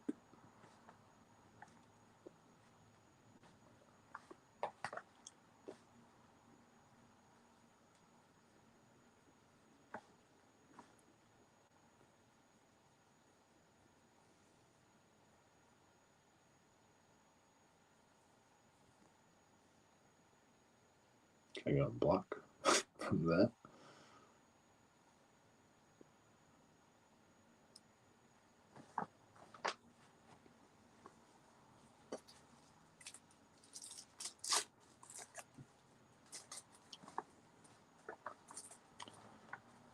The best tactical player the game's ever seen, John Higgins. Why? You know, is his tactics fucking match fix? Fucking.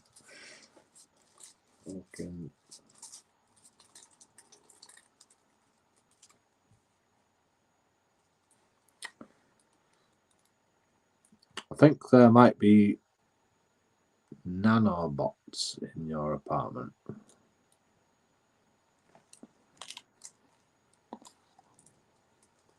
That's okay. That's okay.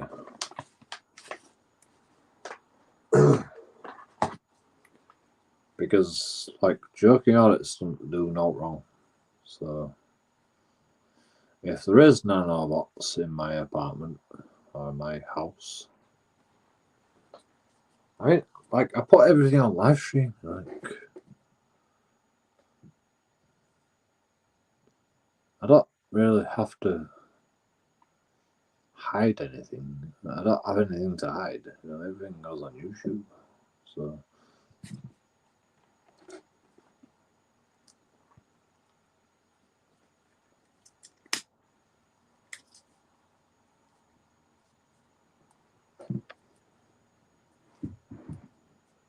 In the wasting the time.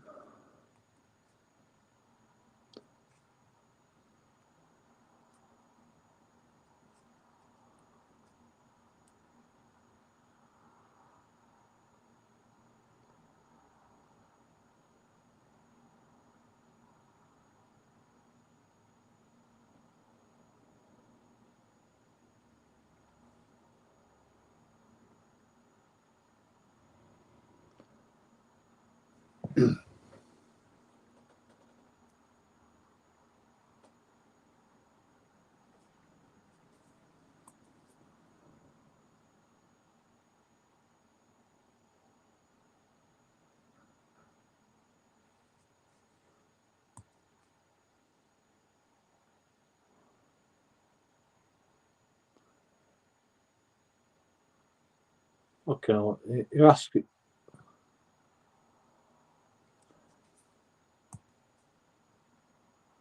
You should. Couldn't you play red on it? Like, why? Fine.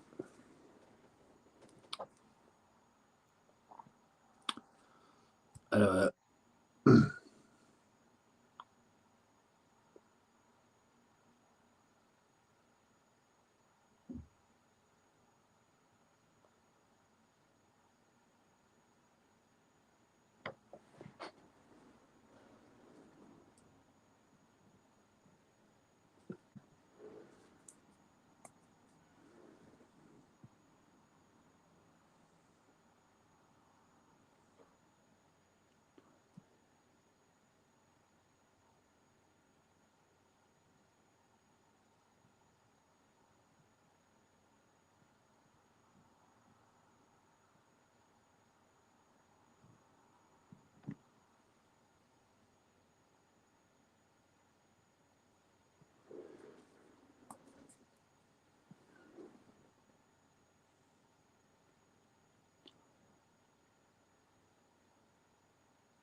Just put it in pocket. I don't even care how it was.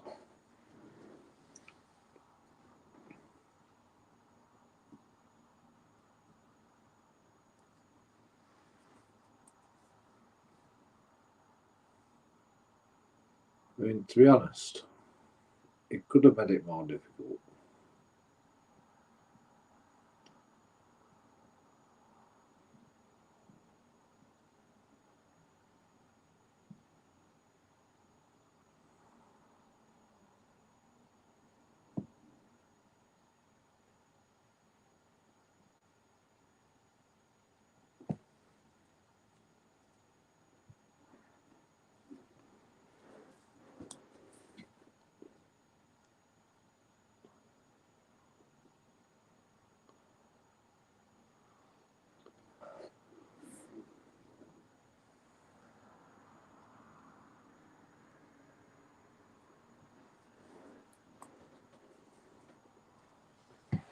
Like, fucking John. You know, I don't really. I'm gonna call a live stream because it's like nobody fucking wants to talk to me. Whatever. You okay? That's all. Like and subscribe. See you.